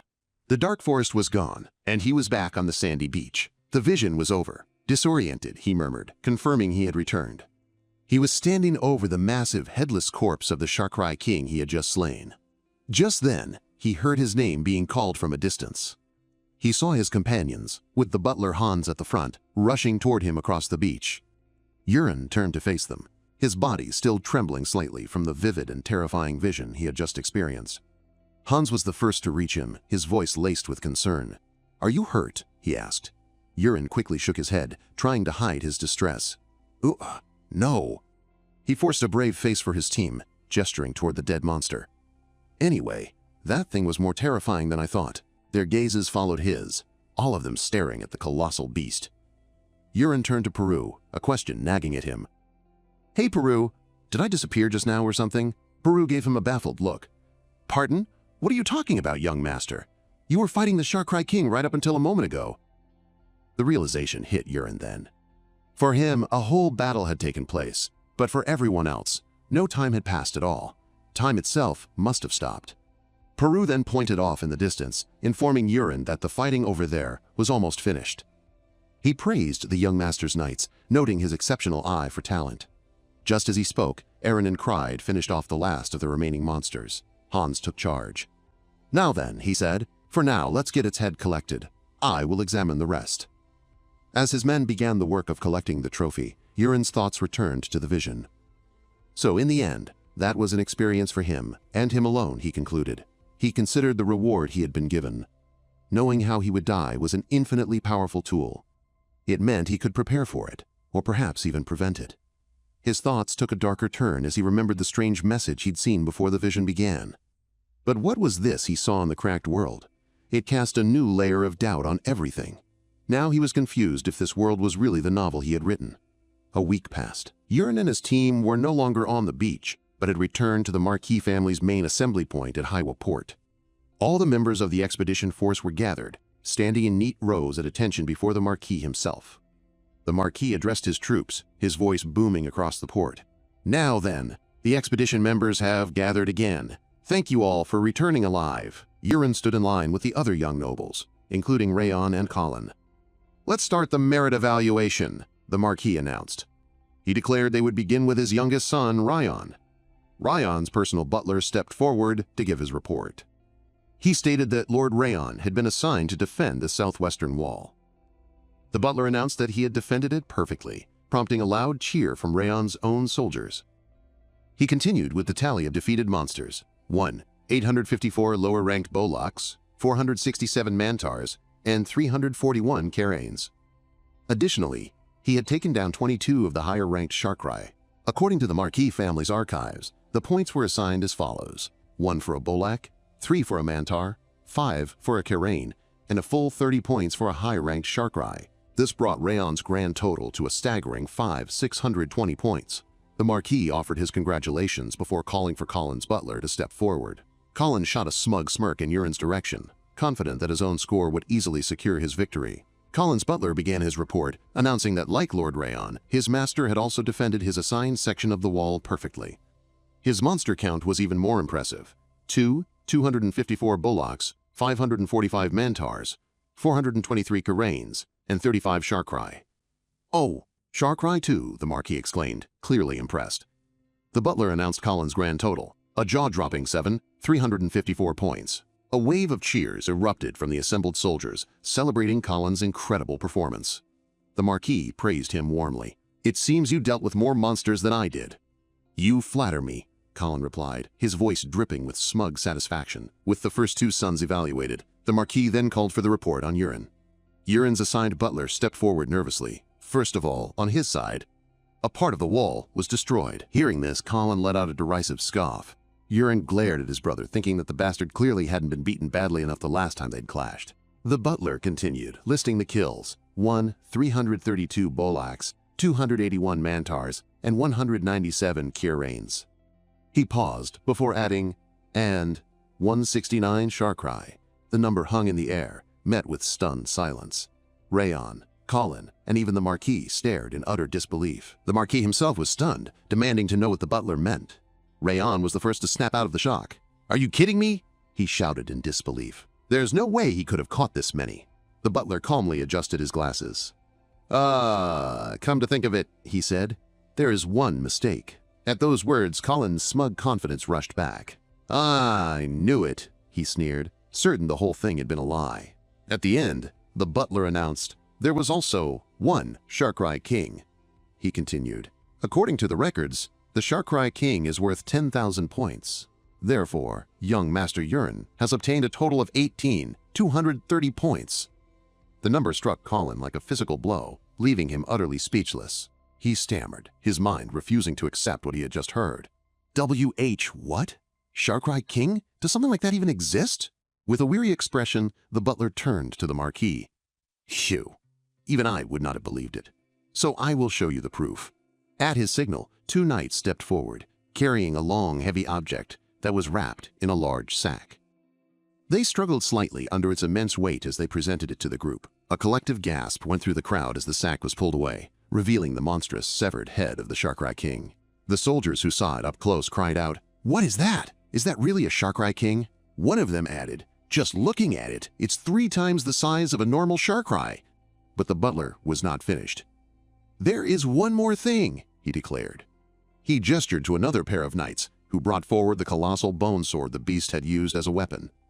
"What kind of weapon is that?" a soldier exclaimed in awe. "It wielded that?" The sword's brutal size left no doubt about the monster's incredible power.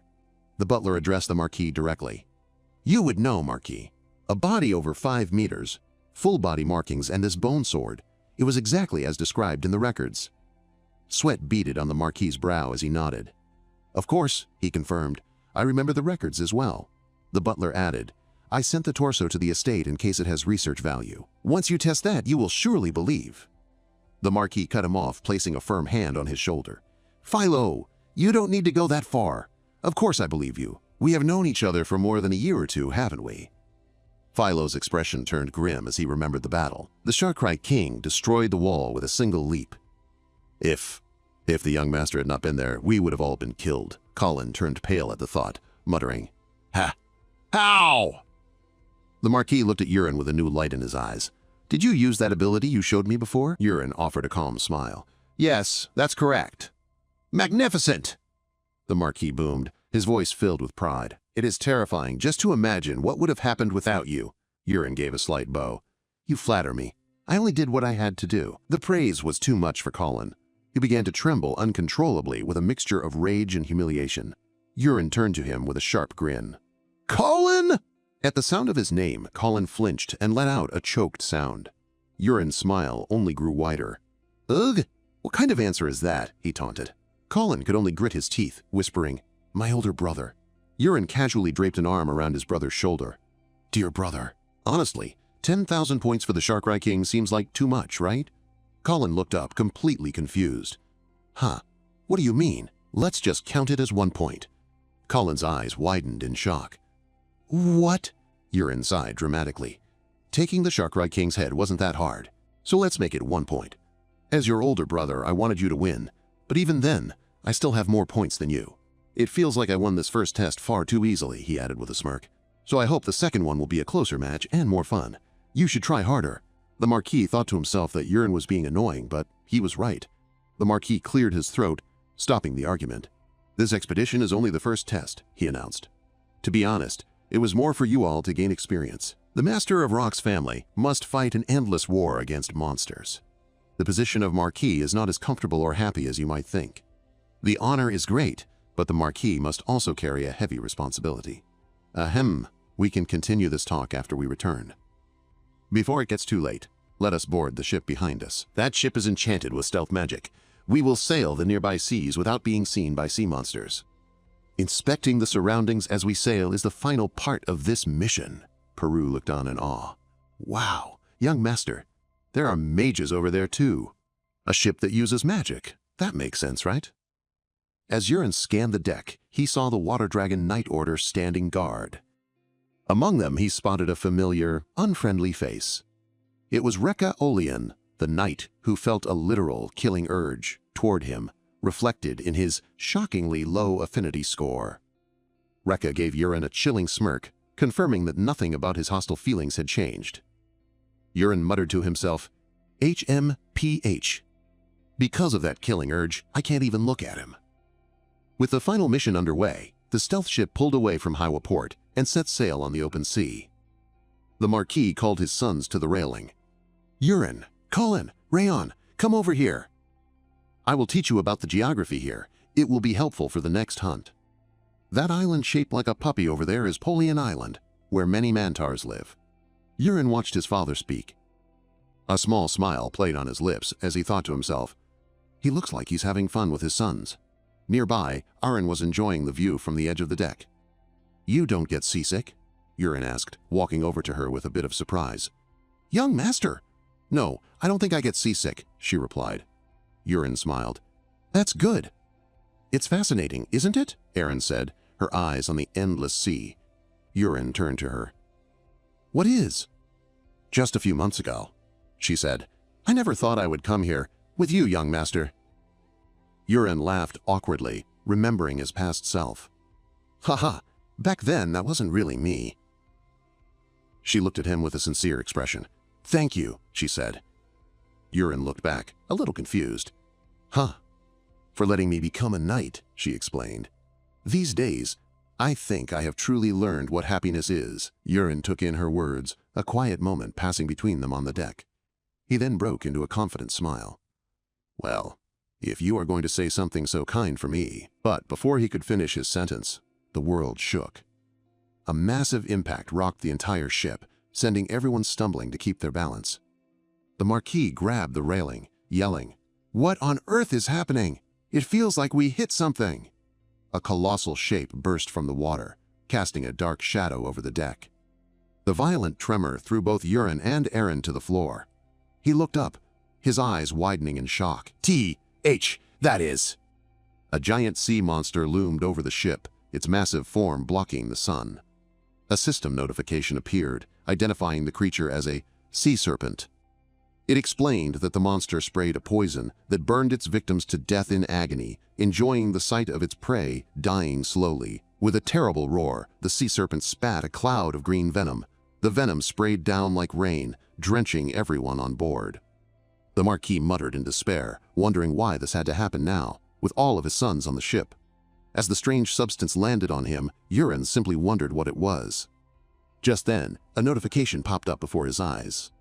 It revealed that his skill, impervious to all poisons, had completely neutralized the sea serpent's venom and absorbed it.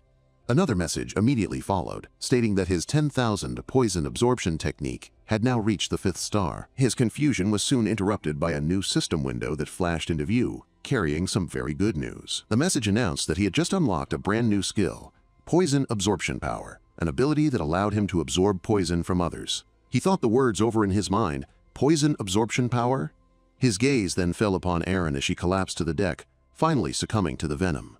Without a moment's hesitation, he decided to test his new ability, rushing to her side and placing a hand on her back. He activated the skill, and a green aura immediately began to flow from Erin's body into his hand as the poison was drawn out. But their troubles were far from over. A tremendous roar echoed across the water as the sea serpent prepared to launch another devastating attack. It whipped its massive body around, slamming it into the sea with a force that sent huge waves crashing against the ship. The great beast then dove beneath the surface, its dark shape beginning to circle the vessel from below. On the deck, the Marquis struggled as the poison burned through his veins. He groaned in pain, feeling his strength rapidly fading. A searing heat spread throughout his body, followed by a paralyzing agony that seized every one of his muscles. His sons were in no better condition. Rayon screamed for his father in terror, while Colin could only manage a choked whisper. The Marquis gritted his teeth, his mind filled with pure frustration. He could not believe that his family's lineage would end here, all because of a single mistake. Just as all hope seemed lost, he heard the sound of footsteps approaching him. He lifted his head and was shocked to see Yurin and Erin standing before him, both completely unharmed. He gasped his son's name, barely able to ask if he was all right. Yurin simply told him to wait a moment, his expression calm as he placed a hand on his father's shoulder. Instantly, a warm, soothing energy flowed through the Marquis' body, drawing out the searing pain and purging the poison. He stared down at his own hand in absolute disbelief, flexing his fingers. The agonizing venom was completely gone. With a newfound confidence, Yurin declared that he would save everyone on board. He then turned to his father, instructing him to prepare the ship's defenses, as they did not know when the sea serpent would reappear. As Yurin went from one crew member to the next, healing each of them, his system was flooded with notifications. He was absorbing a poison known as Sea Serpent Death Scar. The process was also strengthening his 10,000 poison absorption technique, causing the proficiency of both skills to increase at an incredible speed. A wicked grin spread across his face as the realization hit him. This was a jackpot. It meant that every poisoned person on the ship was a walking source of power, just waiting for him to claim it. He looked over at the fallen soldiers and mages, no longer seeing victims, but opportunities to grow stronger. His eyes landed on a mage clutching his stomach in pain, and he immediately called out to the man. Reaching out a hand, Yurin announced that he would detoxify him. The mage was stunned, as the poison was instantly pulled from his body. He stammered, trying to explain that this was no ordinary poison that mages could simply cure. He looked up at Yurin, his face a mask of bewilderment. Yurin simply commanded the mage to gather the others and prepare a magic barrier. As he walked away, the healed man could only mutter that it was unbelievable. The mage wondered aloud if the young master was secretly a mage, but Yurin was already gone, already moving on to his next target. He soon found Recca, the knight known for his killing urge, collapsed on the deck and clutching his stomach in agony. Tears streamed down the knight's face as his life began to flash before his eyes. He thought about how far he had come from nothing. He had worked tirelessly to support his widowed mother and younger siblings, earning promotions through sheer effort. For the first time in his life, he had even found love and was about to be married. To die here so senselessly felt like the cruelest fate imaginable, and he wept in despair. Suddenly, a firm hand grabbed his shoulder, and a sharp voice calling his name shook him from his sorrow. Recca looked up, startled to see the young master. At the same time, a memory surfaced in Yurin's mind of his former self, wanting to give the knight a quote, tough guy makeover. With an unreadable expression, Yurin told the knight to come with him for a second. Recca's mind raced with terror. He was certain that the young master, seeing him so weak and pathetic, was about to finish him off, but instead of a final blow, A familiar green light surrounded him as Yuren began to absorb the poison from his body. He muttered in confusion, feeling the intense pain simply vanish as the symptoms of the poison faded away. Yuren told him that now that his head was clear, he needed to get ready. The archery squad was waiting for its commander. He continued, explaining that if the sea serpent appeared again, the archers would be vital, making Rekka's role an important one. Completely flustered by this sudden reversal of his fate, Rekka scrambled to his feet, stammering that he understood. With the night taken care of, Yuren finally turned his attention to his two groaning brothers. He strode over to Rayon, announcing his intent to heal him. He placed a hand on his brother's head, and in a brilliant flash of light, the poison was gone. Rayon sat up, exclaiming that he felt completely fine. The sight left Colin staring in utter shock. As Yuren began to walk away, Colin's pride finally shattered, and he cried out for his great older brother. With tears in his eyes, he begged to be healed as well, his usual arrogance completely replaced by desperation. A devious smirk crept onto Yuren's face. Though he wanted to let his brother suffer a little longer, he agreed to help, savoring the moment as he addressed his lovely little brother. With everyone healed and back on their feet, the ship resumed its journey across the sea. Their peace was short-lived. The sea serpent erupted from the waves once more, and a soldier's shout sent everyone scrambling to their defensive positions. The beast let out a furious roar, its great maw open and ready to strike again. But as its gaze fell upon the deck, it paused, seeming utterly baffled by what it saw. It could not understand why everyone was perfectly fine, standing ready and protected behind newly cast magic barriers. Enraged by this unexpected resistance, the creature unleashed another torrent of its deadly venom. This time, however, the mages were ready. The Marquis shouted in approval as their defenses held strong.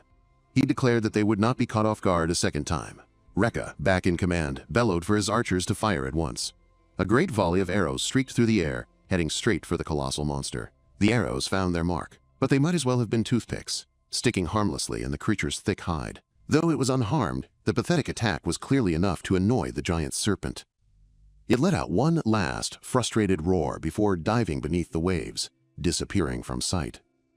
The Marquis and the others watched the churning water, wondering if the beast had finally decided to run away. Rayon, however, quickly corrected them, pointing out the massive shadow circling below as it looked for another opportunity to attack. Suddenly, their attention was pulled upwards. High on the mast stood Yuren, though no one had seen him climb up there. From his high vantage point, Yuren calmly watched the beast circling below. He warned the others to stay alert, as it was coming again.